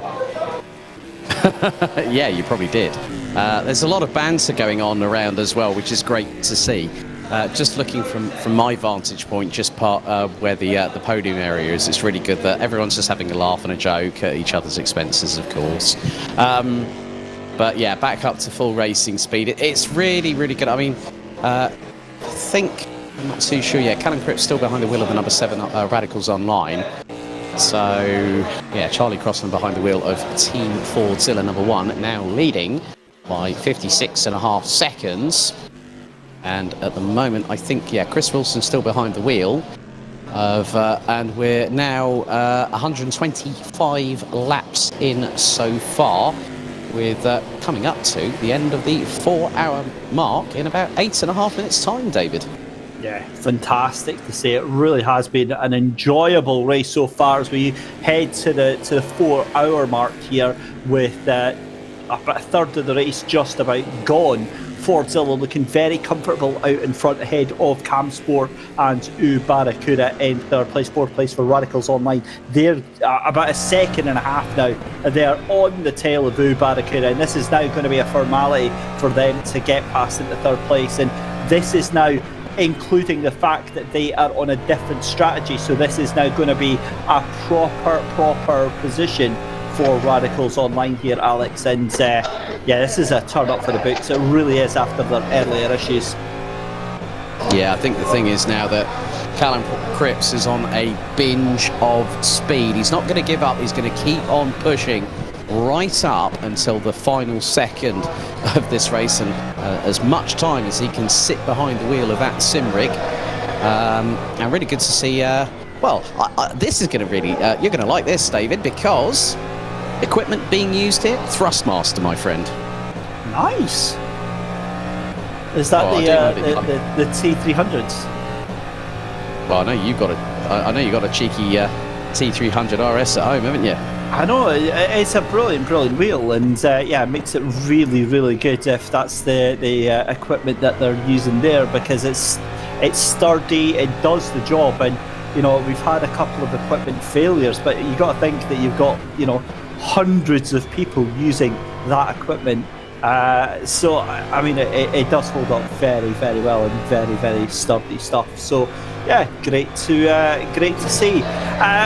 Looking forward to hearing some more interviews from yourself, Alex, in a couple of minutes. I know you're going to have James Lambert with you from E-Team Brit, so we'll wait with bated breath for that. But you'll be watching the screen just now and watching Callum Cripps in this Radical Online machine. I mean, it's scandalous the pace he's able to get out of this car. The man's a bandit and he knows it. Wait, I thought that was Martin Buchan. He's also one. Hello, Martin. I hope you're doing all right, buddy. We love you, really. Alex, a drive-through penalty for Cadan Casual Apex and E-Team Brit for pitting under full course yellow when not needing fuel. So they are going to get a drive-through penalty, and that is that's a bad thing going worse. I've just seen a shrug and a half from Max Spooner from E-Team Brit. He's just gone, well, whatever, and he started laughing. That's the main thing. It's all about the bants, isn't it, Max?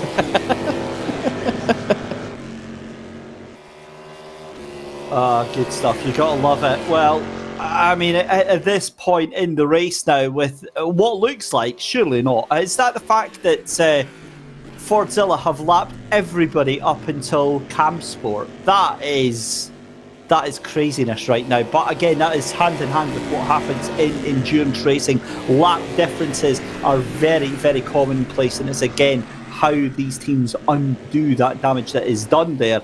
And that is what the story is going to be for the next 8 and a bit hours. Oh, good to see the SimSport racing community in there. Good to hear from Drifter Dave Hedges. He said, go and give Charlie a hug. So, right, okay, I think what we're going to do, I'm now going to get James Lambert from E-Team Brit to join me. Now, James, first couple of stints in the car, what was the initial feeling? And over the course of those 2 stints, how did the track evolve, and how did the car come to you over that?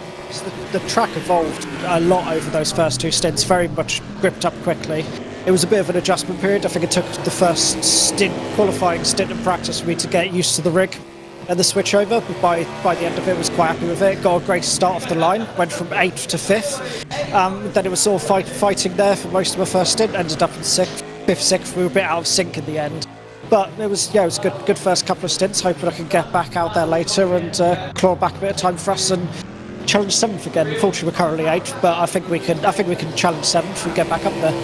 I think Max Spooner has just made himself the butt end of the joke, when obviously we just heard that you guys are one or two teams that have been given a penalty for pitting under the full course yellow, the virtual safety car, the code 80, We're not requiring to get fuel. But the biggest shrug and then a big laugh from Max was, it's quite funny because this championship is very, very serious. But in the meantime, we're having a lot of banter, a lot of fun, a lot of joviality between friends who are able to see each other again after such a long time.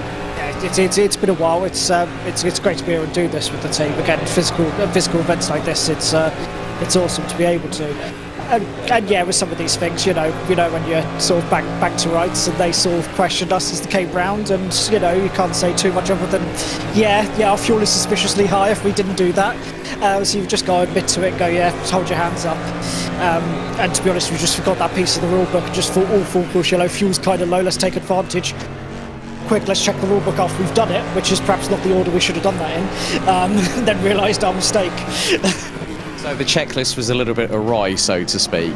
Yeah, in this particular instance, but it was just one of those where you do things quickly and then realise, wait a sec, I misremembered, and in that kind of situation. Now, when I spoke with Max earlier on in the broadcast, you along with Michael and Hamish are newer team members of E-Team Brit. Firstly, I wanted to ask, obviously, with regards to your disabilities, that it gives you a sense of motivation to push forward. I mean, how did you get involved with E-Team Brit, and how is it for you actually in the sim? Are there any adaptations that are having to be made at all? Yes, for me in particular, it's mostly just a matter of planning and understanding when exactly I'm going to be in the car. So I have a joint condition that affects my ability to walk, use a wheelchair part of the some distances and such. I was currently using the stick to stand here. But as long as I keep sort of my med schedule just before I go into the car, I can happily do a double 1.5 hours, 2 hours time without it being too much trouble. It's just... Sorry to cut across you there. We've just had a bit of a moment between Radicals Online and New Barracuda just then. David, what happened there? I just heard the ooh from the crowd, and literally Radicals Online just went flying past at a rate of knots. Yeah, Radicals Online just basically, Callum Cripps tried to send the Barracuda car to the Netherrealm, failed. Barracuda, they kept it going, but that was Code Brown. Never mind Code 60. That was Code Brown. Clean up on aisle 10. Code Brown indeed. But as we were saying, so you said that you got a routine, but how did you get involved with E-Team Brit? So I saw out E-Team Brit. We're basically just interested in taking some racing to a different level, understanding how to use hand control. Sometimes my legs are the limiting factor of my sim racing, and I knew E-Team Brit had hand control systems they developed and had done some very interesting things in that area. So I saw them out, had a session and chat, and then got involved from there. Did a few races with them privately, and they asked me to come along to this event. Well, James, really good to see you. Thank you very much for being a part of this, and all the very best of luck. So James Lambert from E-Team Brit there. David was in for the first couple of stints. Really good to hear from him. And as I said earlier, sim racing is accessible for anybody.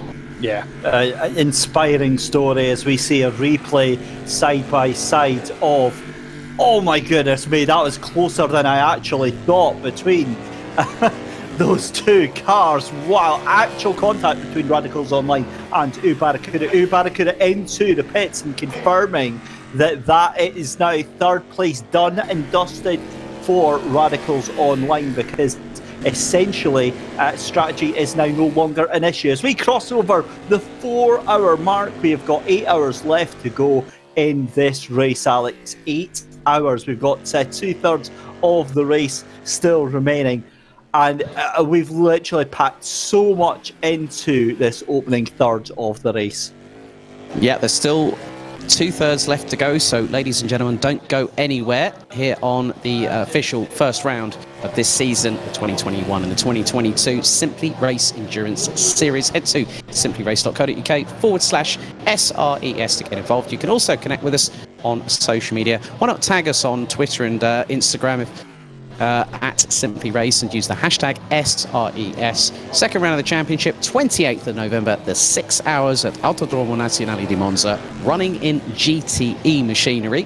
So at the moment, with now 4 hours out of the 12 completed, Team Fordzilla lead the way on a 66.4 second advantage over Cam Sports. Radicals Online in third, U Barracuda running out the top four. So the top three teams on the same lead lap, with U Barracuda, Avanti Racing, Caran Casual Apex, Lamati Racing, and E-Team Brit rounding out the 8-strong grid at the moment, David. Right, here's a little bit of a shocker for you. Camsport Radicals Online, 14 seconds between the two of them. Now, granted, there is a very different strategy at play here.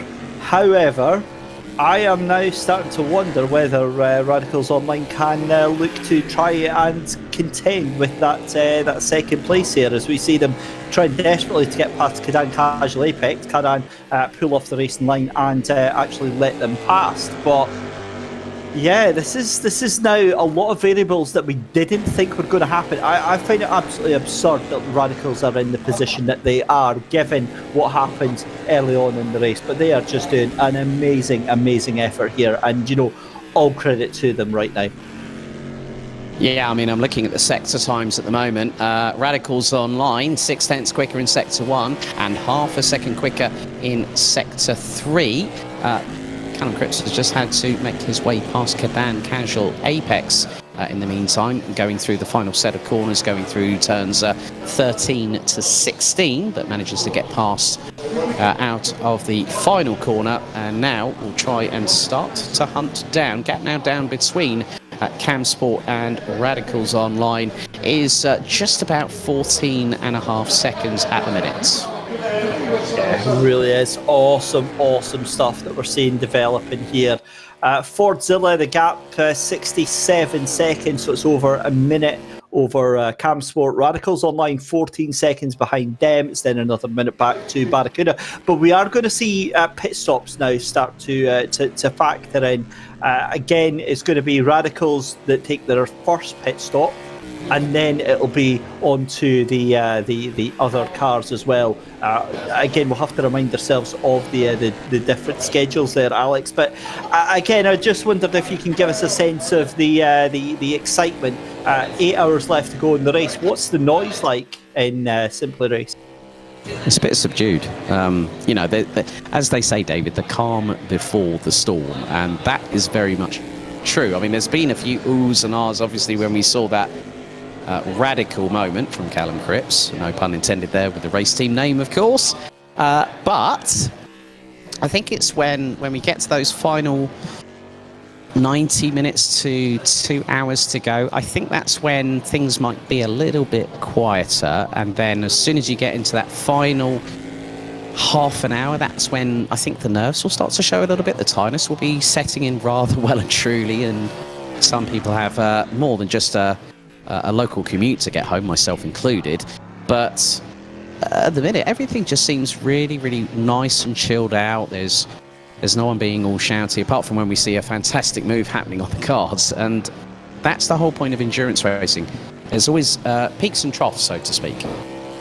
Yeah, and that's the great thing about what we're seeing just now. Now, obviously, the car's fairly well spread out, and each of the drivers in their own little bit of space. But what that allows is actually for the drivers to concentrate, to actually get the head down and just keep putting in those lap times. Because remember, it's not going to be a full-on door-to-door bumper-to-bumper race for the entirety of the 12 hours. This is what the 12 hours is about. It's the endurance. It's the getting the head down, just cracking in the laps and just seeing what you can do coming up to that final, as Alex said, that final 90 minutes, that final hour. It's so important to set yourself up in the best possible position that you can, and that's what a lot of these drivers are doing. And Callum Cripps is now within 12 seconds of Camsport. And who have we got behind the wheel for Camsport at the minute?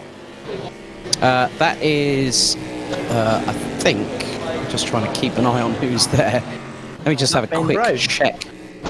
No, Ben Brown's not behind the wheel. He's I've seen him walking around the place. Camsport looks to be Christian Kelly again, so... and he started things out, and obviously he was the one that had the throttle pedal issue earlier on. Or no, that could still be. Yeah, that is. I think no, that's Chris Wilson behind the wheel, and Charlie Crossan very focused behind the wheel of Pod 1. Yeah, YouTube was worried because we hadn't heard from Chris for quite a while, which probably meant that was a good thing, that he was out of trouble. So confirmed Chris is out of trouble, and that's why we've not really heard from him. just now, but this is Camsport then 70 seconds behind your race leader of Fordzilla. We've got a yellow flag in Sector 2. Who is that for? We'll find out in a second. I think that was for Ubarakuda because they're dropping down a lot of time right now. They get going again, but I think that was Ubarakuda that came a cropper in Sector 2 there. Yeah, I mean, I think the thing is that, as you said, things have sort of gotten to a steadier rhythm now that they've gone past the first third of the race, and now it's all about just keeping things calm.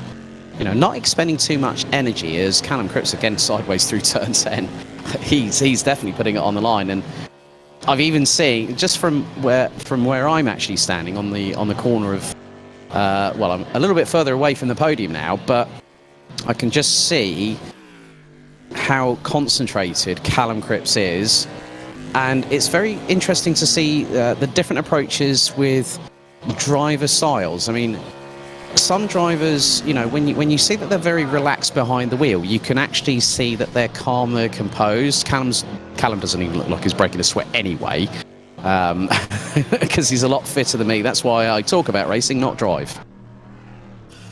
Yeah, I'm in that same boat as well. But I do drive, I'm just not very good at it. Yes. I'm just very slow.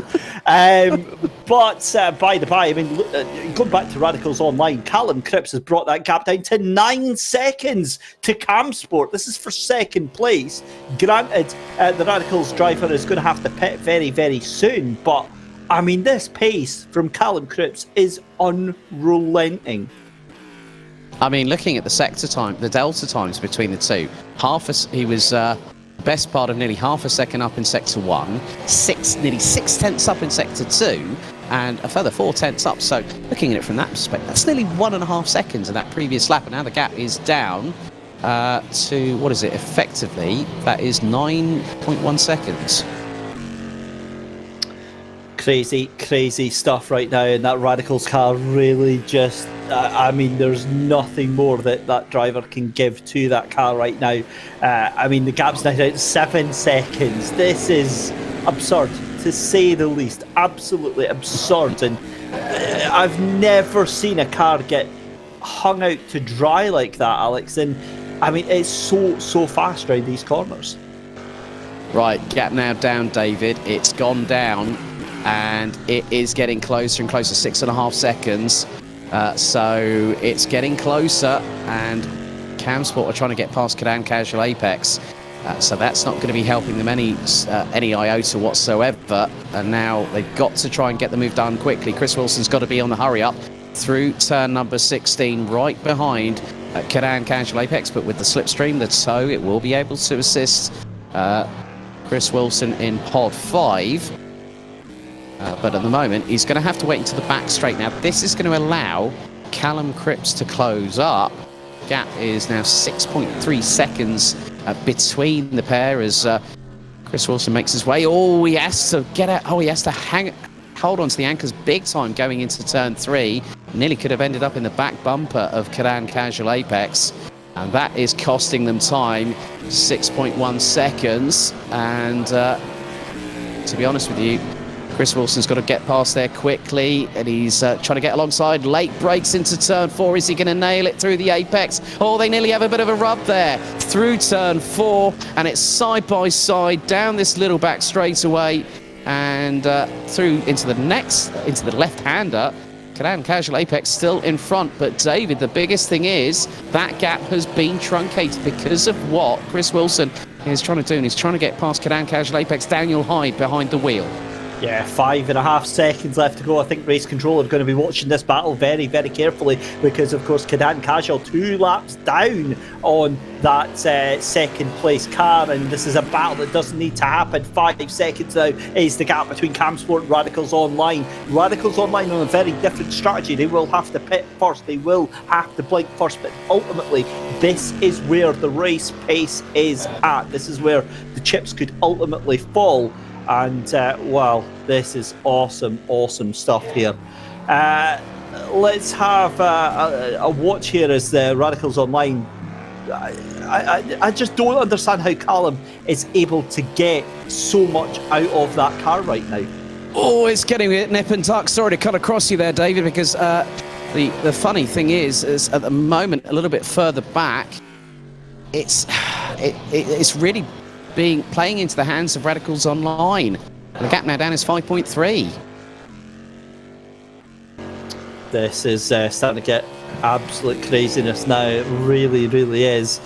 And as you see here from the viewpoint we're watching, Radicals Online, Callum Cripps, the gap now, 4.5 seconds between the two of them here, and it's getting even closer. Alex, obviously we're watching the Radicals Online, so you'll have to keep us updated on whether Camsport can get past Gdansk Casual Apex, but I mean... They have now. Oh, they have now, yeah. So. Blue flag surely have to come into it. Sebastian Vettel, anyone? Blue flag! Max Verstappen, anyone? Blue flag, blue flag. You gotta love that it, you old gotta chestnut, love it. eh? Yeah, well this gap is now coming down even further. 3.3 seconds now between these two, and I'm going to need an inhaler by the end of this one, because this is going to absolutely take my breath away. 7:47 left to go in the race, and this is scintillating action. Just every single lap from Radicals Online. Callum Cripps has been on it, and to answer Matt Goodyear, Scott, I don't believe you are behind us. We're currently watching the Radicals Online car. Alex, of course, in the actual Simply Race, can see multiple different angles, so he was giving us a call on the Camsport affair. Yeah, well, I've just seen, coming down the back straightaway, turns 3 and 4, I've just seen Radicals in the same camera shot as Camsport. The gap now, David, has come down. It's about 3 seconds. It's even less than that, my friend. It's 2.5 seconds now. Make that 2.5 seconds between these two cars. This is thrilling stuff. And I've got to be honest, I think it's all down to Callum and the way that he's able to drive that car to drift it round the corners here. It's a widely known fact that it's one of the characteristics of R Factor 2 is that it's actually faster to almost drift the cars round the corners. But in all intents and purposes, it's a championship based on R Factor 2. So you just have to you drive to the platform that you're on just now. But Callum Cripps making no mean feat about this effort just now. They were last, they were stone dead last, and to come back and be challenging, albeit in a mixed up strategy, but challenging for second place, this is a heroic drive right now.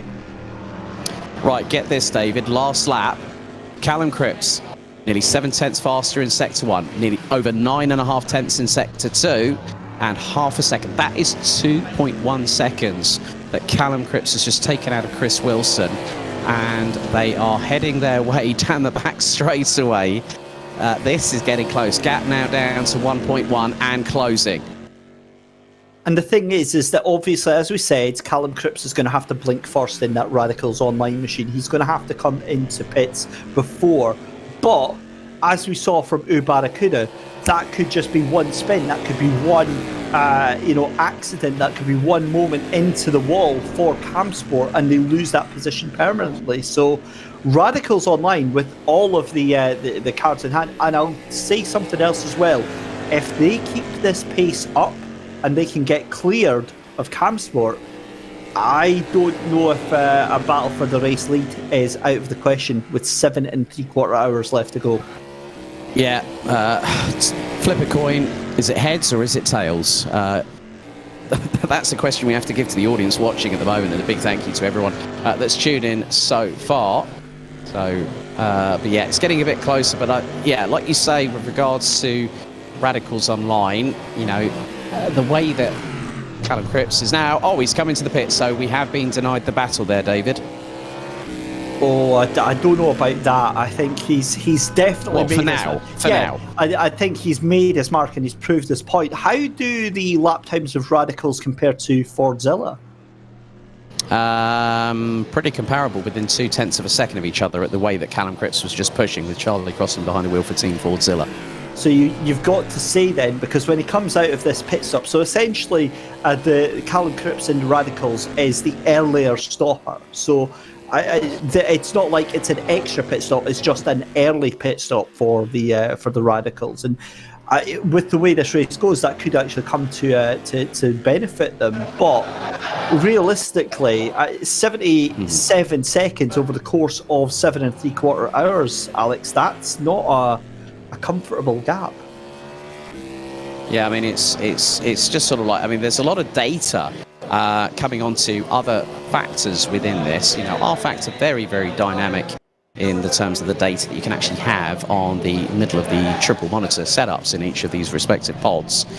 So Callum Cripps just exiting pit lane and has got quite a bit of fuel on board, so he's brimmed the tank. And then I can see sort of like front and rear tyres, what position the rear wing is in, also you know, respective tyre pressures as well. So there's a lot of data that these drivers can keep their eye on within their 2020 peripheral vision and still be as flat out as they can in this race. Yeah, for sure. Radicals Online out of the pits then. It was a 1:04 pit stop for them. That was a good pit stop to get that done. Fordzilla still in the lead though, and honestly, I mean, Camsport don't seem to have the pace right now to challenge them. Do you think they're comfortable out there in the lead, Alex? I think because they're in the lead, that gives them an opportunity just to sort of review what they've done so far, look at the strategy of what they might need to do over the next 2 to 3 hours, who's going to be next in the vehicle, how long are they going to be out for, are the tyres going to be double stinted, are they going to go for a slightly less amount of fuel in the car just to keep that lap time at a premium? There's so many different strategy calls that you can put into play here, David. Yeah, there really is. And I mean, what the individual drivers as well play such a huge part in this. We've seen Callum Cripps be instrumental in bringing that Radicals Online to the forefront of the podium fight just now, and done a cracking job. But you know, not to take away from Fordzilla, they had to fight for it as well. They were down in third place for the majority of the early part of the race, and then kept things going. So yeah, awesome stuff. And it'd be fantastic if we could hear from one of the Fordzilla guys. So I'm sure Alex... funny enough, funny enough, I'm just about to strategically, that was next on my hit list, my friend. Well, I saw the message on the channel, and I was trying to just segue that one in. You see, I'm just it's all good. So we'll hear back from Alex. Great minds think alike. I'll be back in a minute. Even better ones use WhatsApp. There you go. Thank you very much for Alex. So he's going to nip off and try and secure us a little interview with one of the Team Fordzilla drivers.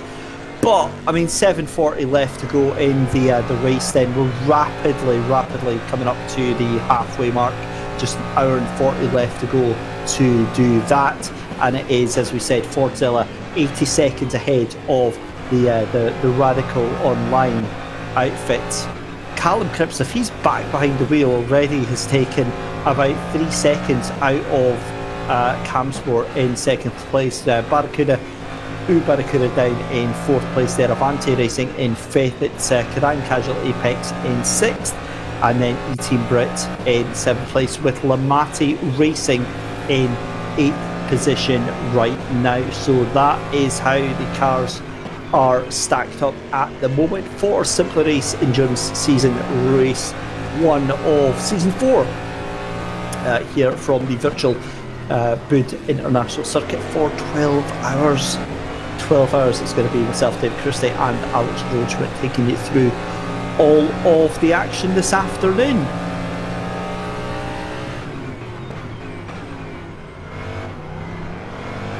Just watching Barracuda here. I think that might be E-Team Brit just on the tail end of this. And what I'm going to do actually is I'm going to shut up for a minute just so you can hear these wonderful DPI cars down the back straight.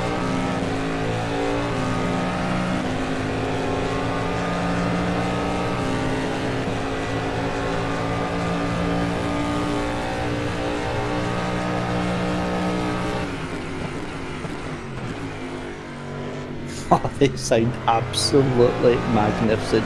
They really, really do. This is, of course, Barracuda's number 9 outfit. Just now, I'm just trying to see who's behind the wheel of that. I believe it might be Callum Dent. I've not had that updated for a while, but we'll get an ID on that one very, very shortly. We're going a little bit wide out of the corner here. Thank you very much to everyone that has decided to join us on YouTube this afternoon. We are, as I said, taking you all the way through all of the action here. What you'll see in about 20 minutes' time, you're going to see Fordzilla, Camsport and Barracuda into the pits very, very shortly. So we'll keep our eye out for that. Yeah, just to let you know that we have got an interview with Jack Ashton from Team Fordzilla lined up. But yeah, very interesting how the dynamic of the race has played out over the last 4 and a bit hours, David. I mean, I'm really intrigued how the strategy call is going to play out. I mean, the way that Callum Cripps has just been absolutely... I'm going to use the term I said I wouldn't use earlier on. Now, you said ragged. I then went abused. Well, it looks like he's absolutely... using that to complete violation, that Cadillac DPI.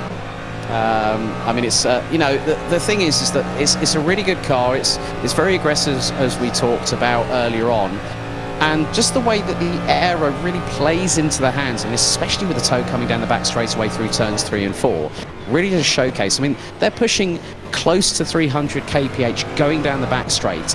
Even in and with the toe, you could probably be just slightly north of that. So that's about 183 miles an hour in miles per hour conversion rates. But it just really goes to show that when you're in that slipstream, it really, really does pay to be in the toe. Yeah, it really, really does. And so important to see that happening. But I've got to be honest, Alex, I'm absolutely blown away by that Radicals Online number 7 machine.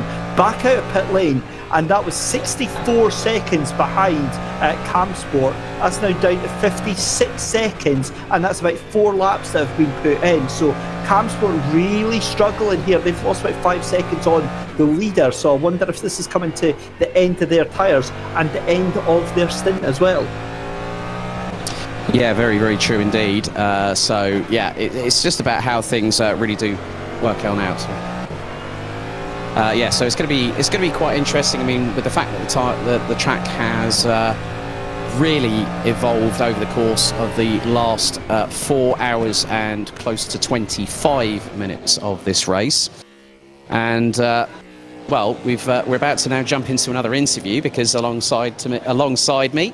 A local lad to these parts, a very long-term visitor here at Simply Race, but also now part of Team Fordzilla. Jack Ashton joins me. Jack, it's been a really, really good, solid performance from yourself, Sean, and Charlie at Team Fordzilla. Now, we were just having a brief chat that you've been trying to coax Fordzilla, and you've got them hook, line, and sinker to enter a team into the Simply Race Endurance Series. How much does that mean to you personally? Oh, I love it because I've been racing at Simply Race for years, well, since they first opened many moons ago. And doing the Endurance Series, the whole environment, everyone around, the enjoyment in the racing has been fantastic. And the level of competition has just stepped up massively over the years. And then with Radicals taking the front seat last season, it was just one of them things I had to get Fordzilla involved and take them off of their pedestal and take that victory. This is what we're trying to do today, so let's see what we can do. Now, obviously, that would mean that is a full season campaign for all 5 rounds of the championship, so that would be really good to have you guys with us. But Ford really have put a lot of emphasis into becoming the first truly fully fledged works-backed factory sim racing team. When you got the call from Fordzilla to become a part of that, what were your first reactions? Because it's like a dream, isn't it, for any sim racer worth their salt, saying, you know what, this is an opportunity for me that I can't really turn down. Yeah, it was once in a lifetime thing, really. It was kind of lucky as well how I did it. They held a competition in London, fastest lap time wins an entry. I went there and it was Gran Turismo, never used the game, didn't have a clue what I was doing. Just winged it, and I had a couple of attempts at it, and I was within less than a tenth away from getting the thing, and I was the winning thing. So I gutted, walked away a bit like what could have been, But they took my details. I thought, nothing's going to come of it. Next thing you know, would you like to become part of the team? Fantastic. Like, I really didn't believe it would happen. And yeah, pushed hard from there, and here we are now. I mean, the team is growing and growing. It's still in its early days, even though it's been a team now for over a year. It's still early days for the team. A lot of growth to come. It just keeps going and going. The thing is, because Ford as a team is trying to use every platform, it's so hard to get the volume of drivers to be competitive as well and keep their eyes on all the drivers in the team.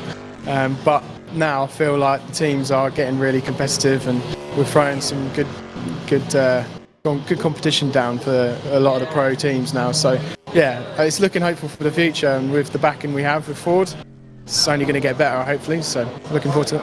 Yeah, I remember the fact you mentioned about that competition in London. Charlie Croston went to it. Cami Sturch, who's no longer with the team, she joined as well based on that as well. So it just goes to show that with the outside of the box thinking from Team Fordzilla to do that, and obviously, they've got there's a whole Team Fordzilla army: Spain, France, Germany. I know that Team Fordzilla predominantly is based out of Cologne, which is really, really good to see. So the European connections there for the entire team is really, really good. There's drivers in the US. So from a global manufacturer standpoint, when you finally they finally bit the bullet and said yes to the Simply Race Endurance Series. First of all, for you, that's great, because you've raced on R-Factor 2, having come here for so many years.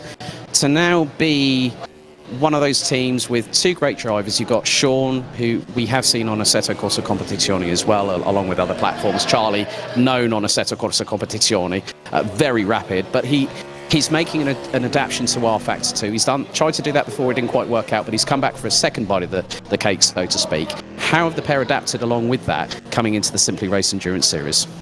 I mean, first of all, they did their practice at home. Obviously, you can't come here without any practice. Especially the car and track combo being very difficult, and new track for, I think, most people, not even driven it, myself included. They come in doing some practice at home, feeling quite confident. But the difference between rigs and obviously the setup that Simply Race are running here today, slightly different. It was quite a shell shock for them when they first started doing practice this morning, and they were really nervous at the start.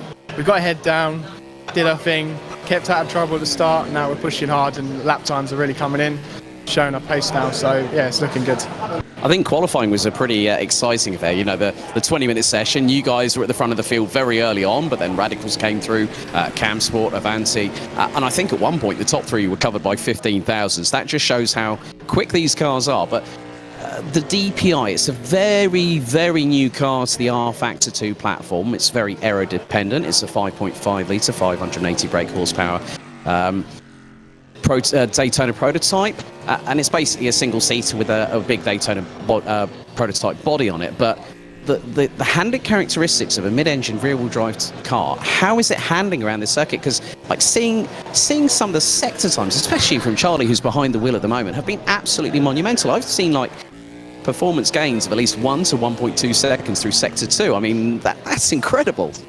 I mean, yeah, the nature of the car is very rotational. It's very dancey. The curbs, it doesn't really like it very much.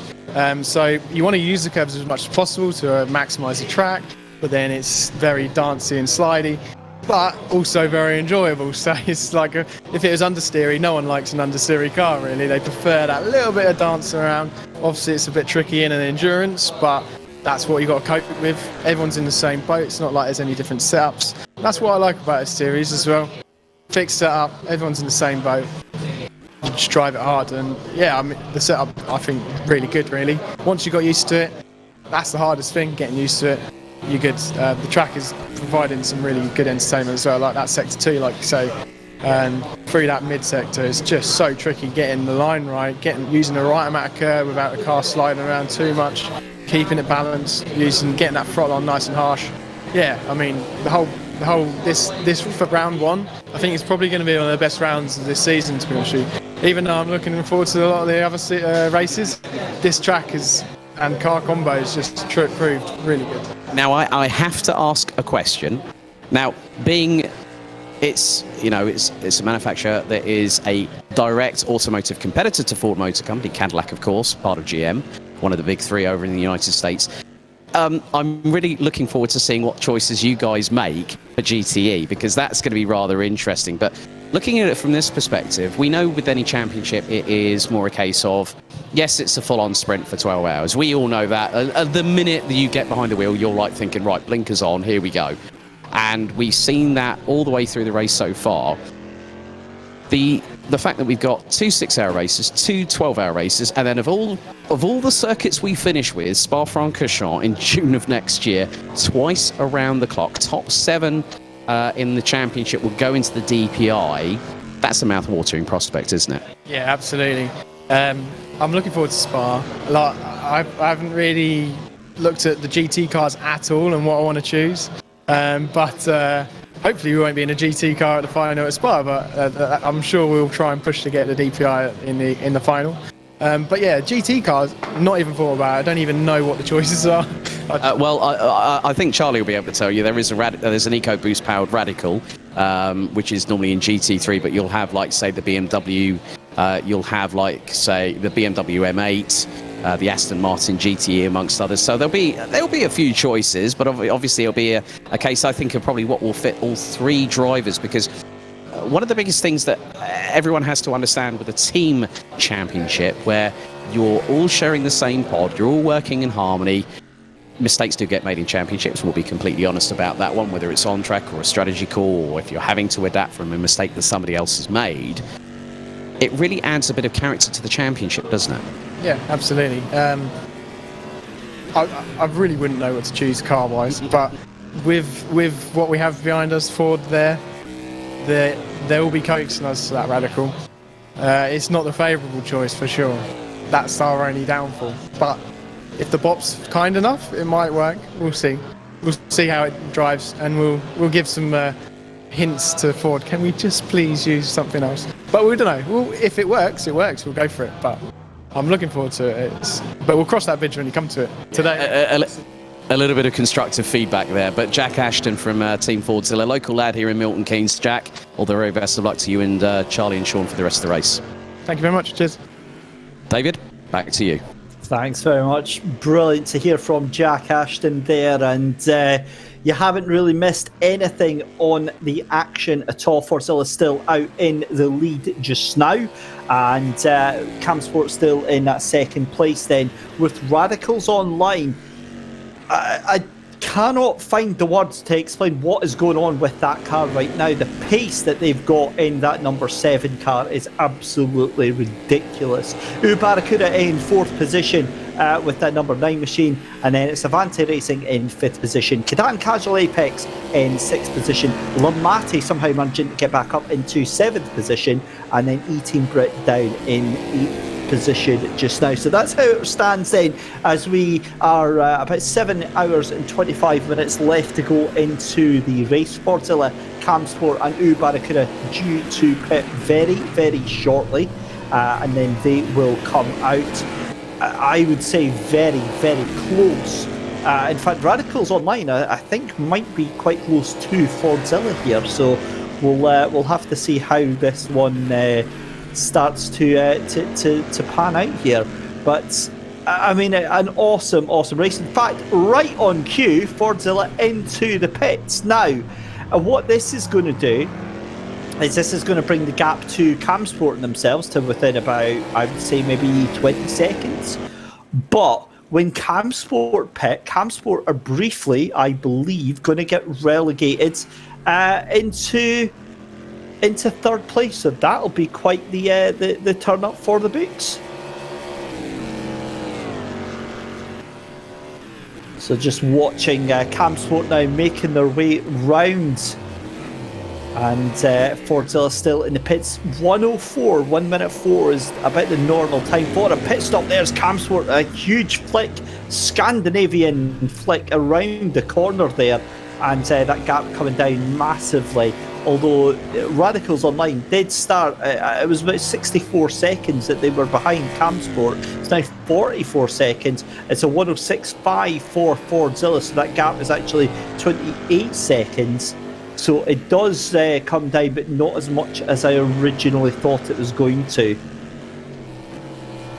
So just keeping an eye on this. But very warm welcome to everyone that is still watching the stream. Simply Racing Endurance Series, Season 4, Round 1 here from 12 hours of Buddh International Circuit in India. It's David Christie along with Alex Goldschmidt bringing you live coverage of all of the action. Alex has just popped out for a little bit of a break just now. He'll be back in just a couple of minutes' time.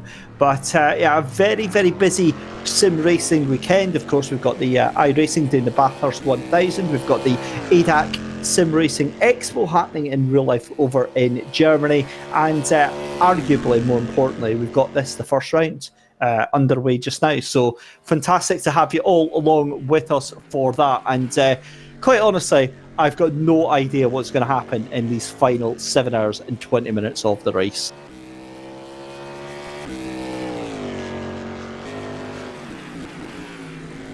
Still currently watching Cam Sport here making their way round the track, 42 seconds ahead of Radicals Online.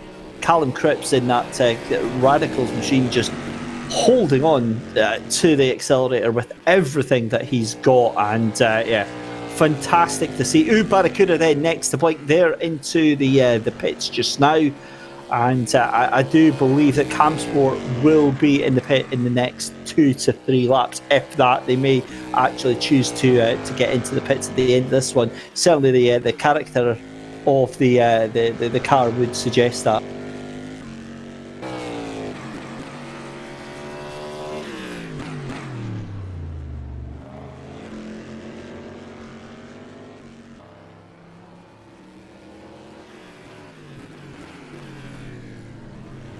Still back with Lamati Racing then, and they're trying to make the best of a bad situation. It's been a very, very difficult day out at the races for them, and trying to recover, as we see. And indeed, Cam Sport into the pits on this one, and let's see how that all comes about, because again, that'll be a minute for them. So Radicals are on the verge of getting past them just now, and I think Radicals are going to get past them on the pit straight. So again, this is going to be a different strategy, but if Radicals Online can keep pushing this pace round, it'll be a very, very interesting final 7 hours of the race that we've got in store.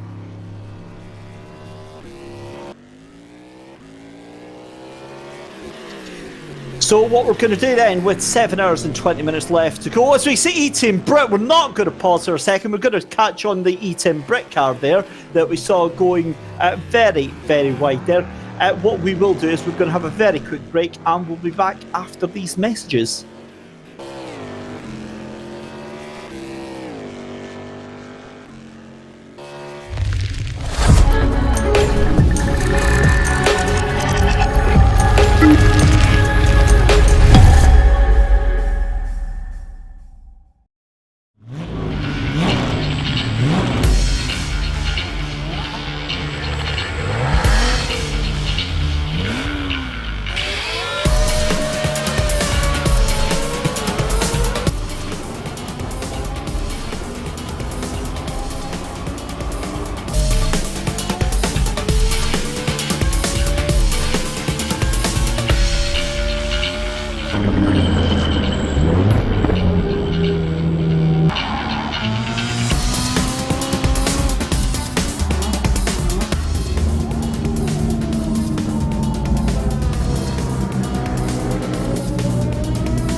Welcome back, ladies and gentlemen. We promise it's not all went dark here at Milton Keynes. We are back to the action here at Simply Race for the Simply Race Endurance Series. And I can hear chuckling in the background, which sounded awful like Alex Goldschmidt. Hello, it sir. Wasn't. Well, it was a bit of me and a bit of Mike Yao combined there, mate. So, yes, all's well and good here in Milton Keynes. 7 hours, 17 minutes left to go, and Team Forza now have Sean Arnold behind the wheel. Really good to catch up with Jack Ashton, and good to hear the story about them trying to get a team in for the Simply Race Endurance Series. I mean, it's good to see Jack here. He's been visiting Milton Keynes, well, he's local to the area, visited Simply Race on a multiple of occasions, and really good to see them with us. Yeah, I mean, things are really sort of getting into their stride a little bit here, with us being about an hour and a quarter away from the halfway point of the race. Yeah, crazy to think that. The other crazy thing, Alex, is have a look at that timing screen and tell me who that is in second place. And do not rub your eyes, because that is actually real. Don't worry, I didn't do a deja vu like in The Matrix and see a black cat twice. No, I did not do a double take there. Yes, Radicals Online up into P2 and are 1 minute and 11 seconds behind. And yeah, pretty good showing from the number 7, the 2019 champions of the Simply Race Endurance Series. So they've, now Callum Cripps said, yeah, maybe a podium's on the cards. I think they're gunning for the victory. Yeah, I think that is definitely what they are going to be gunning for. Fantastic to see, though, action-packed all the way through, though, Alex. And we cut to a replay here. This is of E-Team Brett. We caught this at the tail end just before we went to the break. Way too hot at the corner, and it's around and around and around the corner, Alex. Max Spooner is currently behind the wheel of that car at the minute. No, you're kidding me. I know, visual confirmation when I walk past pod 15. Max Spooner has taken his first stint behind the wheel for the E-Team Brit crew.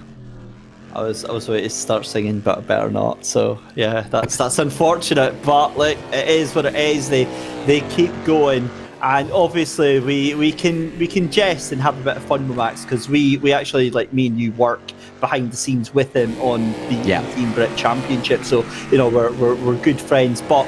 It's I mean, obviously the big thing for E-Team Brit is what an inspirational story that team is that it really proven, and it goes back to that whole thing about that the rainbow logos on all of the equipment at Simply Race, and showing solidarity and support with Pride, inclusivity and equality really are at the forefront of E-Team Brit, making sure that, you know, even if you have got a disability, that you can still be at the forefront of taking part in sim racing. Very much the case. I mean, it was really good to catch up with James Lambert, and you know, he says that he has a routine, obviously with the joint condition that he has, to really be able to push the limits of what he's able to do and push beyond those limits. And you know, for him to take the opening 2 stints, I mean, kudos to the man for doing so. Yeah, awesome stuff. This is still watching then. Radicals Online at the moment, they are dropping a little bit back now. The gap was 71 seconds, now 74 seconds. So I don't know if they're going to be able to make any big indents, as we've got a yellow flag in Sector 3. We'll get an idea on who that is. I think that might be Avanti Racing, who are dropping quite a lot of time there. In fact, it almost certainly is the number 11 car, I would imagine, on that one. They get back and get going again, but that car's looking a little bit twitchy, Alex. In fact, are they into... No, they're not into pit lane. So they keep going, but... again, it just shows how difficult these endurance races are.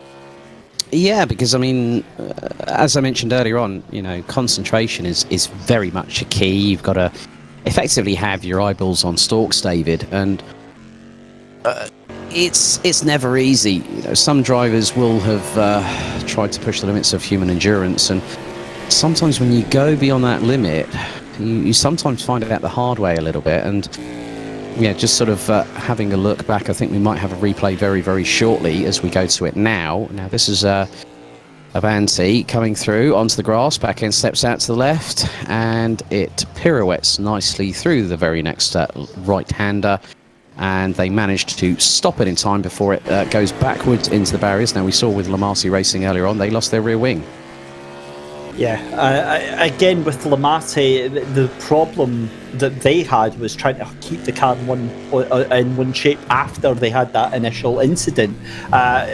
Avanti don't have that issue because obviously they've still got the car in one piece. But again, this is the issue: is that you think, oh, it's a 12-hour endurance race, you're just going round for 12 hours. How boring! It's like, well, for the most part, the main enemy isn't the other 8 cars on track, isn't the other 7 cars on track, Alex. It's yourself. It's keeping that composure, keeping that focus, and keeping that attention span for the 4 hours that you're in the car. Yeah, I mean, they'll have a strategy on how long you're going to be in the car for, when your next stint is. Are you going to be on fresh boots? How much fuel is going to be put into the vehicle? There's so many different things that these strategy calls have to put into consideration over the course of the 12-hour race, and you leave one stone unturned, and unfortunately you might become a bit unstuck. Yeah, for sure. As we head towards 7 hours left to go in the race, it's difficult to believe we've already done nearly 5 hours of this race, as we see Camsport just throwing that car to where it really shouldn't be going, but did a cracking job of holding on. I tell you what, Radicals, is that Callum Cripps that's still behind the wheel of that car, or have they swapped driver?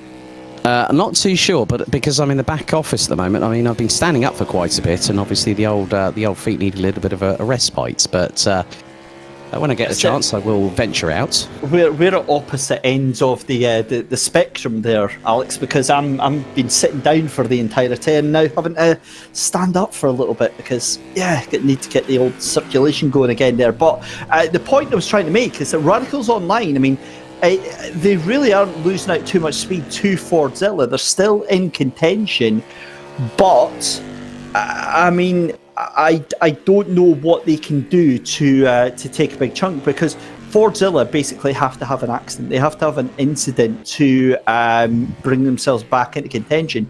With 7 hours, 10 minutes left to go, you wouldn't put that outside the realms of possibility, but it's been a fairly steady and solid drive from Fordzilla. It has been, and the composure that these drivers, it's very, very quiet at Pod 1.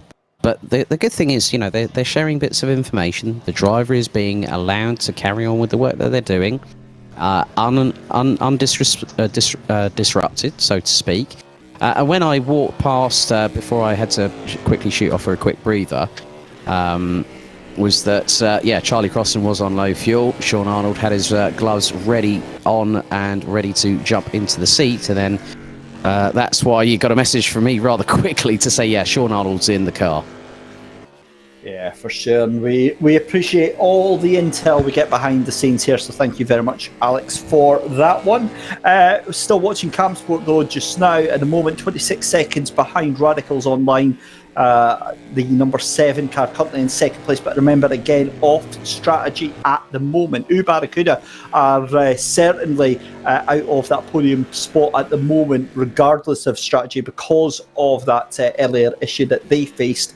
So they are down in 4th place just now, but still, importantly, I believe they may still be on the lead lap. In fact, no, they're almost definitely not on the lead lap. Because of the pace that they are at just now. So really, I mean, it's 3 cars that are still on the lead lap, and as soon as Radicals Online go back into the pits, I think they are in danger of going a lap down.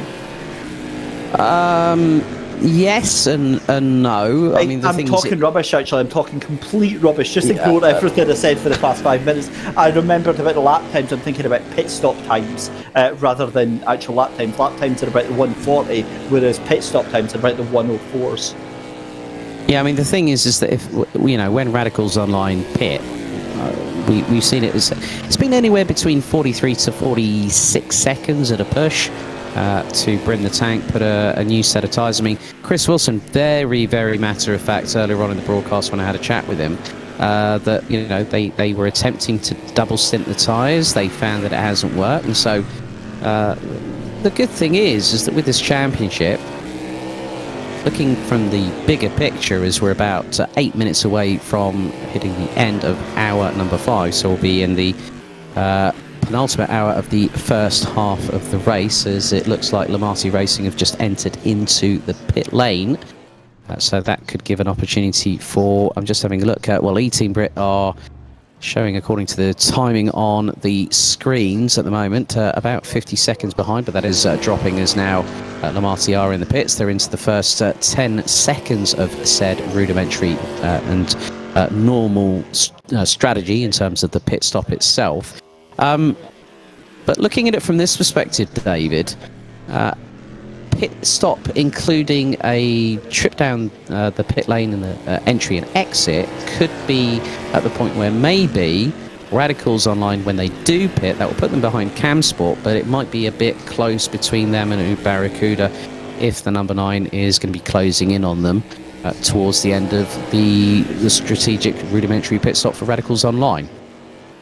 Yeah, and again, it comes back to that whole point, doesn't it? That there's so many variables really that are on show that could affect the outcome of this race. But to finish first, as we see Lamati Racing coming out the pits there, just behind E-Team Brit. So this is a battle for position then, and it's actually great to see E-Team Brit and Lamati fighting it out here. I think E-Team Brit are going to lose out on this, but yeah, great to see a little scrap of, a little scrap happening with just over 7 hours left to go in the race, Alex. Well, the thing is that E-Team Brit, they'll be on warmer tyres, so Lamati are on cold tyres, and we'll have to compensate for that in the initial maybe 2 to 3 laps of this opening part of the stint.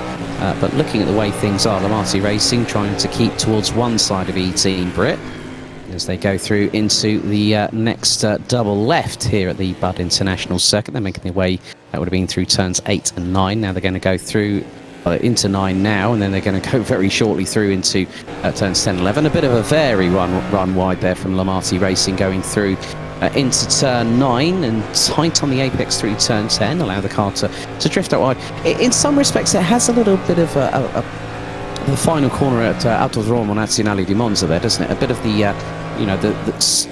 allowing the car to drift out of the corner, going wide, and then turn it back in and try and nail the apex in the Parabolica at Monza.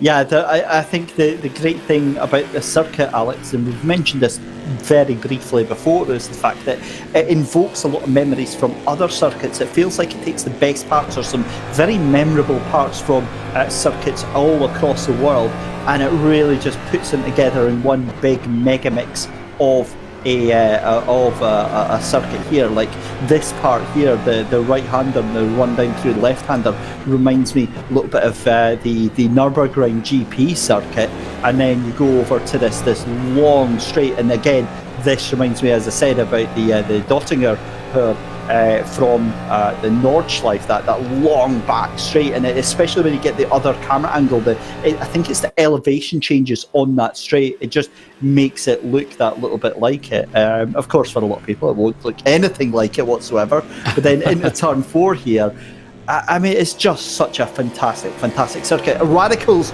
are into the pits there, and I'm having a look. They could come out just ahead of Barracuda, but I think they should be quite safe. Yeah, it's going to be interesting to see. I mean, they're into the first 10 seconds of their pit stop, so Camsport are going to get past right about now as we speak, so the change has happened.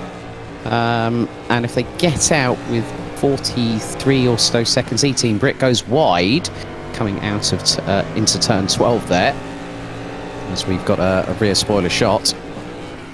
So yeah, it's going to be interesting to see, but I think that Radicals will get out in front of Barracuda.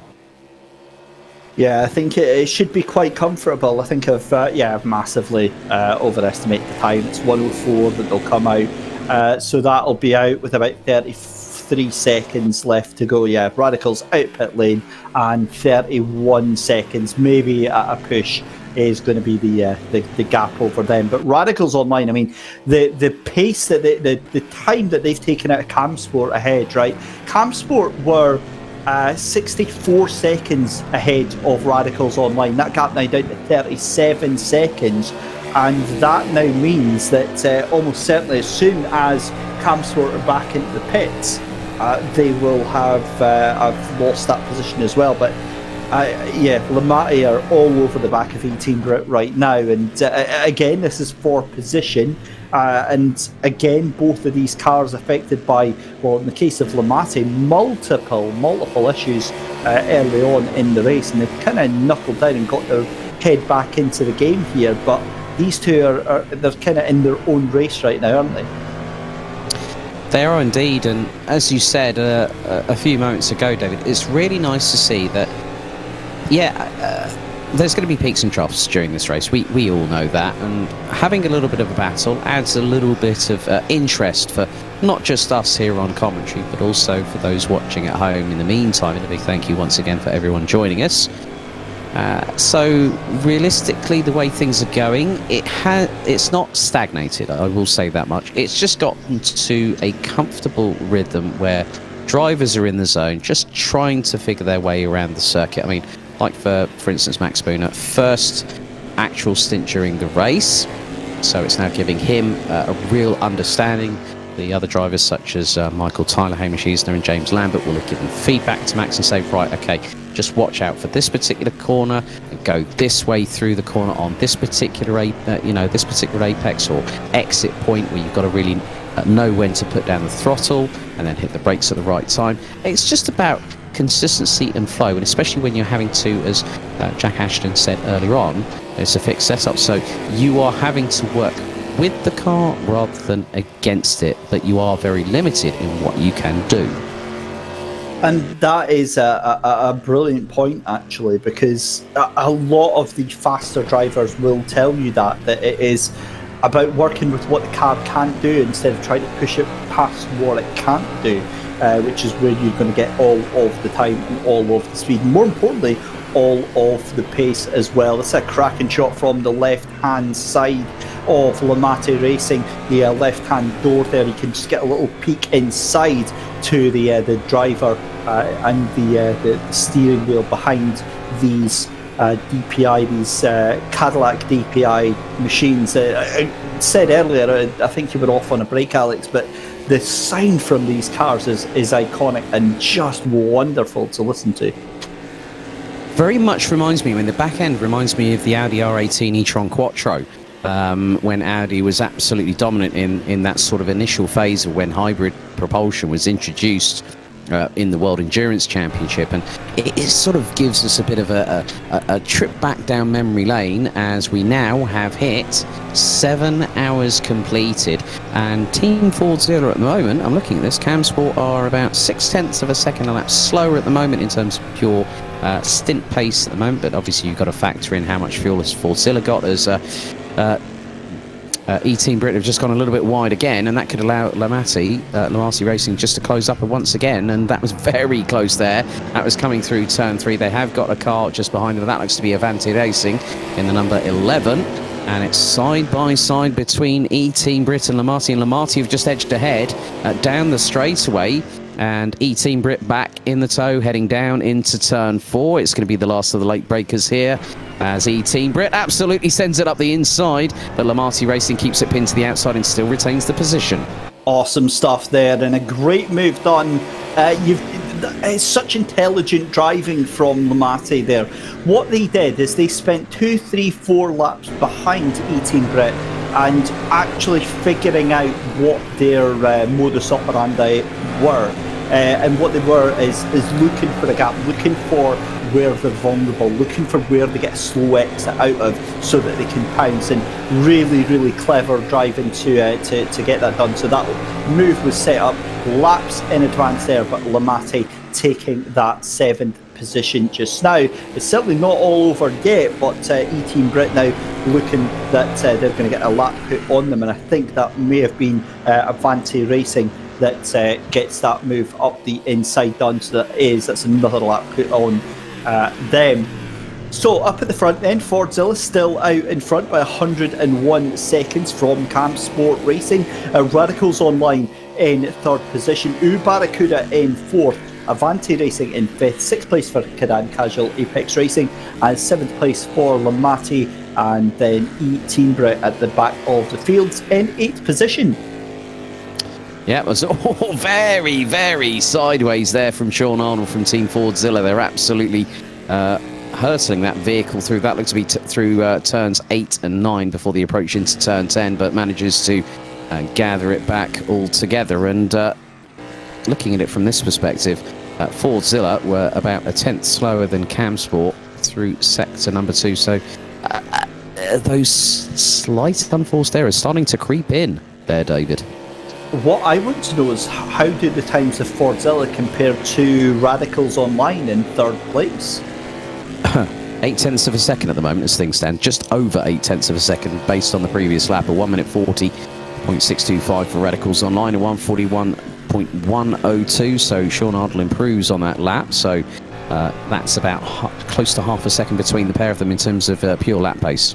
Absolute craziness to think that we're still in this position with just under 7 hours left to go in the race. The big story from earlier on is obviously Radicals Online having that moment about 15 minutes into the race where they went straight on, missed the braking point at turn 4, straight into the wall, and huge damage for Team Brit as if on cue, backwards into the barrier. And Alex, that is, it's difficult to see that because they've had a spirited outing today, and it's difficult when you see that.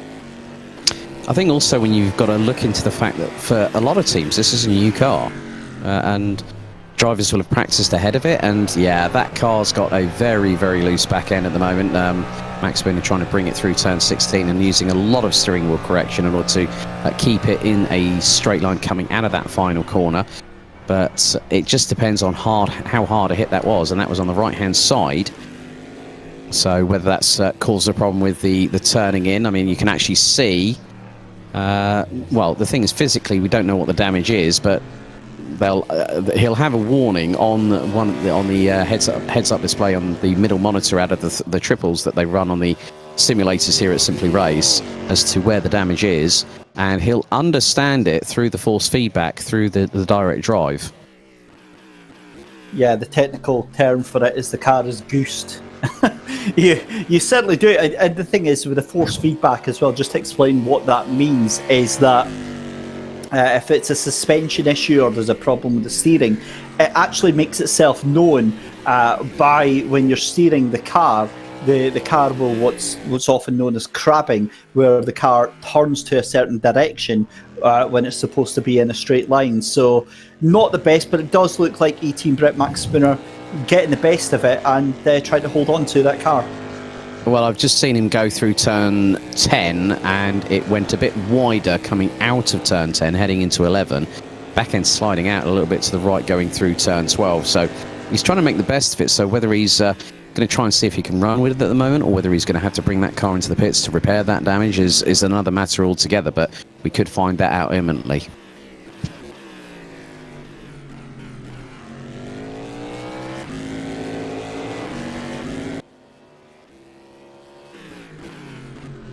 So back to Lamati Racing then, and the car in front of them, I've got a funny feeling, is Avanti Racing. Indeed it is. They are a lap up, in fact 2 laps up on this car behind them. So Lamati Racing really having to try and get back. I've got a second yellow flag. I got a feeling that that's going to be Team Brit again for Max Spooner. I think it is actually, because I can see him dropping back in terms of pace there. But I mean, when you're Lamati Racing, when you've had a difficult start to the race, Alex, how difficult do you think it is for the team to shake it off and to keep going with it? I think it's just basically the word harmony really strikes true with team endurance racing, and they've just got to shrug it off, dust themselves up, pick themselves back up, and just, as you said earlier on, knuckle down. You can't really do anything about it. We've had a penalty for Team Brit just then.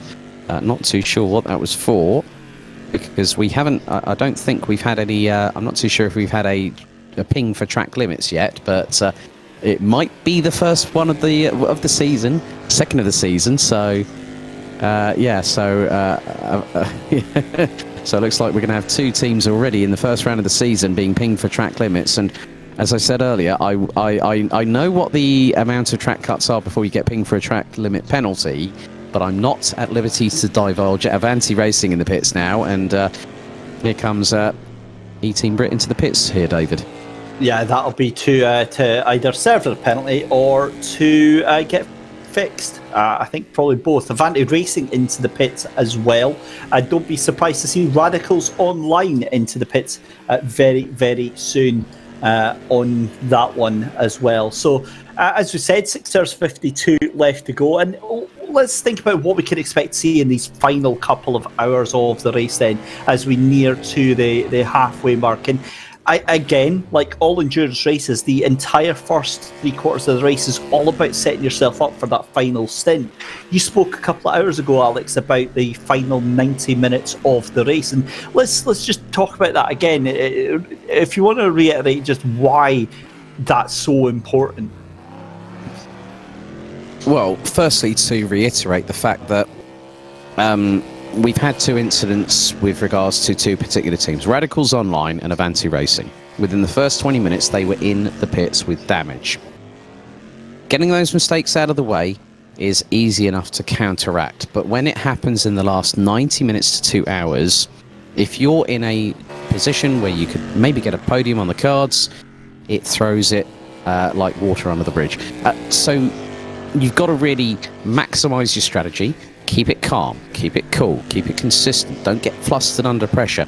If you've got a battle on your hands, deal with it and then move on. Yeah, for sure. And again, it just makes it so important towards the end of the race that those issues get amplified after that. So we'll keep an eye on things and just see how that all develops there. But this is the Kadan Casual Apex machine, currently down in 6th position, trying to hunt down Avanti Racing, as we see E-Team Brit again going very, very wide there. It's been a difficult day out for Max, hasn't it? Well, I mean, they're going to learn from it over the course of it all happening. So there's going to be learning experiences taken. They're going to acknowledge that, understand it as well, thinking, where could I have done things differently? Could I have approached it a different way? There's so many different ways in which you can learn from a situation. You can analyse the performance. Having a debrief is very, very critical, not just in real life racing, but also in this kind of racing as well. So you can look back and say, right, yeah, I know exactly what I did wrong there. I need to not do that next time out. So you're going to learn from it. Yeah, for sure. And a fantastic platform for them to be able to do that. And as well, one thing we've mentioned all the time is the fact that if you want to get yourself involved, this is open to everyone, this Endurance Championship. Simply head over to simplyrace.co.uk/SRES. That's simplyrace.co.uk/SRES. Get a bunch of your buddies together and come and take part, and we will see you for the 6 hours of Imola at the end of November. And I've got to be honest, the temptation to take part in it is mega real, Alex. Yeah, for you especially. Let's do it. Let's get a team in. Let's get a wildcard team in. Let's get Mike Yao in as well. What colours are you going for? Something that just merges into the background. What, a bit of black and yellow? Yeah, that'll black and white. That'll do it nicely. Well, Kadan Casual Apex and E-Team Brit have now pitted, so I think, if memory serves me correctly, you have to serve a penalty, but you can't have any damage or work done on the vehicle if you have to serve a drive-through penalty as such. So E-Team Brit will be now in the pits, and they are now stationary, as are Kadan Casual Apex. Both teams 6th for Kadan Casual Apex. Good to catch up with Phil Webb a bit earlier on, and E-Team Brit running out the 8-strong grid.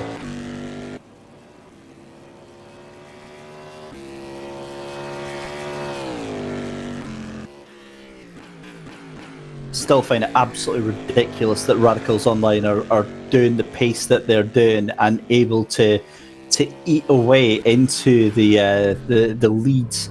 In fact, actually, Camsport as well have taken a good second off of your leader there. It doesn't sound very much, and in the grand scheme of things, it's not a massive amount, but 100 seconds there is the gap. That's now come down to 99 seconds, and is actually coming down a lot quicker than I thought. So, Team Brit into the pits again. Oh, still, sorry, excuse me.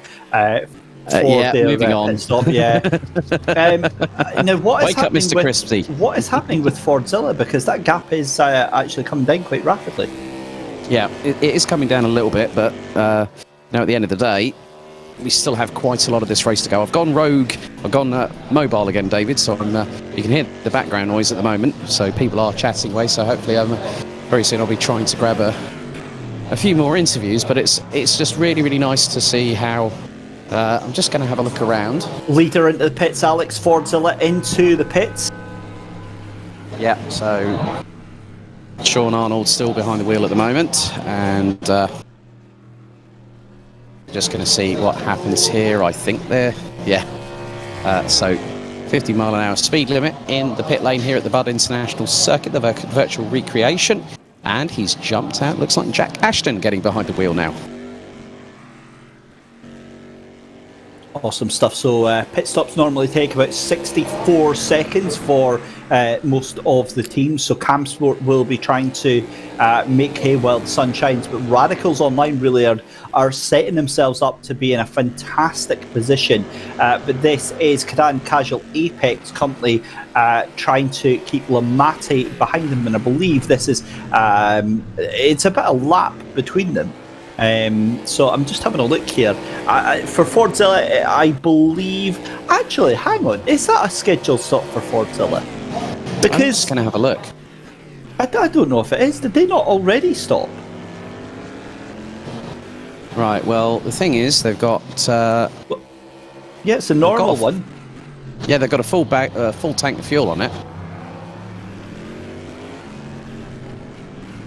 Yeah, well, it looks like they've stopped on the hour, so I'm going to have a little look back to see exactly when they had their last pit stop, David, because Matt Goodyear-Scott has been keeping an eye on things over in Gran Canaria. I hope you're enjoying yourself there, Matt, and we'll see you for a later round in the championship. But I'm going to have a look back, David, and see if I can make heads or tails of this situation and just go from there, really. Yeah, I mean, that is a very, very strange one nonetheless, because as we said, they did stop, and thank you so much to Matt Giger, Scott, for pointing that out. They stopped at the beginning of the hour, so that is a very strange situation that means that we're now... Yeah, I'm trying to get my head around what that actually means too strategy-wise. I wonder, we've got a yellow flag in Sector 2 now. Who has gone off there? Is that Team Brit again? We'll find out in just a second. But that's Barracuda. They've lost their rear wing.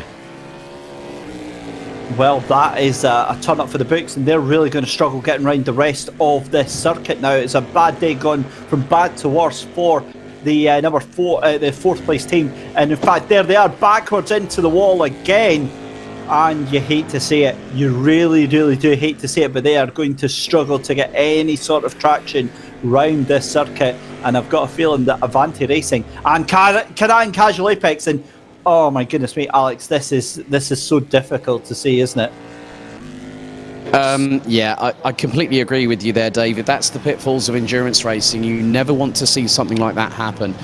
And what Barracuda need to do, they need to just bring that back safely to the pit lane. They can't go at full speed because that back end is going to be looser than a NASCAR on Sunday, and now they make their way into the pit lane. So trouble then for the fourth place car just now, and that is surely going to drop them at least a position back, because it's going to take more than a minute to fix that that rear wing on that car. That also upsets their strategy, but the upside of that is that it may be able to put them onto a new strategy. So Avanti Racing now just 100 seconds to catch up to Barracuda, and that could be a fourth position for them. Meanwhile, Radicals Online bring that gap down to Camsport, now down to 30 seconds, and Yeah, this is just a scintillating race, and you get the feeling this next hour is going to be very, very important. It is going to be crucial, because now we're going to go into that point of the race where no one knows how this is going to unfold. They're going to have to keep their cards to their chest and exercise their strategies as best they can, because nothing's over yet, David, until the checkered flag falls.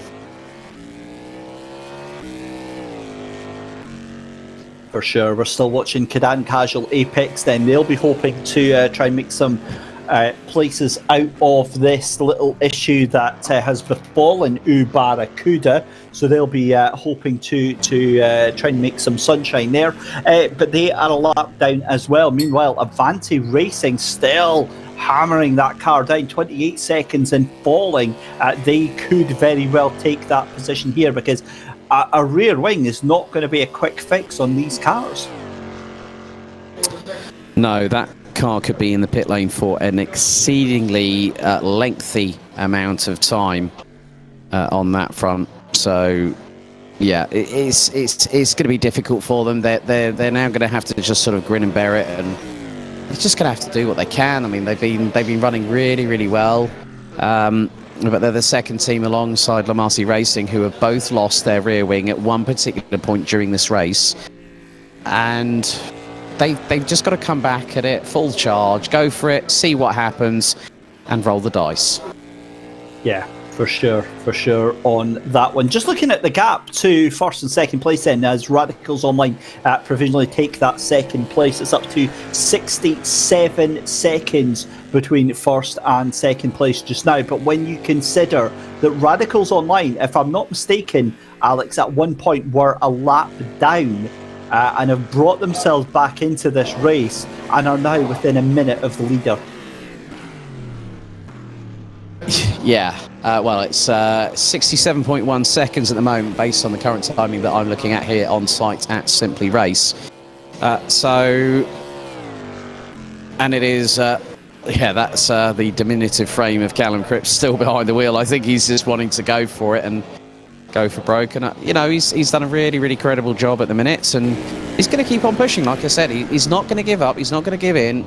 And we still have 6 hours and 40 minutes still to go. So, but when we get to the golden hour, the last hour of the race itself, that's where things are really going to take an interesting turn. Can't wait for it to unfold.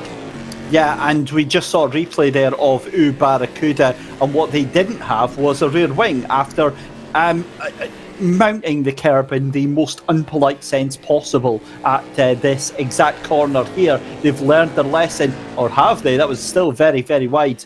Dropping down into fifth position, just behind Avanti Racing now. The gap 47.5 seconds. Radicals Online, that gap is now down to 65 seconds. It's gone up slightly to 66. I tell you what, Alex, I am still going to put my bet and say within the next 6 hours we could see a challenge for Radicals for the lead.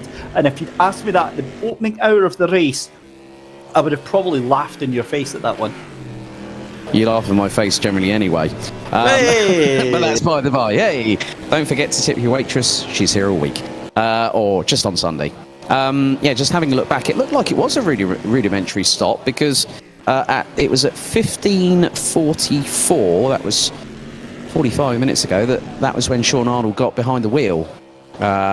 So that looked to be a rudimentary stop. So it was a full stint for Sean Arnold.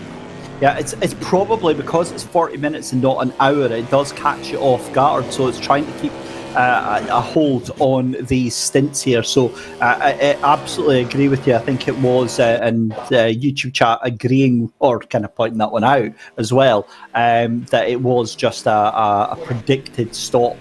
But nonetheless, I mean, what a run from Fordzilla. They have been just unrelenting, haven't they? They've really, really pushed it for every single lap that they can. But then you've had this. Radicals Online. I just cannot get over the pace that car has got, lap after lap after lap after lap. Yeah, they've just been consistent. That's what you need in this kind of endurance event. The 6 hour races are going to be, let's just say, a little bit more spirited. in that sort of vein, because everyone will have a different modus operandi. You can go a bit harder on the tyres, a bit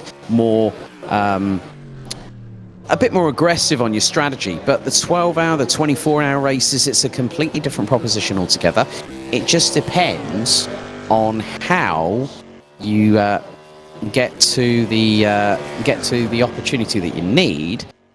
I still can't believe, David, that we are nearly 5.5 hours into this 12-hour race. It's been crazy so far. Yeah, it really, really has, and things starting to push up quite quickly. Look at that, Fordzilla lighting the fuse, 140.047 out of the pit stop. Tyres are alive, the fuel is alive, the driver well and truly alive, and that explains why Radicals lost about 1.5 seconds on that. But look at the way this car is being hustled around the track. And Alex, it'd be great to know who's behind the wheel of the Radical at the moment, if it's still Callum Cripps, because it's got a very Callum Cripps vibe to the way that thing is being manhandled around this Indian circuit. Right, I am just going to have a look. Hello there, Alex. It's oh, hello again. No, it's not. No, it isn't. Callum is just walking around. I think he needs to get some blood flow to those legs of his, because they have been working incredibly hard at the moment. No, it is Adam Tierney behind the wheel of... so he's the man that has ragged, abused, violated that car previously in this race, and he's at it again. Yeah, he really, really is, and a great I did bring that word that I said I wouldn't use.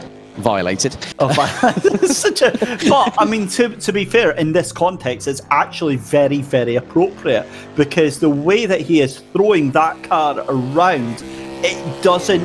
It's a style that you don't associate with a DPI car. It's something you'd associate with a rallycross car or a drift car, the way it's just been thrown about with the back end out. But that seems to be the way that he's able to get the speed out of this car. Is he channeling his inner Andreas Baccarat? They might as well recolour that in Baccarat blue. I think he very, very well might, but he's doing a cracking job nonetheless, and certainly got more skill than I could ever aspire to have in the cockpit of that car there. Just a reminder then, ladies and gentlemen, you are watching the Simply Race Endurance Series Season 4 Round 1 here from Buddh International Circuit for the 12 hours to kick the new season off. It's David Christie along with Alex Goldschmidt here, coming to the end of this first part of the stream. We'll be moving over to part 2 in about half an hour's time. But Alex, I mean, we're coming up to 6 hours gone, and like you, I just can't believe where the time has gone. But it is scary, given what we've had happen in this first 5.5 hours. I mean, Radicals Online, the comeback that they've done has been nothing short of heroic. A miracle is definitely what they needed, but the miracle they had was the man, the myth, the legend, Mr. Callum Cripps. Oh, good afternoon to Mr. Will Dendy. Good to have him with us. He's watching along as well. Yes, the stream will be going on to part 2 around about 5 o'clock this afternoon to take us all the way through to the conclusion of round 1 of the 2021-2022 Simply Race Endurance Series. But yeah, I mean, it's great to, they didn't need a miracle. They just needed someone that was spirited and very good as a wheelman. I mean, if you put Callum Cripps into a getaway driver situation, I think he'd be absolutely fine with that one. Yeah, I have to absolutely agree with you. It's been a fascinating chess match that we've had unfolding in front of our very eyes. As always, if you like what you see, if you could like the video and subscribe to the Simply Race YouTube channel, it would do a very, very good service to us. We've just posted the part 2 link. We'll be moving over very shortly.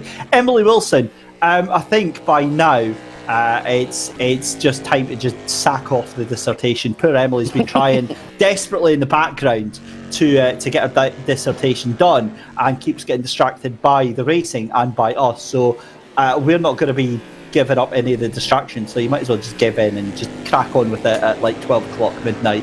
Is there anything more studenty than doing a last-minute night before full charge on a Sunday? Yeah, and she's been bless her for keeping herself, trying to get herself occupied and keep herself focused on it since 8 o'clock this morning. And Matt Goodger-Scott, why have you been drinking coffee when you're in Gran Canaria? I have to ask. It's a bit of a poor effort there, really. Yeah, I know. I think you're going to be wanting to drink.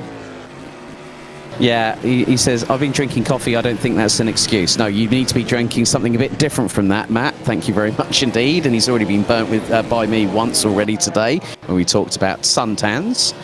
Sorry about that, Matt. My apologies. But yeah, I mean, it's really, really good to see that.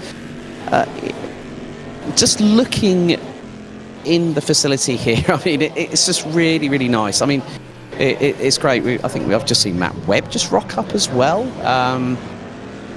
who's done a bit of work with E-Team Brit previously. He also he's a bit of a dab hand behind a sim racing, sim rig wheel as well in his own right. So it's really good to see. I mean, we even earlier on had 3 young teenage lads come up here thinking they could get a good session, and then were I think promptly told, unfortunately, this is a closed event effectively. So.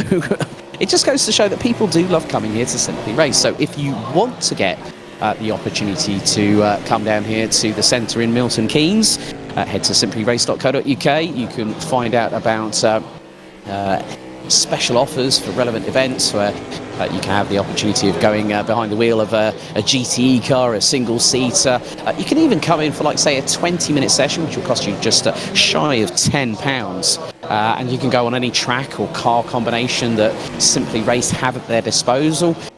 Really, really good facilities, Thrustmaster equipment, state-of-the-art gaming PCs, which are very, very colourful with the Pride flags being well and truly emblazed on pods 3, 4, I think 8 as well.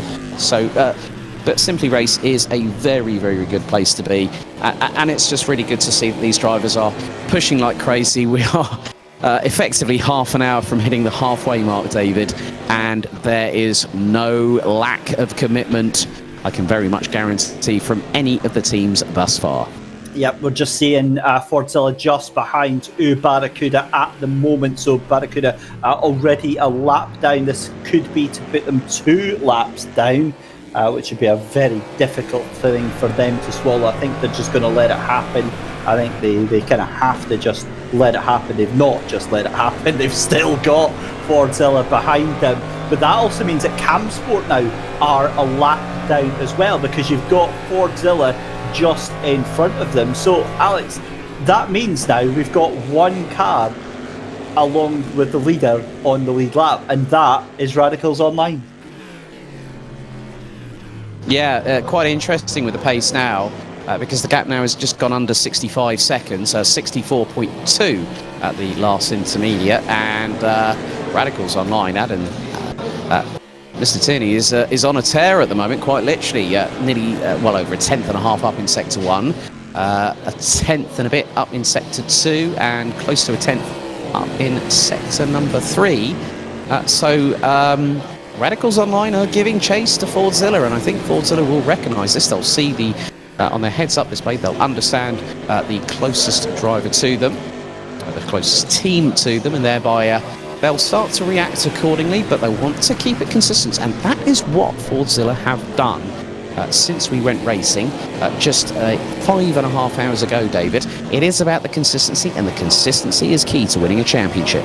Yeah, it really, really is. You can't ask for any more from some of these drivers, and it's been a fantastic day at the races. We hope you've absolutely enjoyed it just as much as we have, but there's still plenty more in the tank from all of the drivers, or at least there's going to have to be, because we've got 6.5 hours left to go in this race. Matt Goodger-Scott saying that he's going to be on the Sangria later. What a lad. That is exactly what we want.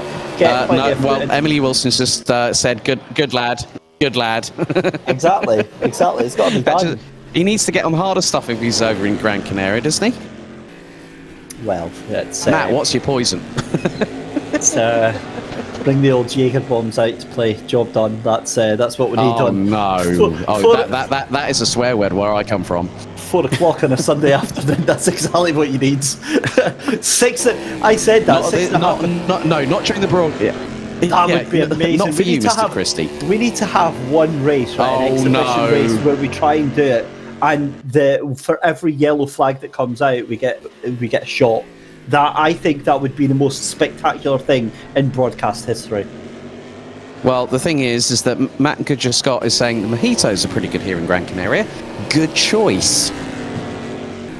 Yeah, it's not bad. I mean, I don't want to, imply that it's my Scottish nature and that we're degenerating into talk about alcohol and 4 o'clock on a Sunday afternoon, but play to your strengths and all that. Yeah, true. Kudos where it's due, of course. But you've already mentioned Jaeger bombs, and now we've mentioned sangria and mojitos. What's next? G&T? No, I've never been a G&T man. My partner. No, neither have I. There are a couple of bottles. There's a couple of bottles of Gordon's actually on the top shelf on the bar here, David. Is there any bottles of amaretto though? That is what we need to know. Because if there is, then I'll be down for the next round. Our survey says. Sorry. That's it. There's a bottle of JD. There's a bottle of Malibu as well. Bottle of Bacardi. They've even got some ciders on display as well. Different flavours of Balmers. You've also got some Corona, Stella, Coors, Budweiser. Oh, name your poison, sir. Right, Lamati racing into pit lane then from 7th position. They are 103 seconds ahead of E-Team Brit, so they are certainly going to be safe in that 7th position for just now. The gap between 1st and 2nd place has stabilised at 66 seconds. There is E-Team Brit at the back of the field, and that's a pretty interesting line around the corner. We'll just not talk about that at all. Radicals Online though in 2nd place though. I've got to be honest, I think Fordzilla have got a stranglehold round the grip of this race. They have, but that's with just over 6 hours and 25 minutes to go, David. Keeping that lead is one thing, but then seeing if someone else is going to try and challenge is something completely different altogether. Now with the top 2 teams, Fordzilla and Radicals Online, on the same lap, Camsport now effectively a lap down in 3rd place, Avanti Racing 2 laps down, and then look at this, 3 laps down for Through Barracuda, Cadan Casual Apex 4 laps off of the leader, and Lamati Racing 5 laps, E-Team Brit 6 laps, but obviously with the issue that we had with the full course yellow issue for Cadan Casual Apex and E-Team Brit when not needing fuel. If they were like literally on the reserve, I could understand it. But yeah, very, very astute observation from our race director, Grant Lyman, who is behind his desk, by the bar. For just now. I'm not going... for just now, you say? Yeah, well, we saw him jumping into life earlier when we had those technical issues, didn't we? Was it Grant that was doing the replacing? I was wondering if he was going to like literally put his Batman cape on. Radicals in 2nd place into pit lane, so that adds a new dynamic to the race then. And I've got to be honest, I think they're going to be very quickly catching up to Camsport, because that gap now, I believe, is down to about 30 seconds. Yeah, exactly. It's these pit stops are. It's a lengthy trip down the pit lane, especially going through into the entry.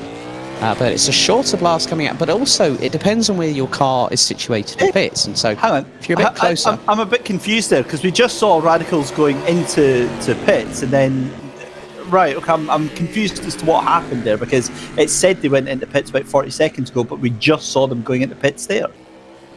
Well, I can see from the pod itself, it is in the pits. That was. I've no idea what happened. Never mind. They're in the pits anyway, and they should be coming out in the next 4 seconds. Or so. They're exiting now. Yeah. Exiting now, David. There we go. That's happy days. So they're out. They're 23 seconds behind Camsport. So Camsport are going to be very easy prey. But that now means that we've got one car on the lead lap, and that is your race leader. That is some effort from Team Fordzilla. It is indeed, and we've just got to see how they keep motoring on over the next 6 hours and 23 minutes. So the running order still at the moment, Fordzilla leading the way, Camsport now into second after a pit stop 4, Radicals on line in pod 7, Avanti Racing in pod 11 round out the top 4 ahead of Ubarakuda in pod 9, Cadan Casual Apex pod 10 rounding out the top 6 ahead of Lamati Racing in pod 13, and last but by certainly no means least, E-Team Brits pod 15 in 8th position. Awesome stuff. 6 hours 22 minutes left to go in the race, and E-Team Brit at the back, they've really had a voyage of discovery this afternoon, a spirited effort. They've kept things going, and in all honesty, from our experience, Alex, that's exactly what you need to do, because how often have we said, it's looked so comfortable for a team, and then within the last hour something incredibly dramatic comes out of the blue. It can happen like that, and I mean, just having a little meander around, just seeing where people are in terms of their who's behind the wheel. Looks like Phil Webb behind the wheel for Cadan Casual Apex, Tierney behind the wheel of Radicals Online. Looks like Christian Kelly behind the wheel for Camsport. Max Spoon is still behind the wheel for E-Team Brits. Jack Ashton behind the wheel for Team Fordzilla. Really good to see. Hopefully we'll have a catch up with some of the other teams a little bit later on in the broadcast when we head over to part 2 of the stream, which will be around about 5 o'clock this afternoon. So something else that was interesting, Alex, is are there many people there that aren't actually driving? Is there supporters, or is there maybe family members there? Yeah, you're always going to get that. I mean, the thing is, from my perspective here, David, as I'm just going to plonk backside down on a chair. Hang on a second, bear with me. Yeah, there are some people in support, and just making sure that everything's all well and good. And that's what you need. Sometimes at these events when, okay, we're still having to work under COVID-19 restrictions, social distancing, hand sanitisation, some people opting to wear face masks when in proximity of other people.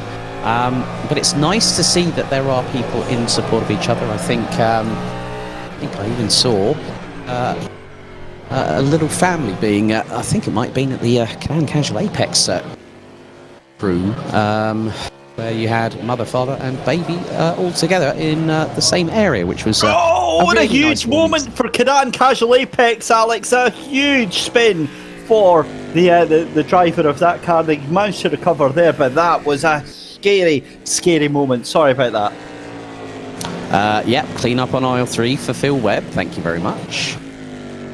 I think and he's just rejoined. So. Code Brown engaged. Yeah, that's exactly it. But yeah, I mean, that's a brilliant point, because obviously families and people who are maybe not, or maybe they, for the past 18 months, Alex, they've only seen, their friends, family member, loved one, in their own room or in the living room or in the cupboards, taking part in these things. So in the cupboards, what are there, skeletons in there? No, but I'm speaking from experience. I had a proper man cave set up with my wheel, and we've got a penalty for Ubarakuda. So their day is getting considerably worse, because they are 45 seconds behind Avanti Racing. I've got a feeling that's going to drop them potentially into the clutches of Cadan Casual Apex there, Alex. Could very well be the case, but just as long... I mean, Phil Webb looks back up to full racing speed at the moment after that unfortunate spin just a moment ago, where he had clean up on aisle 3, Code Brown and new virtual underwear required, all at the same time. Yep, Ubarakuda into pit lane then, and that's likely going to be 4 track limits. It's going to be I'd imagine, a drive-through penalty for that car. That isn't going to cost them actually too bad in terms of a penalty. It's probably only going to cost them about maybe 20 seconds, if that at all. 18.7 seconds is what it cost them, plus the slow down and speed up time of getting into to pit lane. Fordzilla then still in the lead of this race from Cam Sport and Radicals Online. Radicals Online doing the big moves right now, trying to catch up to that second place. They're currently 21 seconds off of your second place team just now. Avante Racing a lap down, 2 laps off of the leader there. Barracuda in 5th position. 6th place is Cadan Casual Apex, 7th place for Lamati, and 8th place for Team Brit. So let's spend a couple of minutes thinking over the past 6 hours, Alex, because we're coming up to the end of the first stream here. So it's a good chance for us to reminisce, and it feels like an absolute lifetime ago since we actually started this race.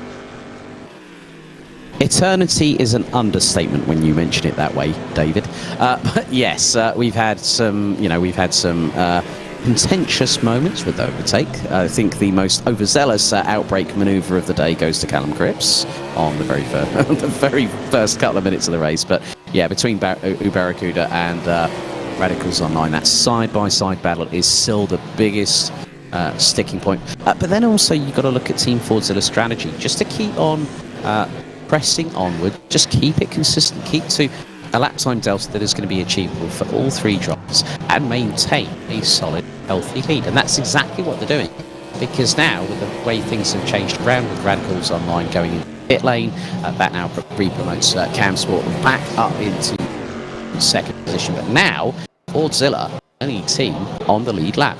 And that is such a huge thing for that team, but I've got to be honest, Cam Sport right behind them, possibly trying to unlap themselves. I wonder actually if Fordzilla are maybe just trying to manage this race, manage the tyres, manage the car, and just keep things on an even keel. It comes back to that point I said earlier on, mechanical sympathy. And one of the things that Team Fordzilla have done is that they have not gotten the car into any off-track excursions to the point where it could compromise a pit stop strategy and also their race in general, because we've had it that Radicals Online have done one of the absolute dynamite. They've been on a tear going through this circuit at the moment, and to be completely honest, the way that you come back from such a, what some people might call a trivial misunderstanding with the barrier, can be construed as something very, very different when you're actually the team that has been directly affected. And the mechanical sympathy that Fordzilla have done with their car has been to a point right up until now, with 15 minutes to go until we hit the halfway point. We're just over 5 minutes away from going on to the second part of the stream for the opening round of the Simply Race Endurance Series, the 12 hours of Buddh International Circuit in the virtual recreation of India. I think it's just about that.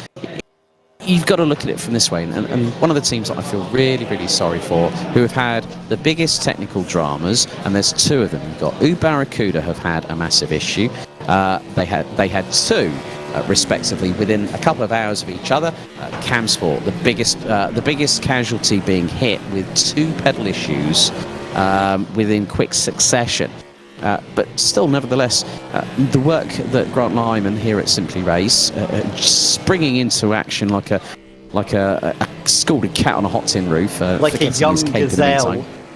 Yeah, like a young gazelle. Oh God, if he hears that when he plays back the stream a bit later on, when he gets the chance, he'll hear that one and he'll go, "Why are you comparing me to a gazelle, David Christie?" That shall be reasons between me and him. And you can discuss that off air. But yeah, I think realistically that the job that Fordzilla have done so far, and I'm just keeping an eye on fuel levels at the moment. 21.5 is showing on the fuel gauge at the minute for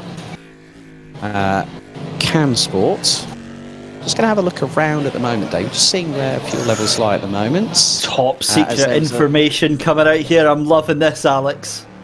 11.3 Fordzilla.